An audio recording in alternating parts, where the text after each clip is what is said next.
The case began in Yin City, in the Xinglun Financial Building. The main character, Yang Chen, was dissatisfied with the company's rules and complained to director Zhang Jingyan that he could not put his name on his own project and get a commission for it. Director Zhang smiled viciously, not wanting to listen to his complaints, since the company was his own and all the works were in his possession.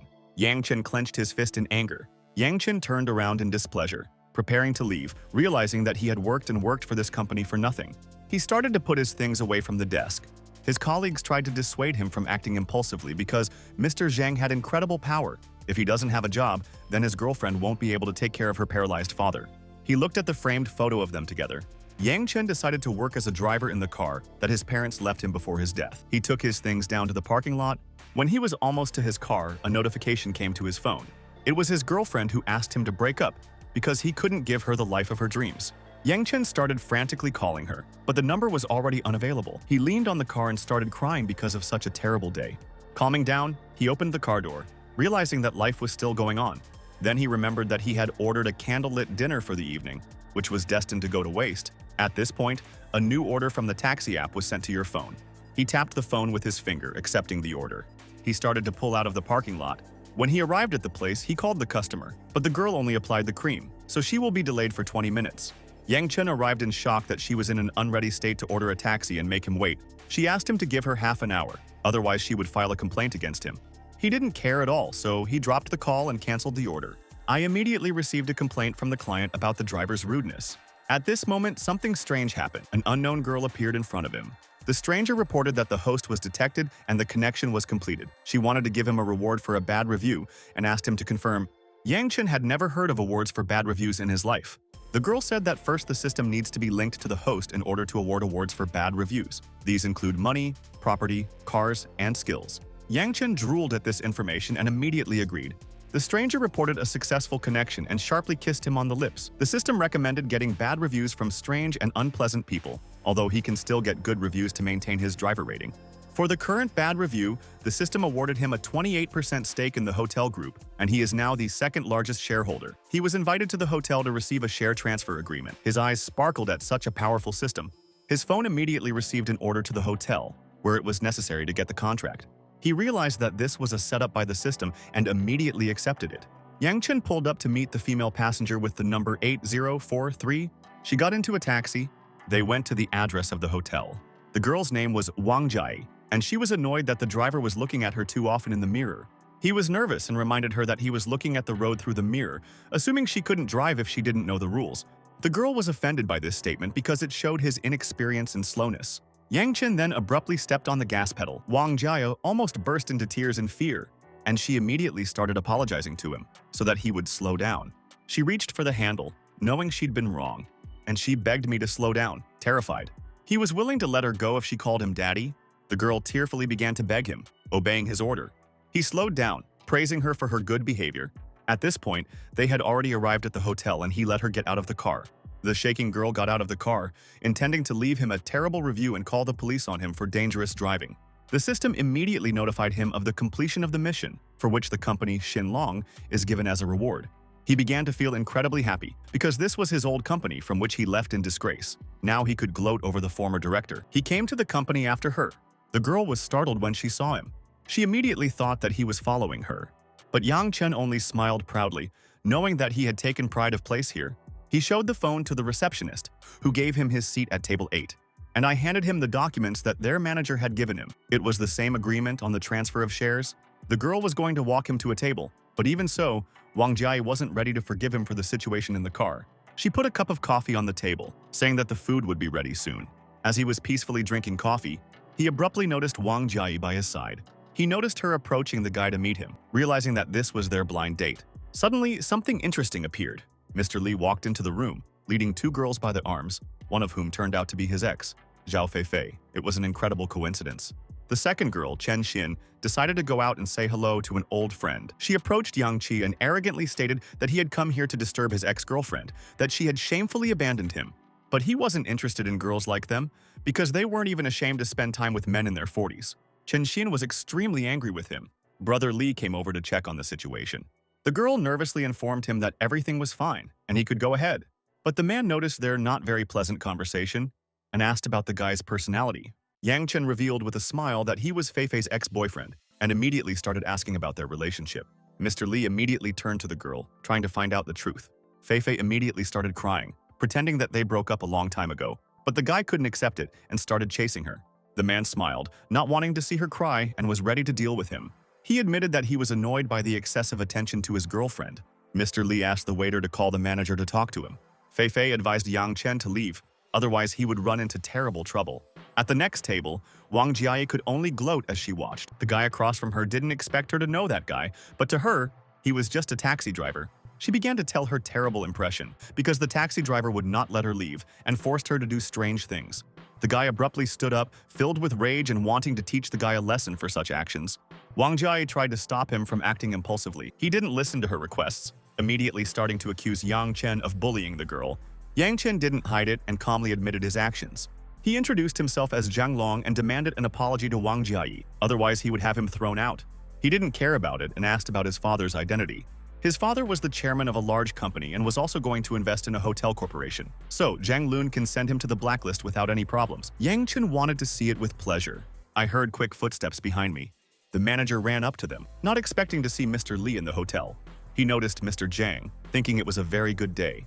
Mr. Li immediately put the situation on the shelves, telling him about his girlfriend's birthday and how her ex-boyfriend began to molest her, and he should be dealt with. Mr. Zhang also supported his idea, wanting to get rid of him. The manager couldn't believe that someone dared to offend both of them at once.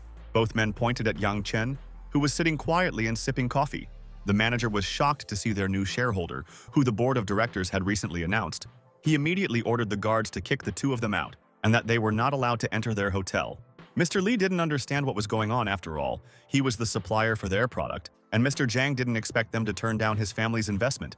The manager introduced Yang Chen that he was the second shareholder of their hotel group. Everyone was immediately shocked. Wang Jiayi now understood why he was talking to her so arrogantly. Yang Chen refused the two guys' help, so he ordered them to be thrown out of the hotel. Feifei started crying again, realizing that she shouldn't have left Yang Chen and wanted to apologize before it was too late. The girl tearfully fell to her knees in front of him, confessing that nothing had happened between her and Mr. Li and that she hadn't cheated on him. The second girl interrupted her speech, considering herself a better option compared to dirty Feifei. Yang Chen realized that the girls were ready to fight for him. Mr. Li immediately changed his tone, claiming that he wouldn't dare start a conflict if he knew that Feifei was his girlfriend. With a loud thud, Yang Chen placed the cup down on the table. He was annoyed that the guys were still in the building after his order. The manager took his cue and ordered security to kick them out. Everyone immediately began to be led away by security, while they tried to justify themselves to him. The manager whispered to Yang Chen about Zhang Lun's identity, that he was the son of the chairman of Yimu. Yang Chen didn't understand why his investment was needed, since they had him. Therefore, he asked me not to be afraid of anything and boldly expel him. The manager ordered Zhang Long to be kicked out and blacklisted so that he wouldn't come to their group again. He started getting nervous and shouting orders not to touch him, so he decided to leave on his own, offering his companion dinner elsewhere. Yang Chen noticed how much he liked Wang Jiayi and wanted to steal her from under his nose and see his pathetic reaction. He spoke directly to the girl, and she turned around. Yang Chen plucked a single flower from a nearby flower bed. He held it out, offering to sit down and talk quietly. He wanted to apologize for his earlier jokes in the car. Wang Jiayi pondered. After all, she had come on a blind date with rich people, and she wanted to choose someone more powerful. I decided to accept his flower and offer, intending to stay with him. Zhang Long couldn't believe his girlfriend's act of insulting him right in front of his enemy. But the girl didn't like his behavior, just for the sake of saving her own face, because she didn't ask him to conflict with Yang Chen. He realized that he couldn't touch Yang Chen, but he could touch Wang Jiayi herself, so he threatened to beat her up if she sat at the same table with him. Yang Chen placed a comforting hand on the girl's shoulder. He sat her down, offering to sit quietly and eat, and if someone gets bored, he will immediately deal with them.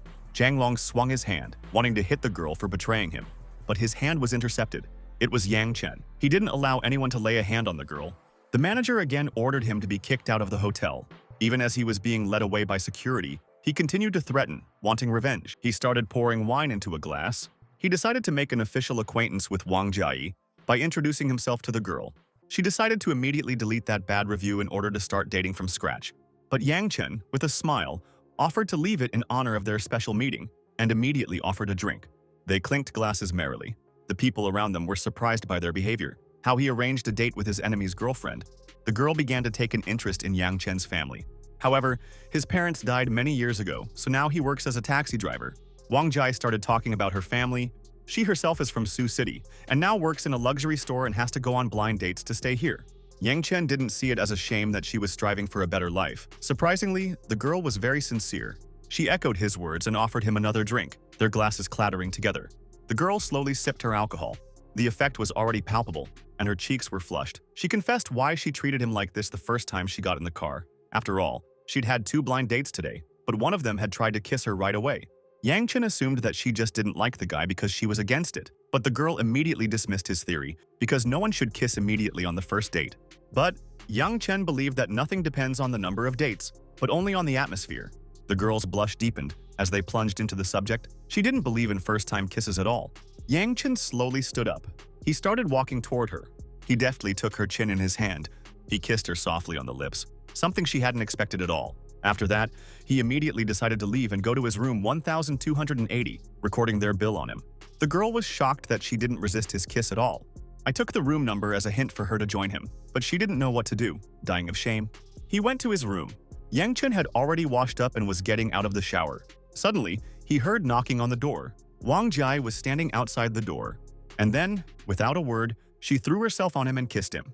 The girl was incredibly red and didn't know what to say, but it was unbearably hot. Yang Chen understood that it was all because of the alcohol.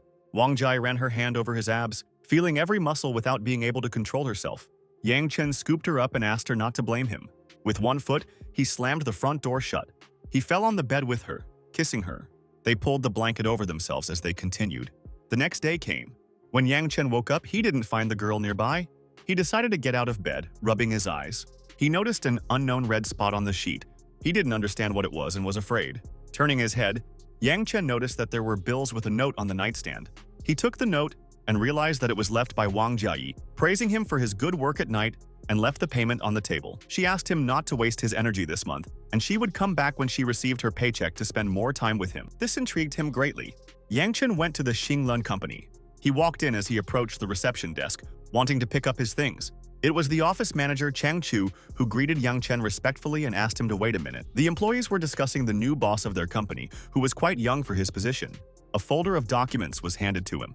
The manager asked him to check the availability of all the papers before signing. But Yang Chen was confident and trusted in the manager, and asked them all for help in running the company. The manager didn't dare refuse and asked the girls to greet Yang Chen. They bowed before him, greeting him respectfully, and Yang Chen asked them to get back to work. Yang Chen asked the manager for information about the people who rented the 15th floor of the building. The manager got into the computer to find the necessary data. It showed the rental information. The tenant of the 15th floor was named Zhang Jingyan, and his contract expires at the end of this month. Yang Chen decided to go and talk to him since the rental period was coming to an end, and called the manager with him. They took the elevator to the 15th floor, but the manager was interrupted by an urgent call from a client about the rental, and he had to leave for a while. And Yang Chen decided to come to his old office. All his old colleagues were there, and they were very surprised when they saw him.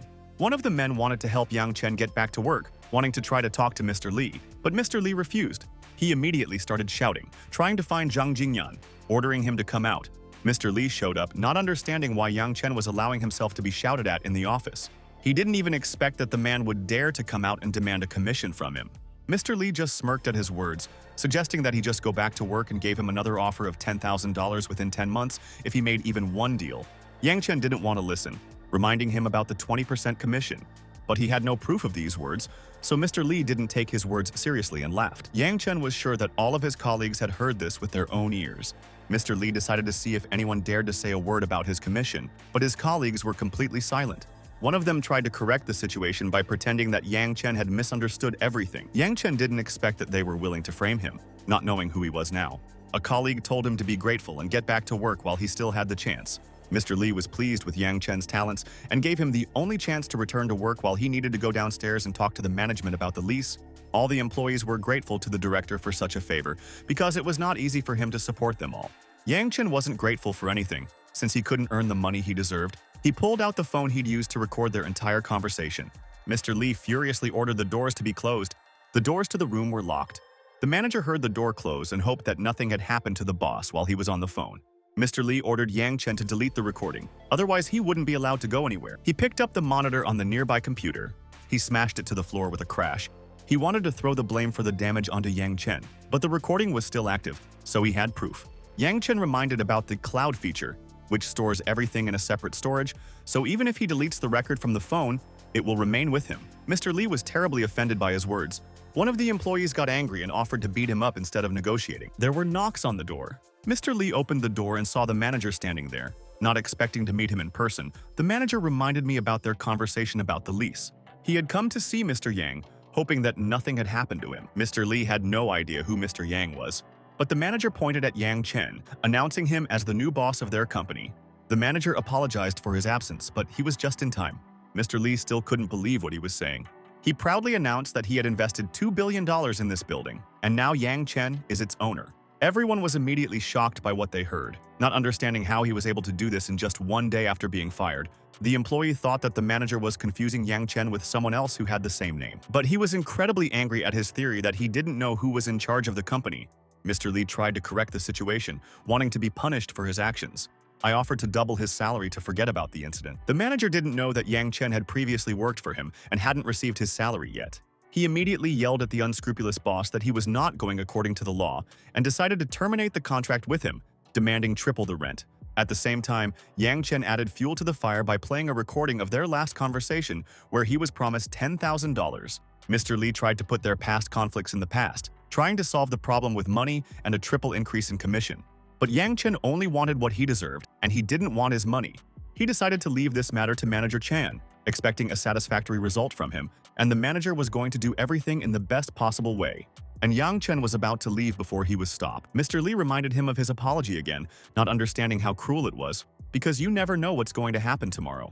Yang Chen was unwilling to leave a way out for his enemy and ordered him to get out of here. Mr. Lee kept pushing for a discussion, but it wasn't worth even a minute of his time. The director demanded help from his employees, for which he is ready to pay them an additional 50,000 yuan, but everyone in the office was silent. He raised the bid, ordering them to take the phone from him for money. Yang Chen didn't expect anything different, because his words weren't trustworthy at all, and everyone knew it. The manager took his phone out of his pocket. He ordered the building's security team to immediately go up to the 15th floor. 10 minutes later, rapid footsteps were heard. The assistant managers also arrived on orders, seeing all the guards gathered on one floor. The manager didn't want to hear a word in Mr. Yang's direction. Mr. Lee was very nervous when the room was filled with security guards. Yang Chen decided to leave the matter to the manager to deal with properly. I decided to ask the staff to tell me everything that has been boiling up over the years. Since Mr. Lee no longer has such power, everyone raised their hands and took turns complaining about vile working conditions, questionable contracts, and overtime hours. One of the most brazen employees also spoke up for himself, which Mr. Lee did not expect at all. In fact, he hated him, but he couldn't admit it for fear of punishment. He continued to enjoy the new leadership, being able to express all his negative emotions. Yang Chen was surprised by the fickleness of his statements. The office on the 15th floor was sealed. Mr. Lee had already packed everything in a box, cursing Yang Sen for what had happened, but it was entirely the boss' fault for not following the law. After that, he offered the old employees, who had also already packed their bags, saying goodbye to work, a new position in the agency, which will later open in this office.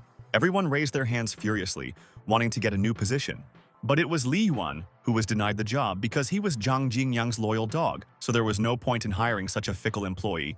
He fell to his knees, crying, and suggested that they go to court together against Zhang Jingyang to prove their loyalty. But Yang Chen wasn't willing to take it anyway, as it wouldn't do any good, and I kicked him on the 5th point so that he flew off. To other prospective employees, he began to tell them details about future work that they would be able to start in less than 6 months. And now the management of the campaign will be handed over to Xu Xiaoli, one of the girls, which will help in case of a problem. She didn't expect her boss to appoint her as an office manager, and she was afraid to ruin everything because of her lack of experience. Yang Chen understood her inexperience, but this was the norm in her new position. The girl gained motivation and wanted to follow him, studying hard. All the employees thanked the boss for such an opportunity and chance. Yang Chen was already leaving and they said their goodbyes. He went down to the parking lot, and now it was time to get to work, now that he was done. When he got in the car, a notification was issued on his phone about receiving a new order, and he immediately drove off, intending to take it. When he arrived at the place, he saw 2 people.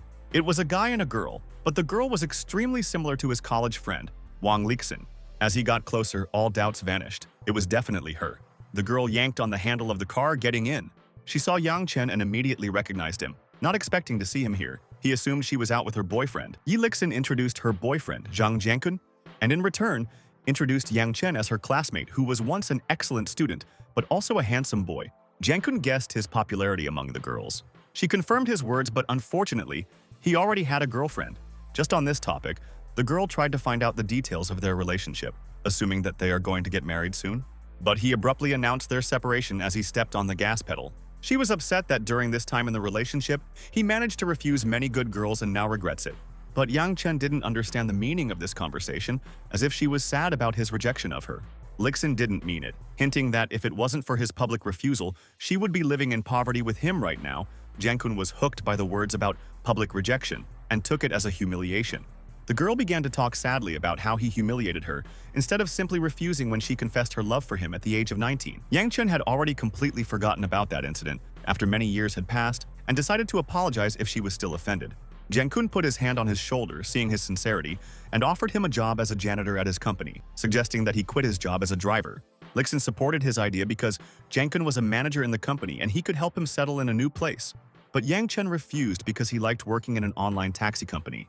She wasn't happy that he closed the window in this heat, even without the air conditioner on. He refused her request because in the order there was no condition for the air conditioner to be turned on, and only for a couple of affectionate words in his direction, he was ready to turn it on. Jiankun became angry and only tolerated him for the sake of his girlfriend, ordering him to turn on the air conditioner immediately. Lixin tried to calm her boyfriend down so as not to distract the person behind the wheel, otherwise they might get into an accident. And I decided to ask her to turn on the air conditioner for the sake of an old friendship, or she will put a bad review. Yang Chen wasn't afraid of bad reviews and suggested that they leave the car if they didn't like something. Jiankun went berserk and started shouting for the car to stop. The car stopped immediately. Jiankun decided to cancel the trip. Out of anger, he started kicking the driver's door of the car to get Yang Chen out of the car. But he wasn't going to go out, so he decided to let them enjoy the summer. Hot sun? Jiankun ran after the departing car to catch up with the impudent man. Lixin didn't even know where they were. It was a bridge under the river where stopping was forbidden, so they couldn't even order a new taxi. He took the phone out of his pocket and immediately began to leave a negative review with a complaint to be fired. The system congratulated Yang Chen on the new bad review, awarding the host 2 million. Yang Chen was satisfied with everything, leaving the losers on the bridge in the heat of the day. In the group chat, Lixin told everyone about this unpleasant situation, and everyone immediately perked up, not expecting to see him working in a taxi again. He stopped the car abruptly. After buying coffee, Yang Chen recorded a voice message to the group so that anyone who was unhappy with his work would ignore it. I decided to immediately send the recording from the car when Lixin was acting arrogantly. When everyone watched the video, they sided with him, thinking that she was judging his work as a taxi driver. She was incredibly unhappy with this situation because now everyone is blaming her. Jiankun was ready to finish off the impudent man and even thought of a way to do it. He asked her to send him an invitation to a party at the hotel, deciding to make him look bad. Lixin was very proud of her smart boyfriend and accepted his plan. Yang Chen threw away the coffee glass and already saw the invitation from Lixin. He didn't know if he would go or not. It all depended on his mood on his birthday. It was raining, but today was a good day for Yang Chen because his assailants were stuck on the bridge. He drove to a new order and called the customer to announce his arrival, but the client did not want to go to the car in such a rain and demanded to drive right up to her. Yang Chen decided to come for her on his own, taking an umbrella. He ran over to the girl who was standing nearby. It was Miss Zhang, who was unwilling to even walk on wet ground. But Yang Chen did not provide such services. She pointed to her new expensive shoes, which were never allowed to get wet. Many people wanted to carry her in their arms, but they didn't have the chance. Yang Chen can do it just like that. He didn't even want to listen, so he handed her an umbrella and told her to walk on her own. Miss Zhang snatched the umbrella out of his hands with a displeased face. She opened the umbrella and walked calmly to the car. They sat down, and he asked her to fasten her seatbelt while Miss Zhang threatened to give him a bad review if he did this to her again. They reached their destination. Yang Chen announced his arrival with a smile. She didn't want to go out again, not wanting to get her shiny shoes dirty. But Yang Chen couldn't get any closer. She didn't care, and he had to get her to the point. Otherwise, she would give him a bad review. Yang Chen told her to go out and put in a review if she wanted to, but she was still waiting for him to deliver on hand. He pulled out the ignition key. He got out of the car with an open umbrella, telling her to sit as long as she wanted. He decided to go get something to eat, leaving her there while she was angry. The girl immediately took out her phone and started writing out a complaint. But then, footsteps came from behind. It was Yang Chen who sneaked in and got into the car without being noticed, leaving it outside in the rain. He quickly drove away, pouring water from puddles on her. Yang Chen didn't expect to meet so many arrogant people. He took out a thermos flask, but unfortunately, it's already out of tea. The system appeared and congratulated the owner on a new bad review. As a gift, he gets 50 grams of Dahung mother tree tea leaves, which is already in the trunk. He stopped the car, glad to have such a smart system, but 50 grams was an extremely small amount. But the system explained the price of this tea, which was more expensive than gold, At the auction, for 20 grams, they asked for 200,000, but at the moment, it cannot be purchased anywhere. Yang Chen was shocked when he heard the price. He got out of the car and opened the trunk. There was a box full of tea, each package worth 10,000, and he poured it into the thermos, smelling it beautifully. At this point, the system once again reported a bad review, for which he received a bonus in the form of a villa in Binjiang. All documents and keys will be delivered directly to his home. He thought of this neighborhood, where a villa is worth about $500 million, but it was unknown who else had left him a bad review. Yang Chen drank some delicious tea and put the thermos bottle back in its place. A girl started to approach the car. She sat in the front seat with him, which Yang Chen didn't understand. The stranger just handed him the money to take her home. But Yang Chen described himself as an online car rental service whose order must be placed on the platform. The girl did not want to listen to this nonsense and simply ordered him to go. And it was in his car that she wanted to go. The unknown man also approached the car. I started banging on his door, telling him to open it. The girl didn't want him to open it for him. Yang Chen assumed that it was an acquaintance of hers, but she denied it. He rolled down the window to talk to the man. The man claimed that it was his girlfriend, but according to her, today was only his first blind date, and she was never his girlfriend. The man was incredibly angry because her father owes them $5 million and offered his daughter to pay off the debt, and he even booked a hotel for them, and she pretends to be stupid. The girl named Wang Qiani ordered that she not be handed over to this madman, otherwise he would become an accomplice. But the man did not consider him involved in this case and ordered to open the door. Yang Chen suggested that Qiani call the police to solve the problem, and he's just a taxi driver and doesn't want to get involved in their conflict. Wang Qiani was incredibly angry with him for not doing anything and not being willing to help. He didn't think it was his responsibility to help, because it was her father who should have been blamed for everything, and he shouldn't have suggested it. The man was getting impatient and started kicking the car and yanked the doors, trying to get Wang Qiani out of the car. She started to get scared and asked Yang Chen to help her at least once, but Yang Chen was getting mad at all of this, and he asked her to call the police. Tears welled up in her eyes as she explained the whole situation. Even if the police came, her family didn't have the money to repay the debt. The man was able to reach her from the window and took her by the hair, ordering her to get out. He asked Yang Chen to open the door and go to the suburbs to finish things, and then he could give it to Yang Chen. Yang Chen stuck the key in the ignition. The man didn't understand what he was doing, introducing himself as Zhang Hengji, and even if he left, they would find him and kill him. It didn't make any difference to him who he was, so he stepped on the gas pedal. The car quickly drove away, leaving Hengji behind. He opened his car, intending to catch up with them. Wang Qiani was incredibly grateful to him. Yang Chen had no interest in her and offered to drop her off a little further away so that she could call another taxi. But then, all of a sudden, a black car cut him off. It was Hengji who tried to stop and kill the guy behind the wheel. Wang Qiani asked him not to stop and drive faster, otherwise she would be finished. He gripped the steering wheel tightly, turning it sharply. I passed Hengji, skirting his car so that it rolled over on its side. Qiani looked back, seeing that he had broken his car. Yang Chen immediately ordered her to get out of the car, but instead, she decided to give him a chance to take her home, and in return, she would give him her first time. Yang Chen couldn't understand why she had such standards and demanded to get out of the car immediately. She wasn't happy with his answer and left anyway. As he drove away, Qiani shouted hurtful words after him. He arrived at the Bunjiang villa. The guy handed him the documents and other things, declaring him the new owner, and offered to take him to the villa after he parked his car. They went inside the villa. He looked around, only wanting to get some clothes for himself. A call came to his phone. It was the secretary from his hotel, and he asked to come to a meeting at headquarters at 3 o'clock in the afternoon. Yang Chen accepted the information and agreed. After that, he went to a meeting at the hotel, apologizing for being late. He introduced himself to important people. These were major shareholders. They greeted him, offering him a seat, not expecting to see such a young shareholder. Behind the main chair was Li Wanhong, the chairman of the entire company. Across the table was Zhang Wu, who was the boss of Sky Curtain Investment Company, and the topic of their meeting was investing his capital in their hotel. Yang Chen didn't expect to receive an investment from them. The chairman suggested that we get down to business and discuss the case of Mr. Yang and Mr. Zhang's son at the hotel. Mr. Zhang asked him not to take offense at his children's ignorance. Yang Chen acknowledged his son's cheeky behavior that day, which offended him very much, and he couldn't forgive it just like that. The chairman asked Mr. Zhang to give in for the sake of their shared future, asking him to call his son and demand a sincere apology. Mr. Zhang didn't agree with their opinion, considering his son's action to stand up for his girlfriend a noble one. Yang Chen asked the chairman about other topics of today's meeting other than investment from another company's capital, but there were none, so he stood up, determined to express his true opinion on the subject. He didn't agree with their investment in the hotel, and immediately decided to leave the meeting, as he had business to attend to. He didn't answer the chairman's questions and slammed the door. Mr. Zhang thought it was terribly rude because he wanted to invest his money in them, and they, on the contrary, prevent him from doing so.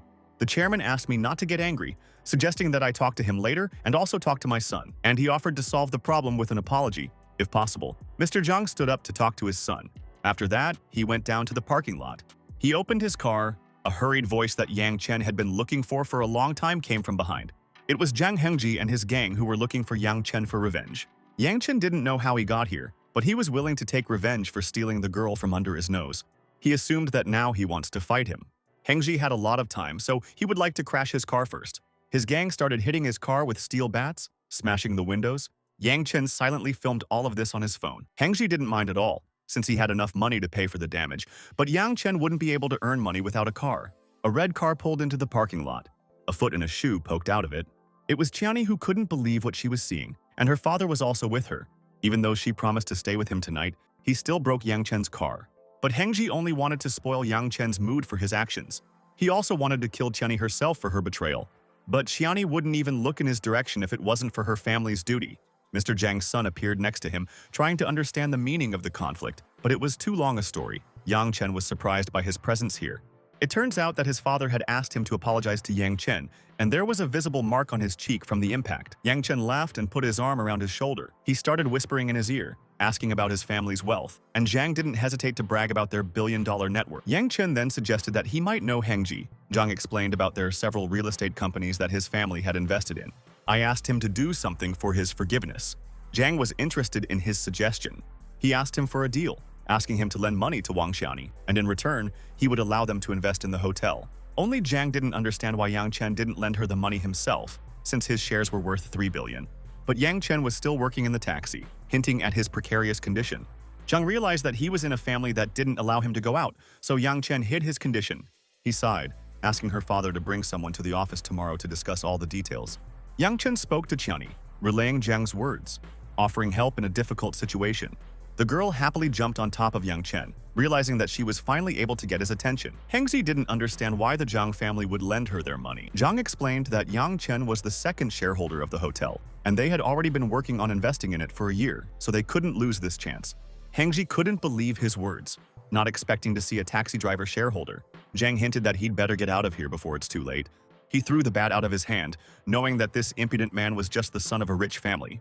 Hengji began to panic, not knowing what to do, and his friends realized that they had crashed an important person's car. He took a cigarette out of the pack. He tried to smooth things over in front of Yang Chen, pretending that he didn't want to cause such a misunderstanding. Yang Chen didn't expect how easily he tried to wriggle out of it. The police suddenly ran into the parking lot, trying to find the culprit. Wang Qiani called them, reporting the wreckage of her friend's car. Hengji's friends immediately blamed him for what had happened, as if they had been forced to do it. A police officer approached him, trying to find out more details. He introduced himself as his father, the chairman, and explained that his girlfriend had been stolen and that he was just trying to teach her a lesson. It was a fair decision, and the police officer asked him for compensation. He agreed, but he wasn't ready to offer it until after the trial. Only here, after applying to the court, it will not be possible to solve it only with money, because intentional damage to someone else's property was at the level of a criminal offense. Hengji continued to fight back with his father's name, but the policeman didn't care at all. Then he offered to just pay for the car, putting the price at 100,000. But Yang Chen still didn't agree to such a condition and gave the court the right to decide. Hengji kept raising the price, but it was already enough since his car was old. Yang Chen didn't want money, only justice. Hengji wasn't afraid of a criminal record at all, because he still had a large inheritance and didn't need a job.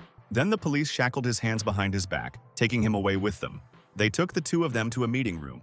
Zhang Hengji's father arrived there to make arrangements. He felt that Yang Chen was asking too much. He and his father were terribly similar, but Yang Chen didn't want to settle this case out of court. My father raised the price twice, trying to hush up the conflict with money. But Yang Chen refused any amount. He continued to inflate the price just for the sake of his company, which was already in critical condition. Yang Chen stood up, wanting to leave the room. The officer gave him permission, but all he had to do was refuse to mediate. While he was signing the papers, he was stopped by Mr. Zhang's hand. He asked him to meet at another time so as not to spoil his future at such a young age. Yang Chen didn't believe his nonsense and snatched the document out of his hand. He kept signing, telling the story of when, at 15, he was threatened by a lot of creditors. So, his threats will not affect him in any way. He was about to leave before they met in court, and Mr. Zhang was ordering him back.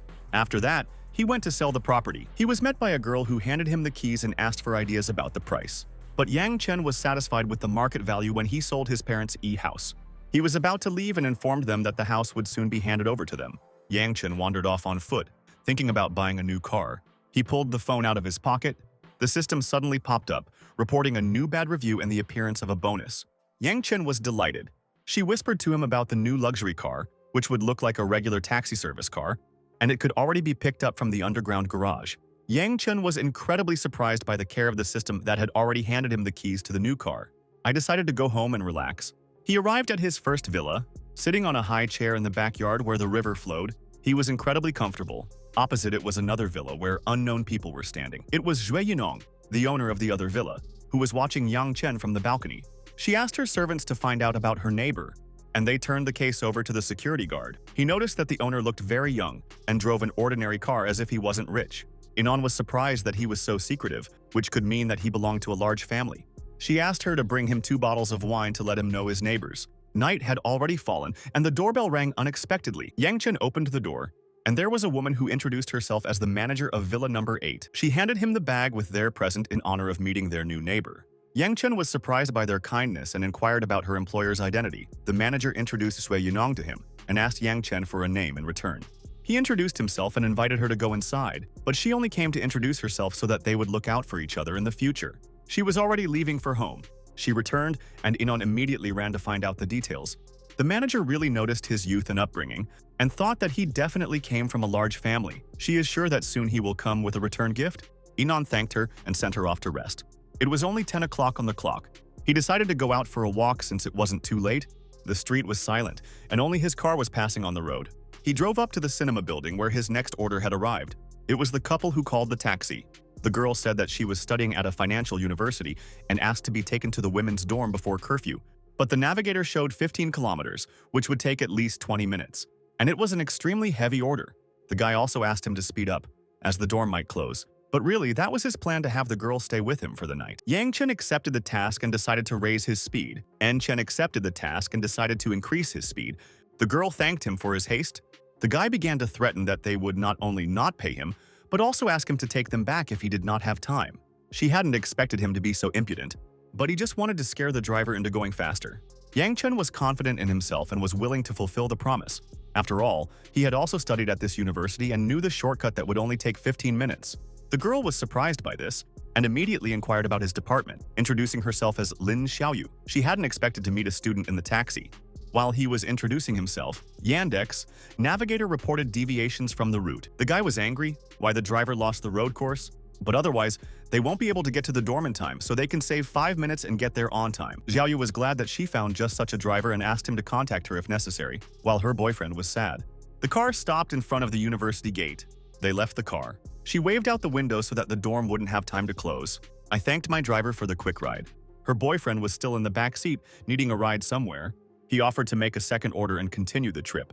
His phone immediately received a notification about a bad review. Yang Chen realized that it was the guy in the back seat who had left this review. The system congratulated him on the bad review and gave him a Bajiquan combat technique. His body immediately lit up, and he felt a surge of energy, as if the technique possessed some sort of superpower. Yang Chen turned to the guy from behind, not understanding the reason for the bad review, even though he had delivered his girlfriend on time. But the guy didn't want to answer the question until they were done with the trip. When they arrived, Yang Chen once again demanded an answer. Then the guy suddenly gave the guys an order. Guys appeared out of nowhere and started hitting the car with bats. Yang Chen didn't understand what was going on. He was angry that he had endured all day, putting everything off for the night at the hotel, but he drove her to the dorm, knocking off all his plans. Yang Chen didn't understand what the problem was if they were already dating. The guy got out of the car in disgust. I started kicking his rearview mirrors to get him out of the car. Yang Chen thought about his new fighting technique, which could help him deal with a couple of bandits. He got out of the car and the guys tried to kill him, but he stopped it before it hit. And then the guy mistook it for fear, telling him to get down on his knees and apologize. But Yang Chen reminded them about the public cameras that were hanging on every corner, and they shouldn't do it in front of them. He suggested that they go to a place without lights, and then they can fight without evidence. The boy laughed at his helplessness, and Yang Chen, with the gang, went to the dark alley. He spun around on them. In the middle of the night street, only screams of pain could be heard. Yang Chen easily dealt with a bunch of bandits. The beaten guys got up, not expecting such a return from him, and demanded medical coverage from the guy. But he didn't know that he was a martial artist. His car pulled up to the alley, and Yang Chen ordered the guy to come over. But he didn't want to mess with him anymore, for fear of being beaten to death. Yang Chen didn't want to hit him, so he cautiously approached. I grabbed him by the collar, demanding a new car. The guy understood. Yang Chen then quietly left. At this moment, Xiao Yu called him, asking about her boyfriend's trip. Yang Chen told her everything, giving her advice to break up with him because he is not a good person at all. The guy limped down the dark street. Then, Xiao Yu called him, not understanding why he tried to beat up the driver. He blamed it on jealousy, as if the girl had been flirting with him the entire trip and he had only tried to hit him. The girl was incredibly angry with him. He clutched the phone in his hands in anger. He immediately decided to file a complaint against Yang Chen, wanting to get him fired. The system notified him about a new complaint, launching a reward. This time, he got the strengthening of the body. It remains only to give permission to start the process. Yang Chen drove home and got out of the car, enjoying the new gift. He went into the villa. After lying down on the bed, he asked the system to start the body strengthening process. The process will take 7,749 seconds and cannot be interrupted. Energy began to surround him, as if he had entered another world. After a while, everything was completed, and he was now the strongest on Earth. But suddenly, he smelled a strange, unpleasant smell. He was surprised, assuming that this was the legendary meridian refinement. The next day, in the morning, he went out for a run and accidentally bumped into Miss Xu. They said hello and finally met in person. Yang Chen shook her hand, thanking her for the gift. He just wished her good luck in her morning training and was going to run on. Liu watched him go, marveling at his good manners. But then, Yang Chen remembered something. In the afternoon, he rang the doorbell of the 8th villa. The manager opened the door for him, immediately offering to go inside, but he did not want to come empty-handed. So he brought something with him that he wanted to share with them. The manager immediately smelled the tea. Zhu only appeared on the 2nd floor after getting out of the shower. She asked the manager to buy him some wine. Yang Chen greeted her, and the manager informed her about the guest's gift in the form of tea that could be prepared right now. Zhu didn't mind at all. But unfortunately, Yang Chen couldn't join their tea party as he still had to pick up his car. Yue inquired about his work. He just told me about his job as a taxi driver and left the villa. The girl thought, suddenly, Yang Chen is not a rich man at all. The manager peered into the bag, curious about the type of tea he'd given her. She didn't know at all, so she decided to send it to Old Hong to determine the type of tea. The manager took the order and went to him. She was still shocked that the taxi driver could afford the villa. Yang Chen went to order, and when I arrived at the place, I saw Wang Chunyi. Yang Chen assumed that she was the one who called the taxi. She tugged on the door handle, not understanding why he'd changed his car to a regular one, assuming he's supposed to drive something like a sports car. The girl was interested in his opinion about her appearance when she put on this dress. He might have given her a high grade if she hadn't been talking. He asked her to buckle up while Chunyi was shocked by his rude words. She told him about booking a table at a restaurant to invite him to dinner, but he didn't have time for that. Yang Chen assumed that she wanted to get him drunk and take him to the hotel, and she didn't mind at all, but she just wanted to spend time with him. The guy didn't want dinner. The girl was shocked that he refused to have dinner with such a beauty, as if he had problems with orientation. He stopped the car at its destination and ordered her to get out of the car if that was all she said. Tiani got out of the car, once again convinced of his sexual orientation problems. Later, he arrived at another order after seeing the conflict. The girl waved to the driver to let him see her. But the man wouldn't let her go until she paid, even though she hadn't even touched the bikes. But they hit his car, so he demanded to pay for the damage. Yang Chen reminded him about the videotape and suggested that he go look at the recording to make sure she was guilty. The girl was delighted with his idea and agreed. The man noticed a temporary license plate on his car, realizing that it was brand new. Then he threatened to crash his car. Yang Chen was trying to protect a girl who was being forcibly extorted for money. Yang Chen was surprised that a huge man was blackmailing a little girl. He didn't understand why it bothered Yang Chen so much. Since she ordered a taxi, he was in a hurry to take her, and the man delayed the trip so you can just watch the video from the cameras and solve the problem. A bat appeared in the man's hands when he ran out of patience. He was going to wreck his car to teach him a lesson and mind his own business. Yang Chen had given him permission, as long as he could pay for its subsequent repairs. The man hadn't expected this. For him, it was just an ordinary cheap car that he could buy by the thousands. Yang Chen gave him permission to break it. The girl asked the man not to involve other people in this, but he had already rolled up his sleeves. Yang Chen grabbed her hand, telling her not to stop him. After all, Yang Chen faces such assholes every day and knows what will happen after. The girl blushed from the abrupt approach and asked for forgiveness for this situation. Yang Chen wasn't angry at all. The man swung at the car, wanting to smash it. But I noticed something right before the impact. If it wasn't for one detail, he wouldn't have been able to pay for this repair for the rest of his life. Yang Chen was angry that he had stopped. But the man threw the bat out of his hands. And I took it as a misunderstanding, and threw all the blame from the girl to the wind that I could turn the bikes over, so the conflict was resolved. Yang Chen recalled him saying that he would be proud if he broke his car. But the man took all the blame and advised them to hurry up and not waste their time. Yang Chen then asked the girl to get in the car. She thanked him for solving the problem, but it was like fate that she had ordered a taxi on time. Only she didn't understand why the man had suddenly become so kind. Yang Chen also had no idea, mistaking this for a sudden change in mood. After a while, they arrived at the point. The girl introduced herself as Zhao Yun, saying that she was invited to dinner by a neighbor and she wanted to invite him to visit. But Yang Chen declined the offer, wanting to have a good time. Then she asked for his contacts to call him next time for an order.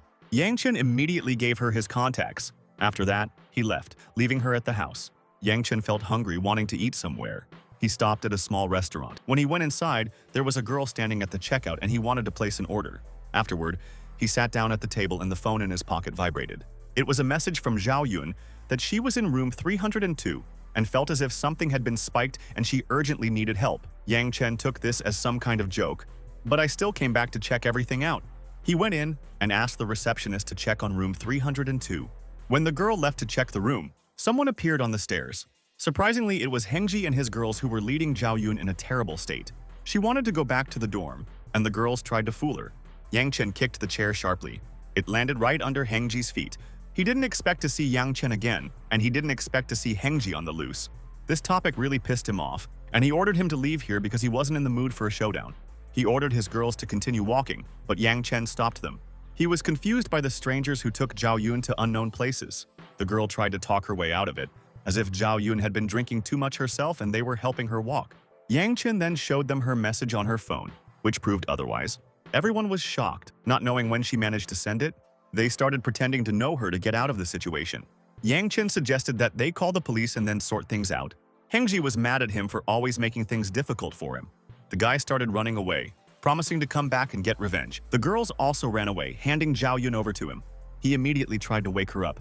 Her cheeks were red. She asked him to get her out of here, and Yang Chen immediately asked for a private room to be opened for him.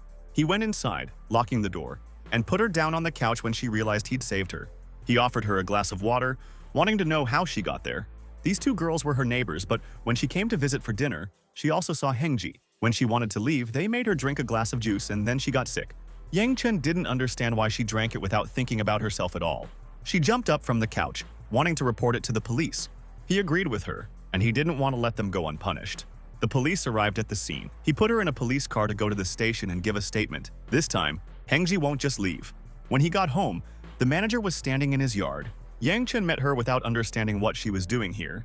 She handed him Miss Zhu's invitation to come over for a cup of tea. But today, he was too tired and suggested that they meet again, inviting them to dinner tomorrow night.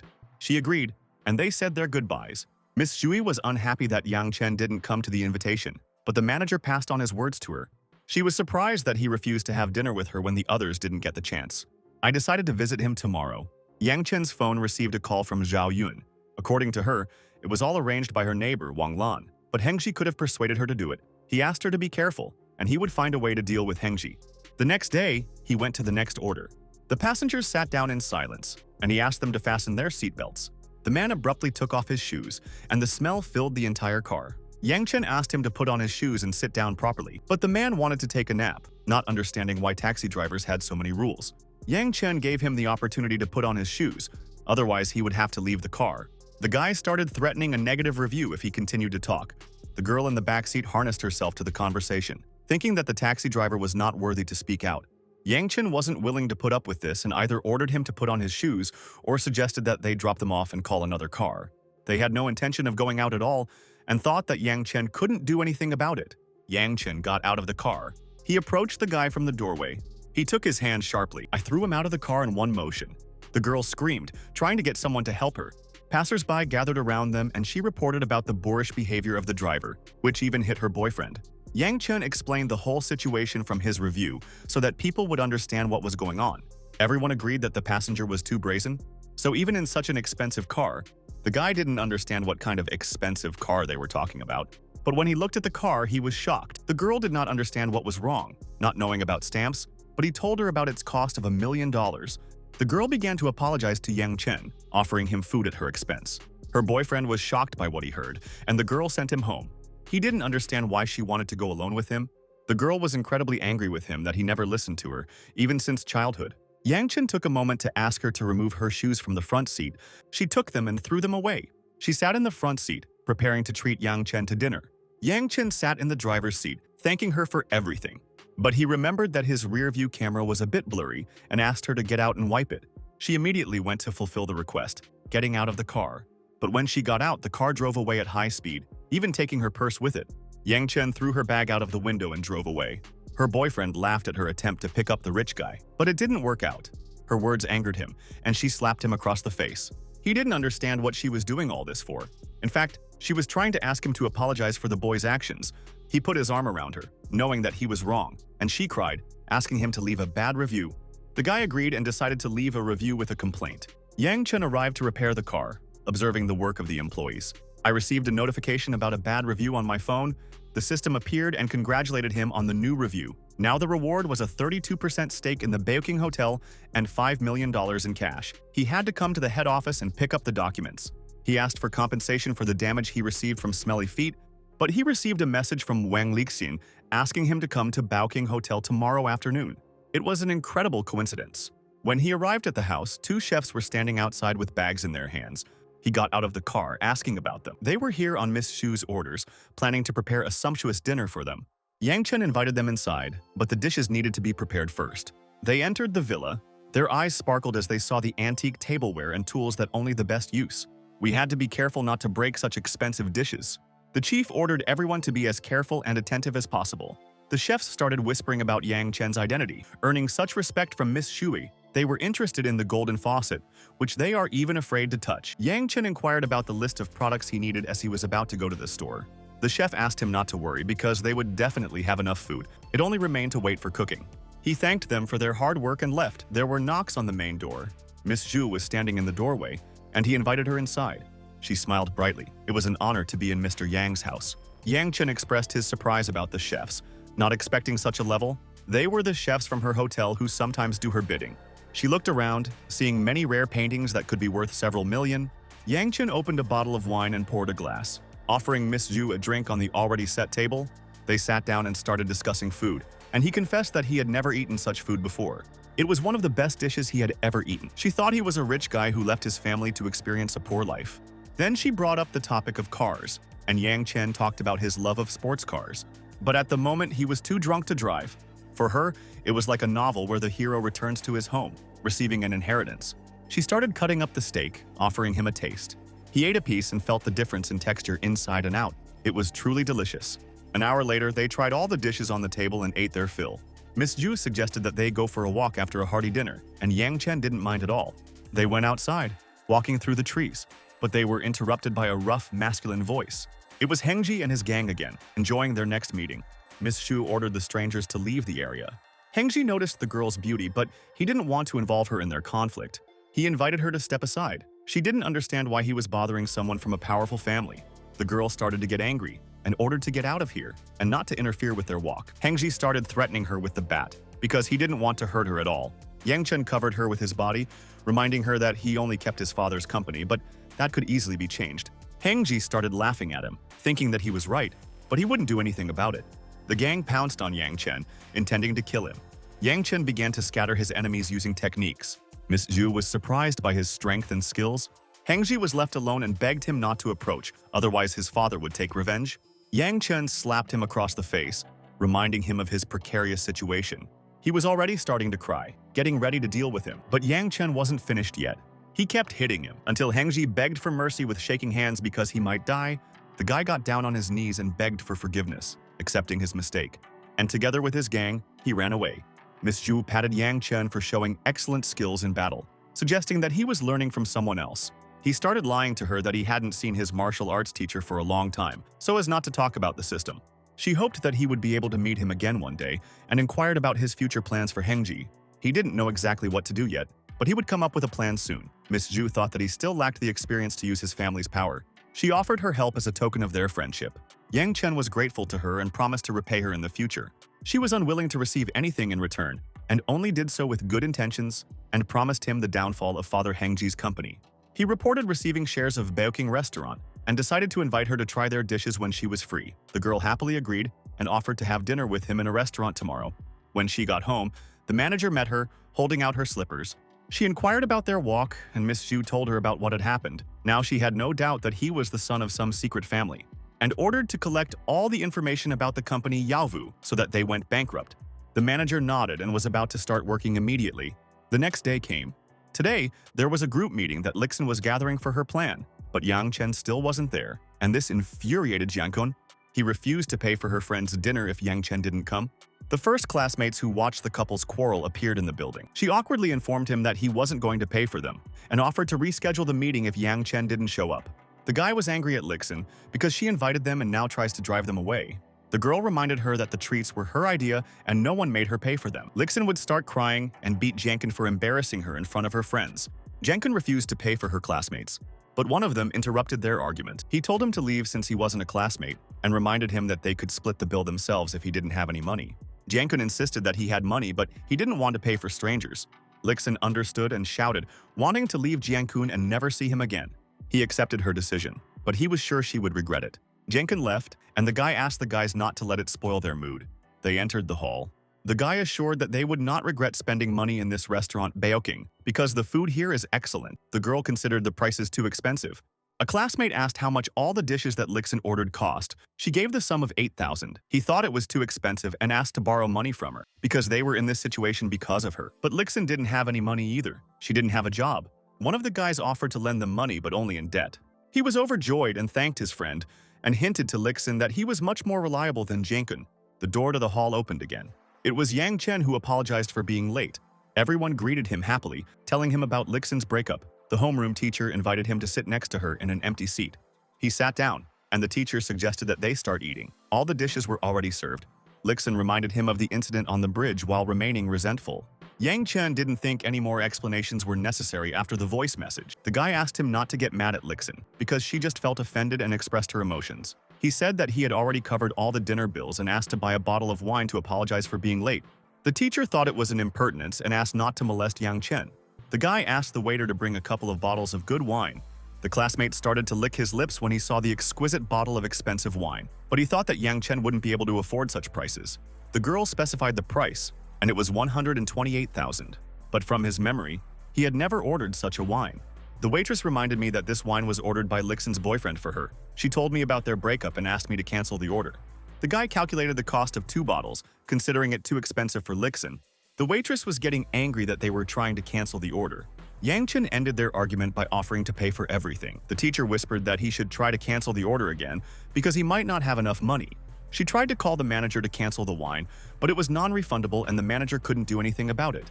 2 minutes later, the hotel manager, Xu Chao, appeared in the room. He saw Yang Chen, recognizing him as the company's shareholder. His temperament immediately changed, and he began to inquire about the shareholder's opinion. Everyone was shocked by this polite behavior in front of Yang Chen. Yang Chen pointed at the dish, noting its temperature and taste. He ordered the waitress to give the kitchen a fresh batch to prepare, and that they bring 2 more bottles of this wine. The teacher reminded them that they would not be able to pay for so much wine. The manager smiled, not wanting to hear about the payment in front of Mr. Yang, because it was a big celebration for the restaurant. Yang Chen didn't see the need for this and reminded that Wu Tao wanted to cover the bill for the dishes, and he would pay for the wine himself, and gave the manager permission to leave.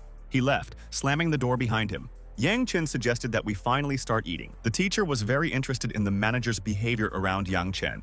The girl agreed with her words, as if the manager was his subordinate. Yang Chen talked about his recently purchased shares at Baoking restaurant, so his behavior was not surprising. Everyone was very surprised because he worked as an ordinary taxi driver and he could not have had so much money. He pointed to the money his father had left him. This meant that he was rich, but the guy did not understand why he continued to work. If you can just buy an apartment and rent it out.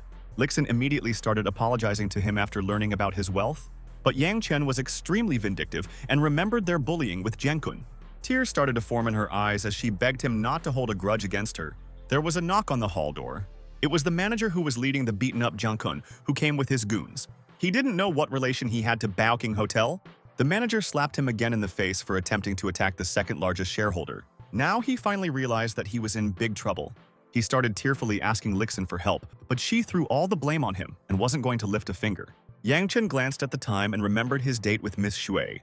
He got up from the table, leaving the situation to the manager, who was already late for a date. Before leaving, he wished everyone a good meal and decided to pay for everyone except Wu Tao.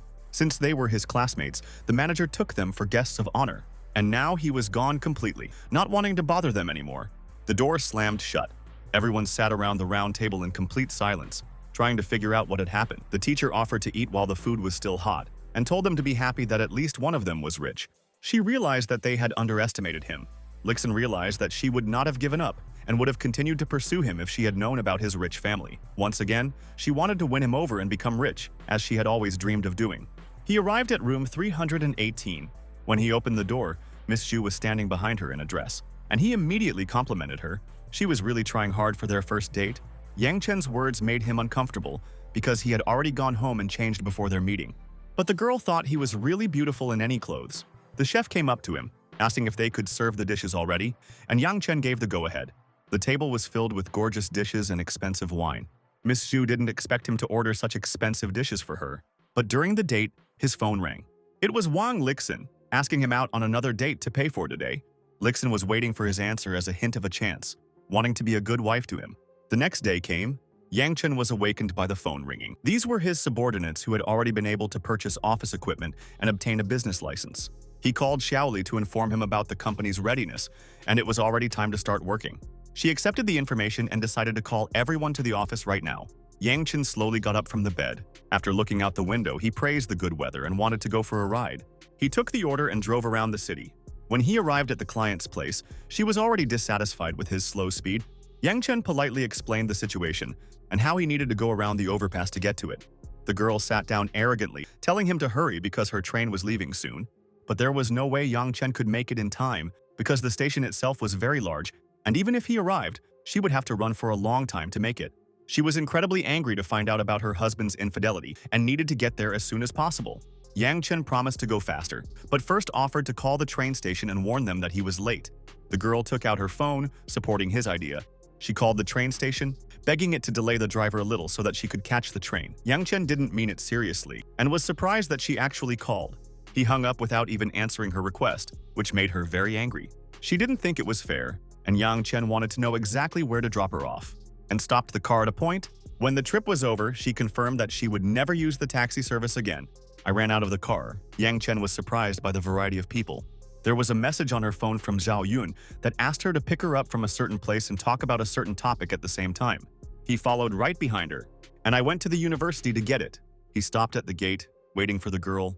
The phone reported a bad review, which he didn't expect at all. Once again, the system appeared, congratulating him on the review and gave him a new sports car. This made him happy, because now he will be the fastest taxi driver. He reached into his pocket.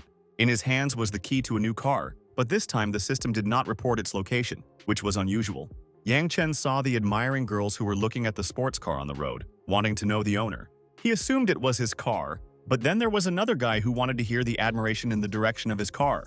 He appraised the car, knowing it didn't belong to him after all. One of the guys informed him that the girl was coming. He reached out to Yang Chen, asking for his help for $100 if he would support a banner for him. He called out to another man in the crowd. He pulled out an expensive bag, but I accidentally dropped it, and a lot of bundles of money fell out of it. The eyes of the people sparkled when they saw so many bills. The stranger put them back in the bag. He handed Yang Chen a bill to help him, but Yang Chen hadn't even given his consent yet. Then the stranger decided to raise the price so that he would agree. One of the guys advised him to agree because it was easy money. Yang Chen still picked up the banner. On it was a declaration of love towards Zhao Yun, offering her a relationship. The stranger held up a bouquet, smiling in her direction. She showed up with her friend while watching this scene. Her friend decided to ask their driver to stop at the back entrance so as not to mess with Lin Nan and his gang. But she immediately ran in his direction, which her friend did not understand. He remembered that Hengji had also tried to woo her, but he didn't have enough money for it. Yang Chen doubted that Zhao Yun liked him, but Ling Nan was confident because all girls liked guys who could drive sports cars. But Zhao Yun ran past him, running towards Yang Chen. He told her about the situation and asked her to respond quickly so that they could leave. Ling Nan was surprised that they knew each other, and Yang Chen recounted their history of dating in the taxi. Nan then realized that Yang Chen was just an ordinary taxi driver. Abruptly, he dropped to one knee. He handed her a gorgeous bouquet, declaring his love and offering to enter into a relationship. But they'd only met last week, and he was already telling her that she didn't want to waste her time with him. Ling Nan couldn't believe that the girl turned him down and his heart cracked, but Zhao Yun didn't like him at all. He didn't understand what was wrong with him because everyone used to like him. The girl was already red with anger and tired of shouting that she didn't like him at all. She rode towards Yang Chen, not understanding why he was helping this jerk. She gave him a sharp kiss on the cheek right in front of the crowd. Ling Nian ordered them to stop immediately. A blushing Zhao Yun apologized for drooling on her face, as this was her first kiss. I decided to give him a cloth to dry off. As he was wiping, Yang Chen noticed the sweet taste of peach from her lipstick. Her friend thought he was too impudent, while Zhao Yun apologized. She admitted that she couldn't hold back in front of such an atmosphere.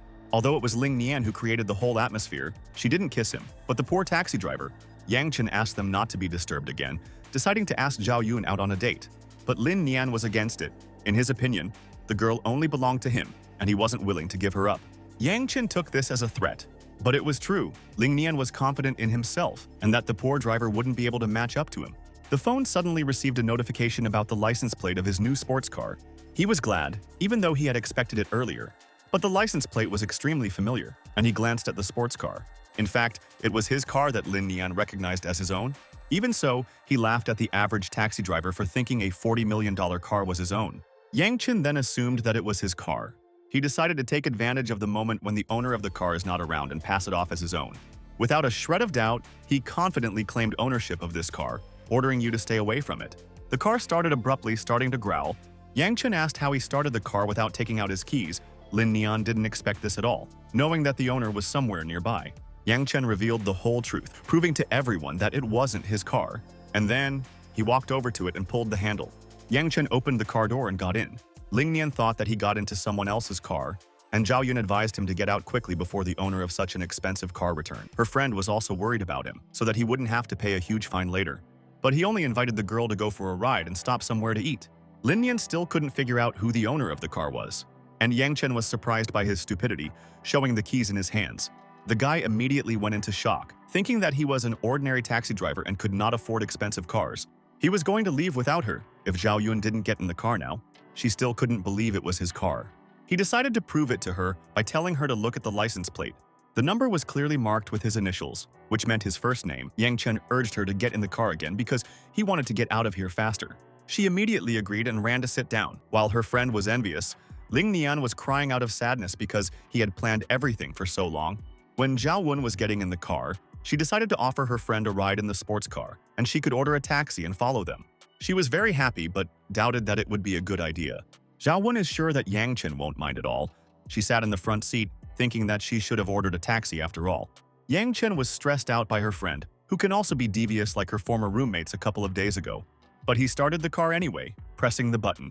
Yang Chen suggested that the two of them call a taxi and come to the Baoking Hotel, where he would wait. After saying that, he unbuckled the girl's seatbelt.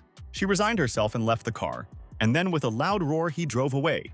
The girl apologized to her friend, not expecting this to happen. Ling Nian started laughing at her because Yang Chen didn't think much of her, but Zhao Yun asked him to mind his own business. She reminded him that he didn't even have such a car, and Ling Nian didn't know what to say. The girl closed the topic and began to catch a taxi to finally leave. Lin Nian assumed that the car didn't belong to Yang Chen and he just took it for a ride. Then he called his little sister to get information about Yang Chen driving a sports car. But she checked all the data, and there was no mention of a man named Yang Chen, and there were only 3 sports cars in the city. The guy was shocked by these words, realizing that Yang Chen had deceived everyone and that these were not his initials on the number. He knew that his sister was staying at the Beoxing Hotel, and he was going to visit her now. The nurse was scared, thinking that Yang Chen was threatening him, but Lin Nian didn't answer the questions and knew that he also went to the Beoxing Hotel. They all came to the same hotel. Ling Nian boasted about the speed of his car, which was much faster from the taxi, and noticed that Yang Chen was nowhere to be seen. Zhao Yun started texting him to find out where he was. Lin Nian then offered to help with the search. This made her very angry, and she reminded him about the public refusal, so that he did not bother her again. They were interrupted by an unknown woman. It was Sister Lin Nanny, who didn't want to see her brother treated so disrespectfully. She looked at the girl, not sure why she was so confident, but Zhao Yun didn't see any positive qualities other than wealth, and she doubted that her sister would choose such a guy as a partner herself. To be honest, she despised him with all her heart. Ling Nian decided to change the subject and already find that poor taxi driver, but his sister had already seen his parked car. But there was no one near her. The girls were starting to get nervous that he might have tricked them and wouldn't come, but Zhao Yun was sure of him. His sister has started to escalate, considering her too stupid a girl, and is not surprised by the deception. She was willing to tolerate any deception, but not from Lin Nian. This offended him greatly, and he threatened to beat her up to see if Yang Chen would come to her rescue. But then a black car pulled up behind them. Zhao Yun was overjoyed, knowing that he didn't want to deceive her. Lin Nian started laughing at him when he saw him driving another cheap car. Yang Chen got out of the car.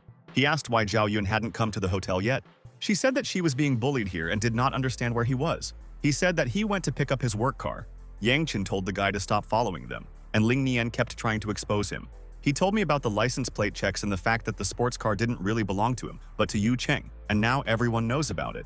But Yang Chen had no idea who Yu Cheng was. His sister joined in, knowing that he had no money at all since he worked in a taxi and was willing to give him a job for an honest confession. But he immediately refused, not wanting to work for such dirty people. He knew that she was trying to belittle her brother in order to gain the family's inheritance. The girl was extremely angry at his words and ordered the guards to grab him. But before they could attack Yang Chen, they were stopped by a rough, masculine voice. It was an unknown man who knew who Yang Chen was and started to worry about him. He inquired about his identity, and the man revealed that he was a hotel manager named Wang Yunhui and had come to meet him in person after learning that Yang Chen had booked a table. They both wondered why the hotel manager was being so polite to Yang Chen. The girl decided to check this with the employee, not understanding who Yang Chen was. The manager immediately talked about his status as the second largest shareholder, realizing that they wanted to harm him. Zhao Yun was pleasantly surprised by this information, but she still doubted that it was his sports car. But Yang Chen wouldn't drive someone else's car. She realized that the number meant Yang Chen's name, not Yu Chen's, and they were just fairy tales. Lin Nian and his sister still doubted that the manager had not mistaken Yang Chen for someone else, since he was only a driver. The manager hinted that not all rich heirs look like the slacker Lin Nian. He ordered them to leave the Baoking Hotel, breaking off the deal to redo the university library. The girl clenched her fist in anger. And then, she slapped Lin Nian's face because it was all his fault. He almost cried when his older sister hit him. And then, she roughly took him by the scruff of the neck. She pulled him to immediately apologize to Yang Chen. He cried, not understanding this attitude. The girl didn't want to hear this nonsense. Then, he picked up a brick from the ground. He started walking closer to Yang Chen's sports car. Everyone immediately became tense, and his sister tried to stop him from doing impulsive things. Zhao Yun also started to worry about the car, but Yang Chen knew that he would pay for it. But, surprisingly, he walked past the blue car as he approached his own. And all of a sudden, he started smashing up his own car. The nurse didn't understand why he was doing this while the guards tried to stop him. He made a call saying that he was the rightful heir of the Ling family, and now he was ready to plunge into family matters, forgetting about the free life. He also thanked his older sister for her contribution to the family, promising that he would always treat her appropriately. Yang Chen patted him cheerfully, happy for his transformation. He bowed and confessed his hatred for him, but still decided to thank him for everything, wanting to repay the debt in the future. Yang Chen had memorized his words and would use them when the time came. The older sister was incredibly angry with him for messing up her inheritance plan, but her words didn't make sense at all. Then he just changed the subject and suggested that we go out and finally have dinner. They were sitting at a table in the Baoking restaurant, eating various dishes. Zhao Yun's friends started to worry about Yang Chen's car, in case Lin Nian decided to crash it like his own. But Yang Chen doubted it. He could see that Zhao Yun wasn't eating at all and was trying to treat her. But initially, she invited him not just to have dinner, but also to talk about an important matter. She said that 2 of her neighbors were detained after the incident, and their family hoped that Zhao Yun would be merciful. My friend also considered this an important topic that needed to be addressed urgently. He advised the girls to tell them about the conspiracy of Hengji, that he made them do terrible things. Then he will be detained, otherwise he might continue to pursue them. Zhao Yun wanted to do so, but her neighbors refused to speak out against Hengji because his father is an important person. He didn't care and just ordered me to do as he said. He just advised them to set their own conditions, and that would be considered a mercy in their favor. And you don't even have to worry about Father Hengji. Zhao Yun smiled and decided to listen to him. They had already finished eating and Yang Chen suggested that they go to a movie. My friend sparkled and immediately agreed. He was very annoyed by her clinginess, even though he only asked Zhao Yun out. She caught his eye and immediately blushed, thinking that he was secretly in love with her. They left the hotel. Yang Chen asked the manager to let the driver bring his first car to Binjiang and wait for him there. The manager was ready to take her personally for complete reliability. Yang Chen was satisfied with the manager's performance and was willing to recommend him to the boss when they met.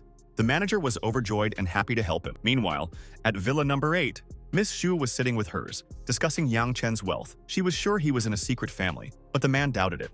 They owned 5% of the Yaowu company, and he didn't want to break off relations with them over who knows who, at least not until they knew exactly who he was.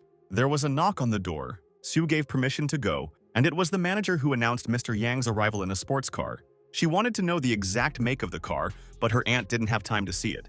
But she knew that Yang Chen was definitely throwing money around in ways that even she couldn't afford. And I decided to visit him with a present to look at the new car. Based on its price, it will draw conclusions. It was already dark outside. Yang Chen was sitting on the sofa and was on his phone when he recognized his first passenger on TV. She was detained by the police because she started a scandal because of the train that she had paid for. He wasn't surprised that her husband had cheated on her. Suddenly, the system found a new bad review and came to congratulate Yu. The system presented him with evidence of Yawu's crimes. Yang Chen kept marveling at the power of the system, which even had evidence of crimes. For an additional complaint, he also gets a bonus, the magic driver skill. The system girl approached, whispering in her ear. He blushed and clarified what this skill does. Thanks to a new skill, he can now control any transport. His eyes sparkled as he realized how useful his new skill was. The doorbell suddenly rang. He wasn't expecting visitors at this late hour, but he opened the door anyway, just to see who was there. It was Miss Zhu who came with a small gift, hoping that she didn't disturb his peace of mind. Yang Chen didn't mind the unexpected guest at all. As a gift, she brought him a watermelon that they had bought especially for him. He thought she was too kind and asked her to come in, but she had her own idea for him to take a look at the nighttime view of her hometown from the lakeside.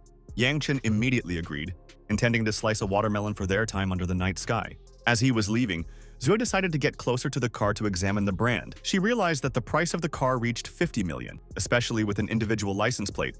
She was distracted by Yang Chen, who was already slicing a watermelon. He suggested that we sit down and enjoy the view while eating a watermelon. But Miss Zhu paid attention to his new car, complimenting its appearance.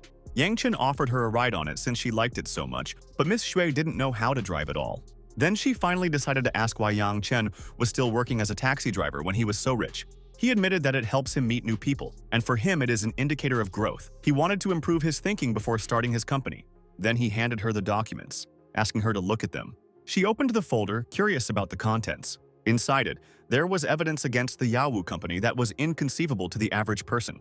She was very impressed with this amount of information in a short period of time, but Yang Chen had his own hidden sources.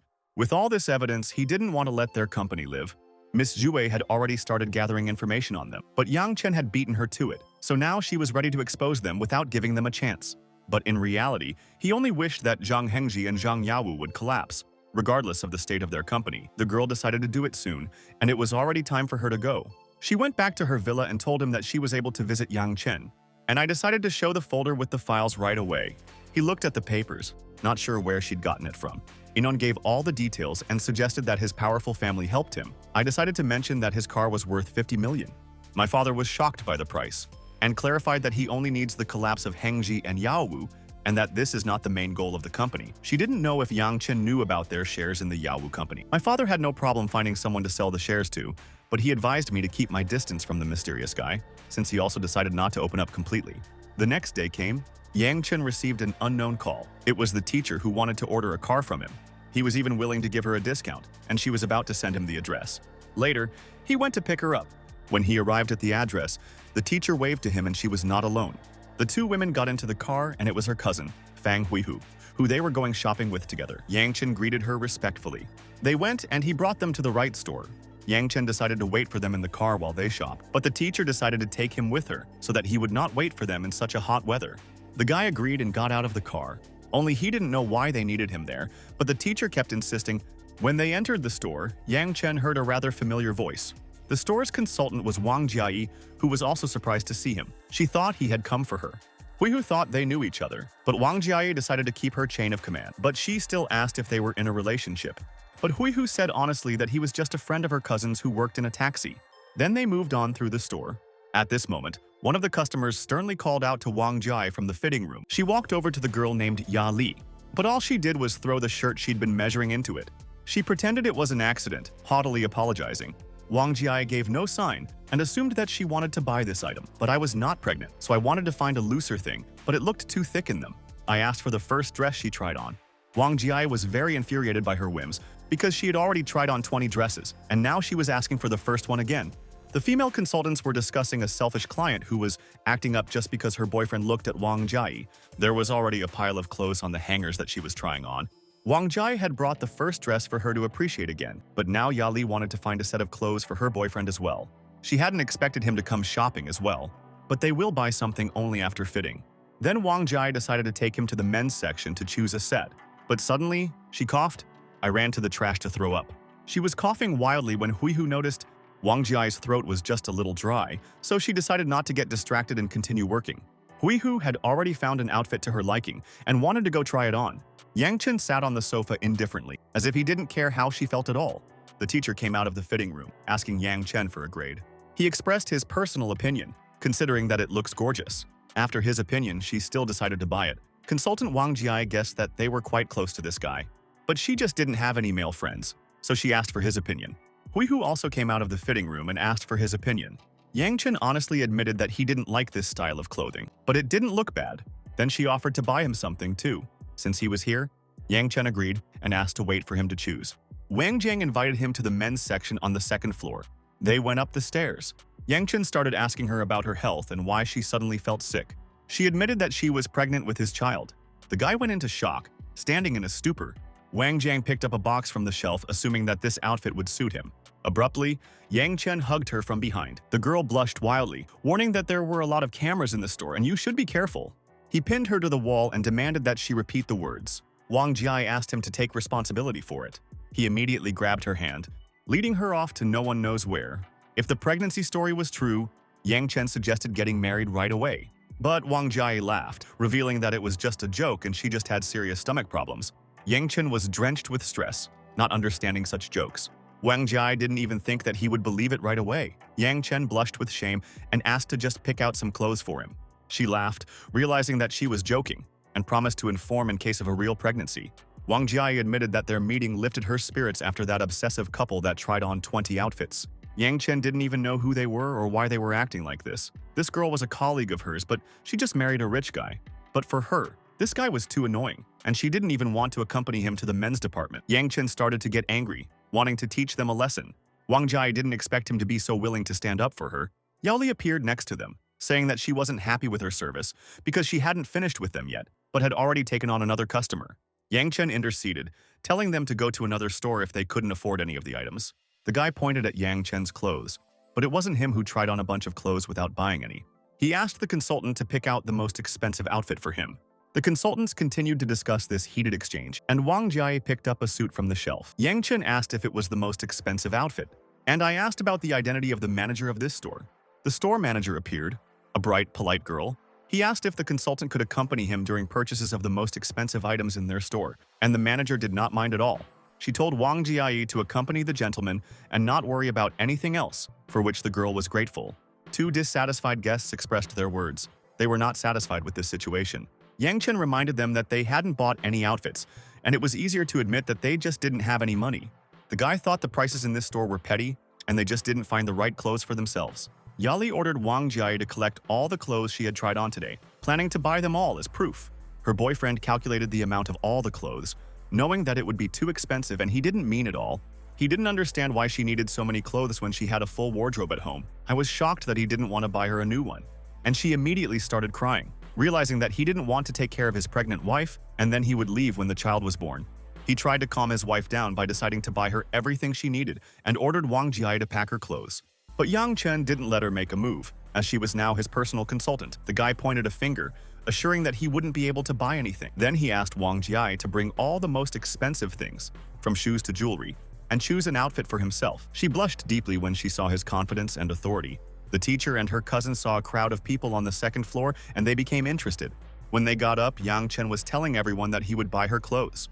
The teacher tried to stop him, knowing how expensive the prices here were and not worth spending so much on a stranger, but Huihu knew that they were far from strangers. The guy knew that an ordinary taxi driver wouldn't be able to afford this bag for 300,000 yuan and ordered Wang Jiai to bring it. She picked it up from the shelf, and I brought it to Li, advising him to be happy that the guy spends so much money on it and listens to whims. I was not sure that the taxi driver would not be able to afford such a bag, and he confirmed her words, pretending that he had no money at all. And then I decided to give them Wang Jiai to help them, because they have money to buy expensive things. The guy realized that he was just provoking him to buy everything expensive. But Yang Chen did not admit guilt. If they don't have any money, it's not his problem. Yali started to think that he was afraid of the high price, but the guy tried to explain that this was just a provocation. Wang Jiai stepped into the role and advised him to treat Yali better. Since he was so rich, she was also carrying his child. He swung his hand, intending to hit Wang Jiai for trying to make a fight between them, but his hand was seized. With his other hand, Yang Chen grabbed him by the neck, condemning him for raising his hand to the woman, and he offered to be an opponent if he really wants to fight. The guy started threatening to be released. Wang Jiai stopped him, otherwise he would sink to his level. So Yang Chen let go of his neck. Then the guy cleared his throat and said that now they were leaving. Yang Li was still not happy about how he could leave after such a disgrace, and he needed to take the hit. but he made a sensible assessment of his own abilities, knowing that he couldn't beat him. And he gagged his wife while she wanted to stay and continue the showdown, ordering her to buy her a 300 grand purse, threatening her with an abortion so that his parents would blow his brains out later. He already didn't care if it wasn't his child at all, expecting her to sleep with anyone for money. And he left while the girl tried to stop him. But as she followed him down the stairs, her foot slipped, and she tumbled down the stairs, falling flat on her stomach. The guy ran over, starting to worry, but it was very painful for her. Wang Jiang advised her to quickly take her to the hospital. He raced to the first taxi, carrying her in his arms. The manager was sure that I hardly deserved it for my manipulation of the child. Then, she asked Yang Chen if there was anything else he wanted to buy. He said he was looking for a formal outfit, and Miss Wang promised to help with that. The manager asked her to find something he liked. The cousins decided to leave and look for more clothes when the conflict was settled. Wang Jie inquired about the price of the necessary clothes. He named a price of 3,000 yuan, and she was interested in the reason for such specifics. Yang Chen reminded her of her words when she received her salary, and he decided to give her 3,000 right now. She blushed at the memory, wondering why he'd brought it up right now. Yang Chen inquired about the possibility of making custom-made clothes. They had it available, but she needed to take measurements. She began to measure his body and noticed that he had grown stronger since their last meeting. As she measured her hips, he noticed her expression. Wang Jie asked if he went to the gym. He remembered that the system had given him a body enhancement and lied that he had swung for it. Yang Chen started to show off his strong body, but Wang Jie blushed, not wanting to touch him like that. Even though she said that, she still ran her hand over his chest. He noticed it too, knowing it was just words. Huihu noticed their incredible closeness, and she decided to ruin their relationship with her cousin so that she wouldn't like him anymore. The manager turned to Wang Jie, asking about Yang Chen's clothing selection business. She told him about his custom-made suit and that she had already taken measurements. The manager's eyes sparkled for such an expensive order and said that the suit will be ready in half a month, and he left the store. After that, he went down to the parking lot. Everyone was already in the car and he asked for the next destination. Huihu named the hotel Baoking. She was curious about why he bought such expensive clothes while working as a taxi driver, but he just liked the clothes and decided to buy them. She thought he was a scumbag for flirting with multiple girls at the same time. To check it out, she decided to introduce him to her colleagues. She pulled her phone out of her pocket. After a while, they arrived at the hotel. He was going to go upstairs and eat until they finished their business, but the girls invited him to eat with them. Yang Chen agreed and they left the car. The door opened as they entered the hotel. There were many people sitting at the table in the hall, and Huihu wanted to introduce everyone. Zhao Qin was the department manager, and Yang Zhaqiang was the investment department manager. In response, she introduced Yang Chen and her cousin. Only there was only one place missing on the table for Yang Chen. Huihu then asked him to find a chair and sit down. But then I decided to ask the waiter for another chair. A chair with a pillow was brought into the room. The waitress passing by Yang Chen noticed his very familiar face, but she couldn't remember it. Zhaqiang decided to start a dialogue with Yang Chen about his work as a taxi driver. Having heard about their high salaries, Zhao Qin didn't expect them to have such salaries and decided to join if she got tired of investing. Yang Chen had a suspicious feeling that they were up to something. Huihu reminded that manager Yang was good at investing, and with his help, you can join in the process.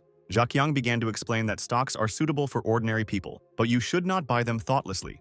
Huihu showed off his knowledge and hinted that his cousin would be able to learn more if she joined their company. She raised her glass of alcohol, offering to raise a glass to their managers. She stood up, too embarrassed to make a toast, so she just drank to their health. She took a careful sip of her wine. Zhaqiang took charge of training the newcomer. Yang Chen said that he has some spare money and would like to invest it if he can, so I started asking him about his investment company. He spoke about the company Sky Curtain, which guarantees a large return on investment. They came into the hall, apologizing for the trouble. The waitress brought a tray of premium white wine, but Huihu didn't remember them ordering it. She said that this wine was sent from the manager to Mr. Yang, and he would come in person soon. Huihu thought that they were talking about Yang Zhaqiang. She didn't expect that he had such a good reputation here, that even the hotel manager sent him expensive drinks. Zhaqiang suggested that it was a thank you for helping him make a big investment. The manager came in, apologizing for being late. He asked Master Yang if he had received the wine. Zhaqiang stood up, greeting him and thanking him for the wine. But the manager had no idea who this guy was. He introduced himself as the manager of the investment department. The manager didn't care and pointed at Yang Chen, who was going to get the wine. Everyone at the table was shocked. Huihu didn't understand why the manager would send wine to an ordinary taxi driver, but he understood that working in a taxi was just for the soul. He wanted to tell me about his true status, but Yang Chen interrupted him. The manager took the hint and was about to leave on business. He left, slamming the door behind him. Yang Chen invited everyone to sit down at the table while they stood in a stupor, and he asked Zhaqiang to continue talking about investments. and perhaps he would give him a few million if he trusted him. Huihu started to apologize to him for her behavior, but Yang Chen didn't see the need. He ordered Zhak Yang to continue again. His phone vibrated in his pocket. Therefore, he will have to move away to answer because it must be solid, since the director's son himself calls him. He needed to go back to the company now, but Yang Chen suggested that he come here himself. He told them to call Zhang Long so that they wouldn't be disturbed. Zhak Yang cautiously asked if they knew a person named Yang Chen, but he demanded to put it on speaker. Then he put the phone on speaker so they could talk. Yang Chen asked Zhang Long not to interrupt their conversation about investments, and remembered that a friend of his wanted to get a job at their company, asking for help. Zhang Long couldn't refuse Yang Chen, and he ordered Zhak Yang to behave normally, not giving Mr. Yang any trouble. Zhang Long reminded him of all the concessions he had made for him, including both the debt for Qiani and the help of an acquaintance, and for this he demanded a vote at the shareholders meeting in favor of baking company. Yang Chen promised to do it, and Zhang thanked him. Again, he asked Zhak Yang to do everything in the best possible way. He told Zhak Yang to sit down quietly and enjoy his meal. Then the man sat down on a chair. He also clarified whether Yang Chen is the second shareholder, but these were only nominal shares, so they have not yet been sold. Zhak Yang confirmed his words and decided to talk about futures investments, which oblige you to buy or sell shares at a certain time and at a certain price. Zhak Yang poured himself another glass of wine. After the meeting, they went down to the parking lot. Yang Chen had already gotten into the car, and he asked them all to return to the top, since he didn't need to be escorted at all. Everyone was in the car, and Yang Chen specified their next stop. The girl suggested going for a swim, and in the evening she decided to treat him to dinner. Yang Chen agreed and they sped off. After a while, they reached the water park. She needed to go to the bathroom and suggested that he go swimming alone. He put on his swimming goggles. With a sharp movement, he jumped into the water. All the girls around him stared at him, marveling at his athletic body. He emerged from the water while everyone was watching. I decided to sit by the pool. When he was drying himself, girls came up to him, asking for his contacts. He turned around to politely decline, but someone else came closer. Before Yang Chen could finish speaking, a woman's arms wrapped around his neck. When he turned around, he saw Wang Qiani, who he hadn't expected to meet here at all. She chased away all his female fans so they wouldn't get in the way. Yang Chen noticed her beautiful swimsuit, which made her look amazing. The girl did not doubt herself at all, and so knowing about her beauty, she asked why he was here, and Yang Chen told her about the friend he had come with. Qiani took a deep look at his physique and appearance, surprised that with such a job, he still finds time to train. But he didn't want to answer such questions trying to get rid of her. He tried to calm her down so that his friend wouldn't see them. Qiani was curious about who she was, so he told her about his former teacher. Qiani was surprised that a girl could make him go swimming with her, and assumed that she was incredibly beautiful. Yang Chen was tired of talking to her and tried to get rid of her. Then, Qiani resentfully turned around and left. The teacher appeared on the horizon after returning from the toilet. Yang Chen waved at her from the water, but she barely knew how to swim, so he swam to her aid. All the girls around her were talking about her skimpy bathing suit, as if she was just pretending to be innocent. Qiani wanted to change clothes if Yang Chen only liked innocent girls. Yang Chen didn't expect her to be a bad swimmer, so he decided to teach her. The girl slowly began to sink into the water. I immediately felt panic, screaming for help. Yang Chen reassured her with a smile, grabbing the girl so that she wouldn't be afraid.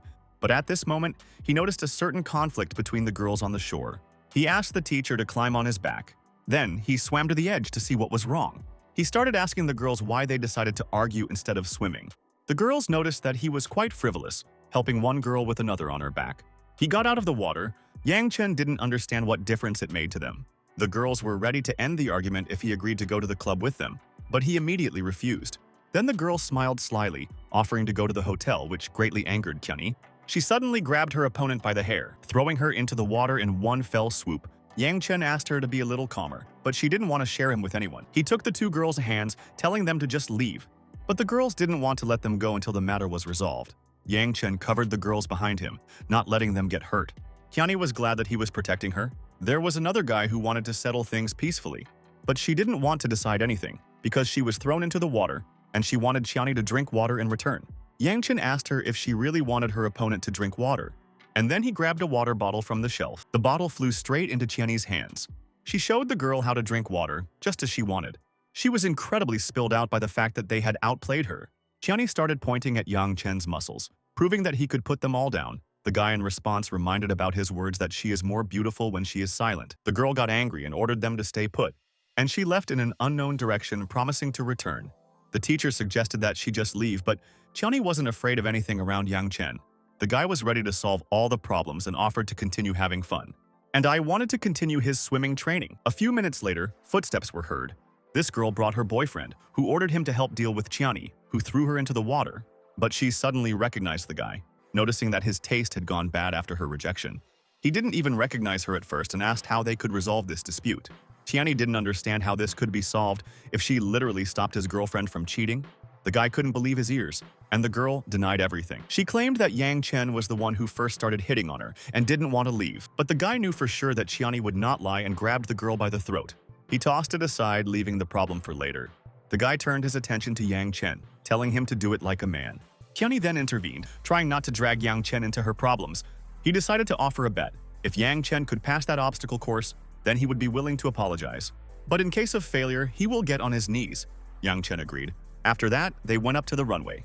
Chiani fiercely supported Yang Chen. The girl interviewed him, interested in his work, and he told her about his work in a taxi. Immediately, the competition could begin. The girl counted down and the race began. He quickly passed the first hurdle. The host was surprised by his incredible speed. Yang Chen passed one obstacle after another without slowing down at all. The girl did not believe that an ordinary taxi driver could move like that. His girlfriend supported him. He was climbing rings above the water and bounced up on the deck straight for the finish line. The second host admired his race, and Yang Chen became the fastest participant, completing the lane in just a minute and a half. He decided to look at the next contestant, if he could pass it. He was given a medal, and it was time for the second guy. The host announced the start, and he immediately ran. But I fell into the water right at the first obstacle. Chiani laughed loudly at him after seeing his failure. They tried to help him, but he refused. Yang Chen estimated his speed. Noticing how he passed the test in 1 second, the teacher never knew how fast or strong he was, so he gave her the medal to exchange for a prize. She thanked him with a kiss on the cheek. Chiani almost exploded with anger when she saw her action. But to the girl, it was just a token of gratitude. The guy considered this test not equal and offered to meet in races. Yang Chen agreed, but only if the guy did as he was told. Chiani knew what a good racer he was, so she warned Yang Chen about it. But Yang Chen also knew a lot about racing. When it got dark, a race was scheduled on the track. They were waiting for Yang Chen, who was delayed for no reason, which showed his cowardice. Chiani didn't believe it. It just took him a long time to get here. The guy hugged her, not understanding how she could fall in love with a taxi driver, but he was nothing compared to Yang Chen. Yang Chen's car pulled up to the highway. The guy didn't understand why he had come in such a battered car. He laughed as if he had arrived in a taxi after his shift, but Yang Chen wanted to finish it quickly. The guy reminded me that the loser does whatever the winner wants. Yang Chen wanted to use his magic driver skill. The race will start soon. In Yang Chen's car, Chiani was in the next seat, which was specified in the race rules. A woman should always sit in the passenger seat. To Yang Chen, this seemed like a meaningless rule, but he accepted it. The girl checked the readiness of the racers. She waved the flag to indicate the start. Their cars started the race, driving along the track. Chiani was afraid that their car's speed was so slow. But Yang Chen did not want to rush because in a race, turns are important, not speed. Then, he stepped on the gas pedal when the right moment came. He took off when they were almost at the first finish line. She urged him on in a loud voice, but he didn't understand why she was shouting like that. But it was more fun for her, even though it bothered Yang Chen. A turn sign appeared, and you had to be careful. The guy noticed his acceleration on the corners. Yang Chen abruptly turned the steering wheel at the turn, and in one fell swoop, he overtook the opponent's car. He hadn't realized how it had happened at all. Chiani clung to the handle, not expecting such skills in drifting. She cheered him on throughout the race, having fun in the passenger seat, but Yang Chen's ears were already ringing from her screams. They walked apart from each other. The rival's girlfriend was sitting in the car with him, warning him that they were catching up with them. The guy was confident, knowing that he couldn't outrun him. The opponent's car started to cut Yang Chen off. Chiani was extremely angry, not expecting such a despicable act. They were level on the road again. There was only the last corner left, and Yang Chen was going to overtake him right there, so it was better to hold on tight. But the opponent was blocking the lane, so it would be difficult. Yang Chen pressed down on the gas pedal, and I drove as close as possible to another car, which was very dangerous. He was a little ahead of him. While Chiani held on with both hands, screaming in fear, the guy was a little nervous, noticing his maneuvers on the turns. And then, Yang Chen arrived first by a small margin. Chiani immediately got out of the car. She was very seasick and ran away. The girl tried to calm her boyfriend down, assuring him that it was just a small thing and it didn't mean anything. But the guy clenched his fist angrily, throwing all the blame at her. He slapped her in the face, because if not for her request, he would not have disgraced himself in the race. The guy took her by the head, leading her away from the car. He threw it right at Yang Chen. Chiani didn't understand what he was doing. He pushed it away with one hand, claiming that he didn't like it so the guy could keep it. Yang Chen reminded him that it wasn't too late to kneel down and apologize, but he didn't want to admit defeat. They reminded him about the contract before the race, but he was too afraid to lose face in front of his friends. The guy didn't take him seriously, wanting to hit him, but Yang Chen ran at him first. I kicked him right in the groin. The guy collapsed to his knees in pain, and Yang Chen advised him to finish the circus, otherwise he would get angry. I took him by the throat to make him realize his mistake. His friends began to intercede, ordering their friend to be released. Yang Chen felt that they also wanted to get it. Chenny tried to separate them, because he wasn't even worthy of a punch. Yang Chen let go of his throat and the guy coughed with tears in his eyes. He realized that he was dealing with some crazy person, but Yang Chen might show more tricks if he didn't apologize. The guy decided to threaten his father, and Qiani was even funny that he was acting like a child. He didn't want to deal with it now, but he promised to take revenge. Yang Chen even wondered who his father was. The guy said that his father is the CEO of Dakan, but that doesn't change anything. But he promised to return in 3 days with revenge? He drove off in his car like a coward. As Yang Chen was getting into the car, he noticed his girlfriend watching him. She almost cried when she realized that she now belonged to him and had to go with him. But Yang Chen wasn't interested. Even so, the girl asked her to listen. Tiani was surprised at how much self-respect this girl had. But according to her ex, it now belonged to Yang Chen. She pushed it, not expecting it to be so naive. She opened the door of Yang Chen's car. He didn't understand why she kept getting into his arguments, but she just made sure that no one stole it. Tiani decided to go with him since he wanted to rest today, but Yang Chen only wanted to get home. But he didn't want her to go to his place, so Tiani asked to be taken home, and they went home. Half an hour later, he brought her to the house and told her to leave. He appreciated her appearance when she left, but advised her to dress modestly. After saying that, Yang Chen drove home. I decided to take a couple more orders while I still had time. When the order arrived, he drove up to the point near the hotel. A customer was standing there. The guy got into the car and Yang Chen noticed that he looked upset. 20 minutes later, they arrived at their destination on the bridge, and Yang Chen specified the stop location. The client asked to stop right in the middle of the bridge. He stopped and said goodbye, advertising his services for the next time. But the guy got out of the car, realizing that the next time to take a taxi will only be in the next life. Yang Chen heard this and realized that it was like saying goodbye to life. He decided to get out of the car and follow the customer, and then he called out, asking if he had come to enjoy the view. But he wasn't in the mood to enjoy anything, or the meaning of life. Yang Chen suggested problems in the relationship. It turned out that his partner cheated on him. In Yang Chen's opinion, it wasn't his fault at all, since he was also cheated on, but he didn't give up. The guy turned around in surprise, not knowing that his boyfriend had cheated on him too. Yang Chen wasn't interested in the context. He was just trying to give the boy some hope. But then I was shocked to hear his words. The guy felt a realization, deciding to go home. But Yang Chen's shift was already over and he awkwardly asked for another taxi. He didn't know who would be able to pick him up so late. He tried to persuade me to take him. Otherwise, he would change his mind and jump, and it would be his fault. Yang Chen agreed, but only if he was on his way. The guy said that he lived in Halen, and Yang Chen accepted that it wasn't far away. He went to the car telling him to get in. After a while, they arrived. The client decided to invite him to his home for tea, but Yang Chen just wanted to go home, not some tea. Then the guy offered to exchange contacts, but Yang Chen immediately refused. He clicked his tongue and exited the car in disgust. The system congratulated him for the new bad review and gave him a reward in the form of 100 million virtual currency. They can be spent on in-game skins, virtual goods, and so on. Yang Chen only came up with donates on the streams. He drove home to his villa. After taking a shower, he thought he could take a look. Looking at different streams, he came across a girl who was begging for gifts from the audience, and even found her cute. Then he clicked on the rocket gift to give it to her. She thanked the new secret audience member for the gift and asked them to order a song for her to sing. Yang Chen thought about it and suggested a song called Lone Swimmer, and the girl immediately agreed. Other viewers began to scoff at his choice, but the streamer tried to calm everyone down, rejoicing at the new viewer. Yang Chen still continued to argue with the stranger because he liked this song. He began to shower her with gifts, which made her eyes sparkle, and she immediately wanted to sing his song. While she sang, all the audience members discussed the new secret audience member who was throwing money away for gifts.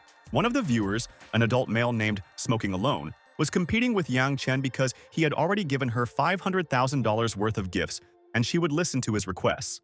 He sent her 100 pieces of super rockets and the girl thanked him brightly. But Yang Chen, under the nickname Secret Star, started sending out rockets by the hundreds.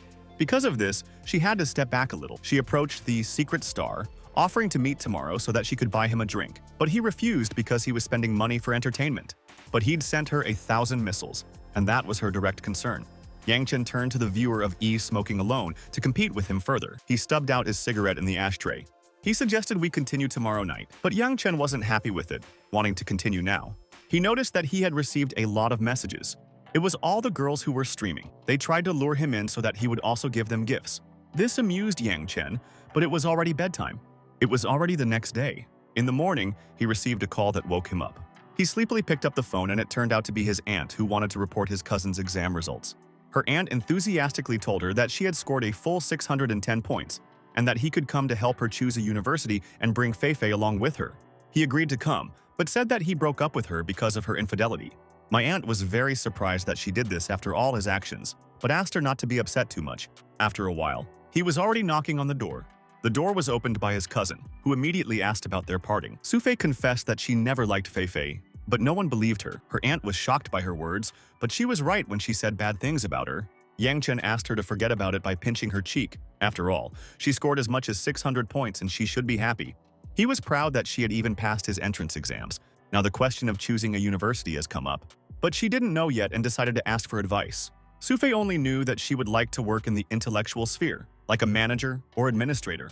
Yang Chen explained that all these professions most often lead to the office, and you had to choose an industry. The girl hasn't decided yet.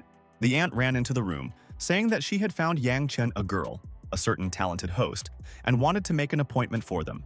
He hadn't expected her to start looking for a new bride so quickly. Yang Chen didn't want to meet anyone yet, but his aunt wouldn't even listen and ordered him to add her as a friend.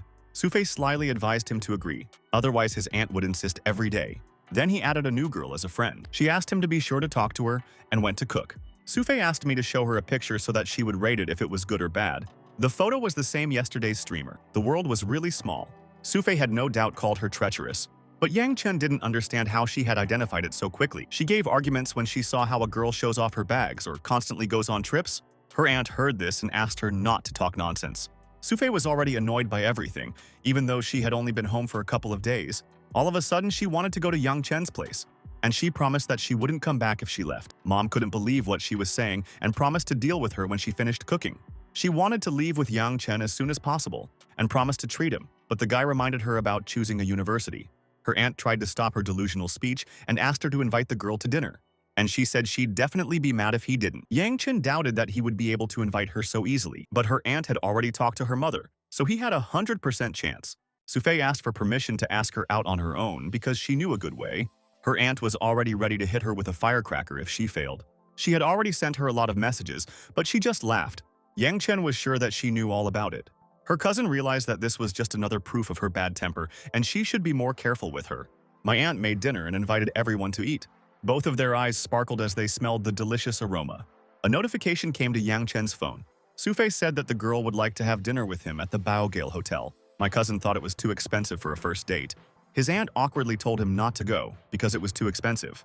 But Yang Chen had a good income, so they didn't have to worry. He started eating, otherwise all the food would get cold. It was already evening, and Yang Chen arrived at the Baogale Hotel. He'd been waiting for her at the table for an hour. Yang Chen felt that this was too rude of a refusal. One could say it in words.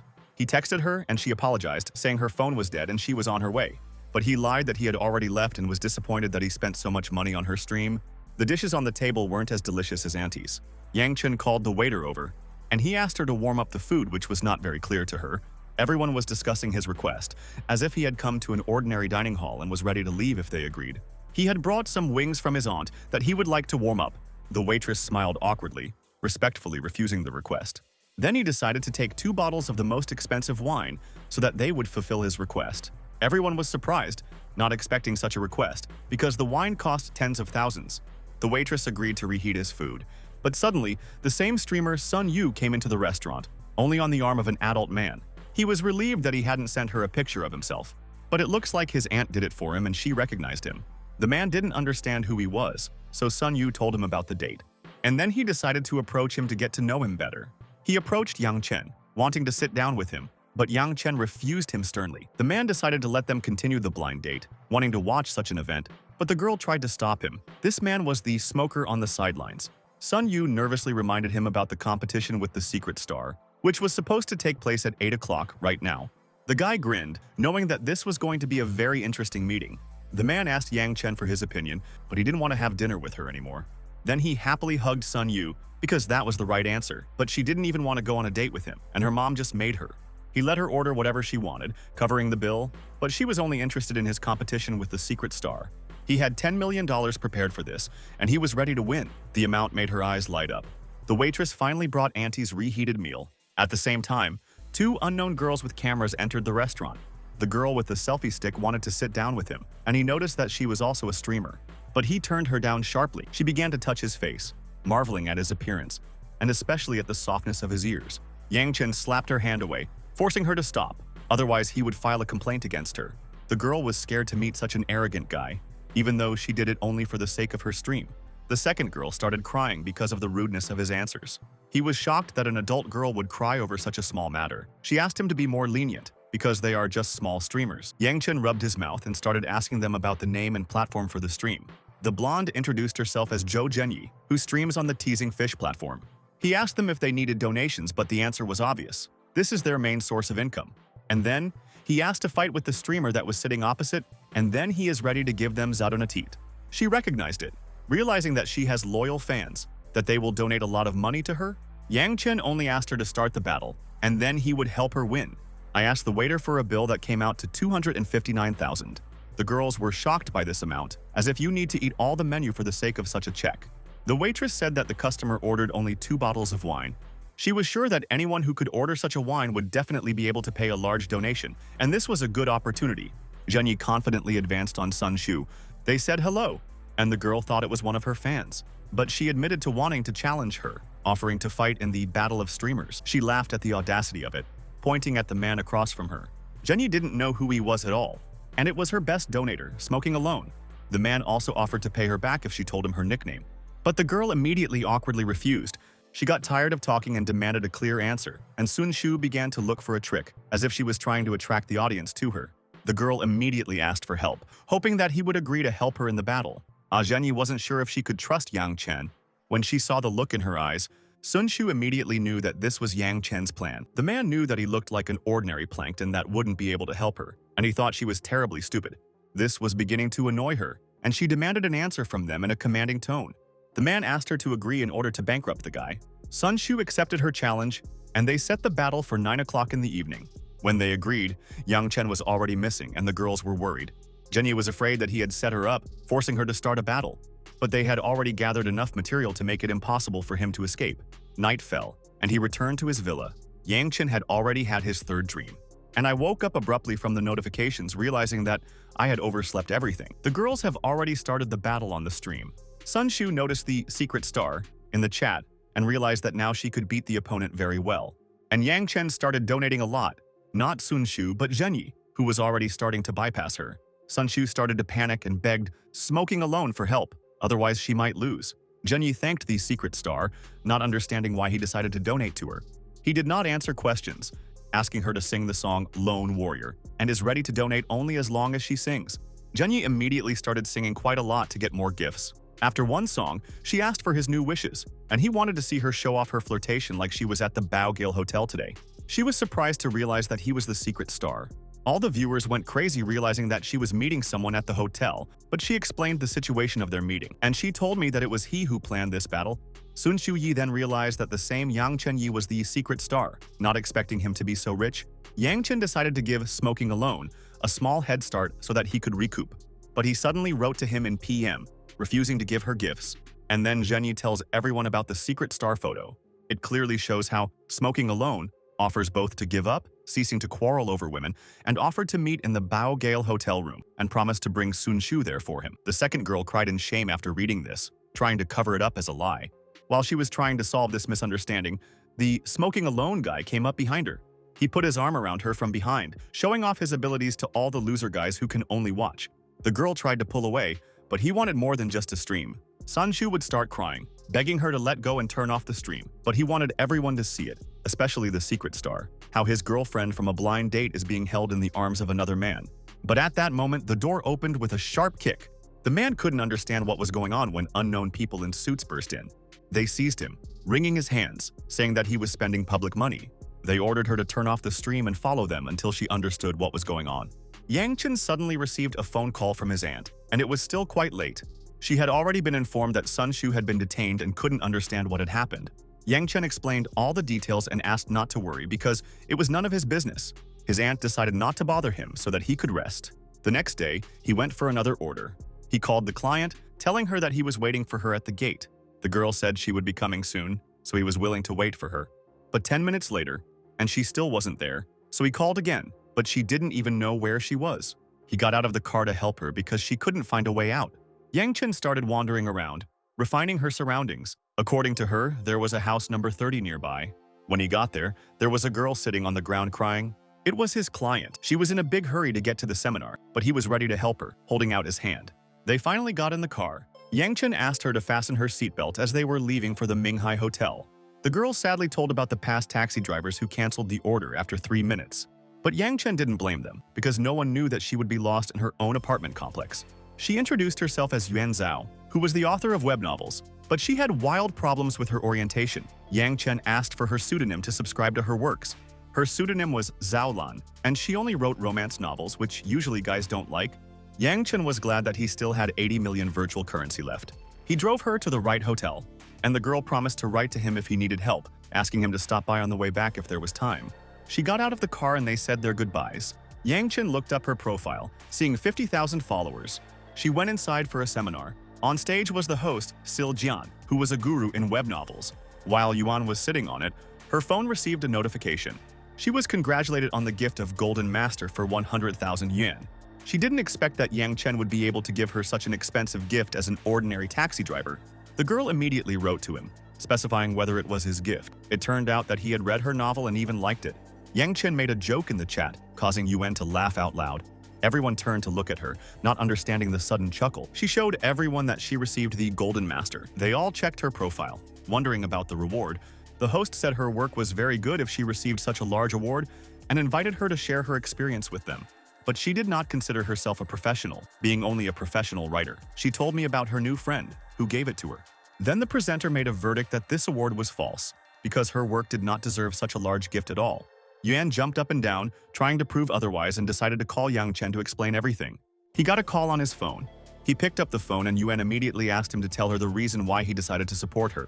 Yang Chen didn't understand why he had to prove anything and decided to give her even more money to make everyone believe. She didn't even have time to say anything. Everyone around her was surprised by his wealth when a $10 million reward came to her profile.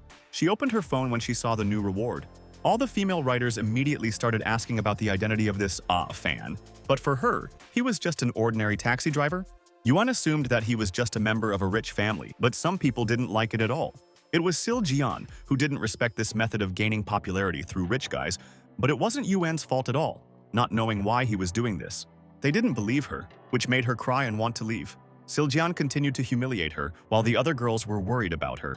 Crying, she ran out of the hotel, trying to summon Yang Chen. He started to worry when he heard her voice. Yuan explained the whole situation.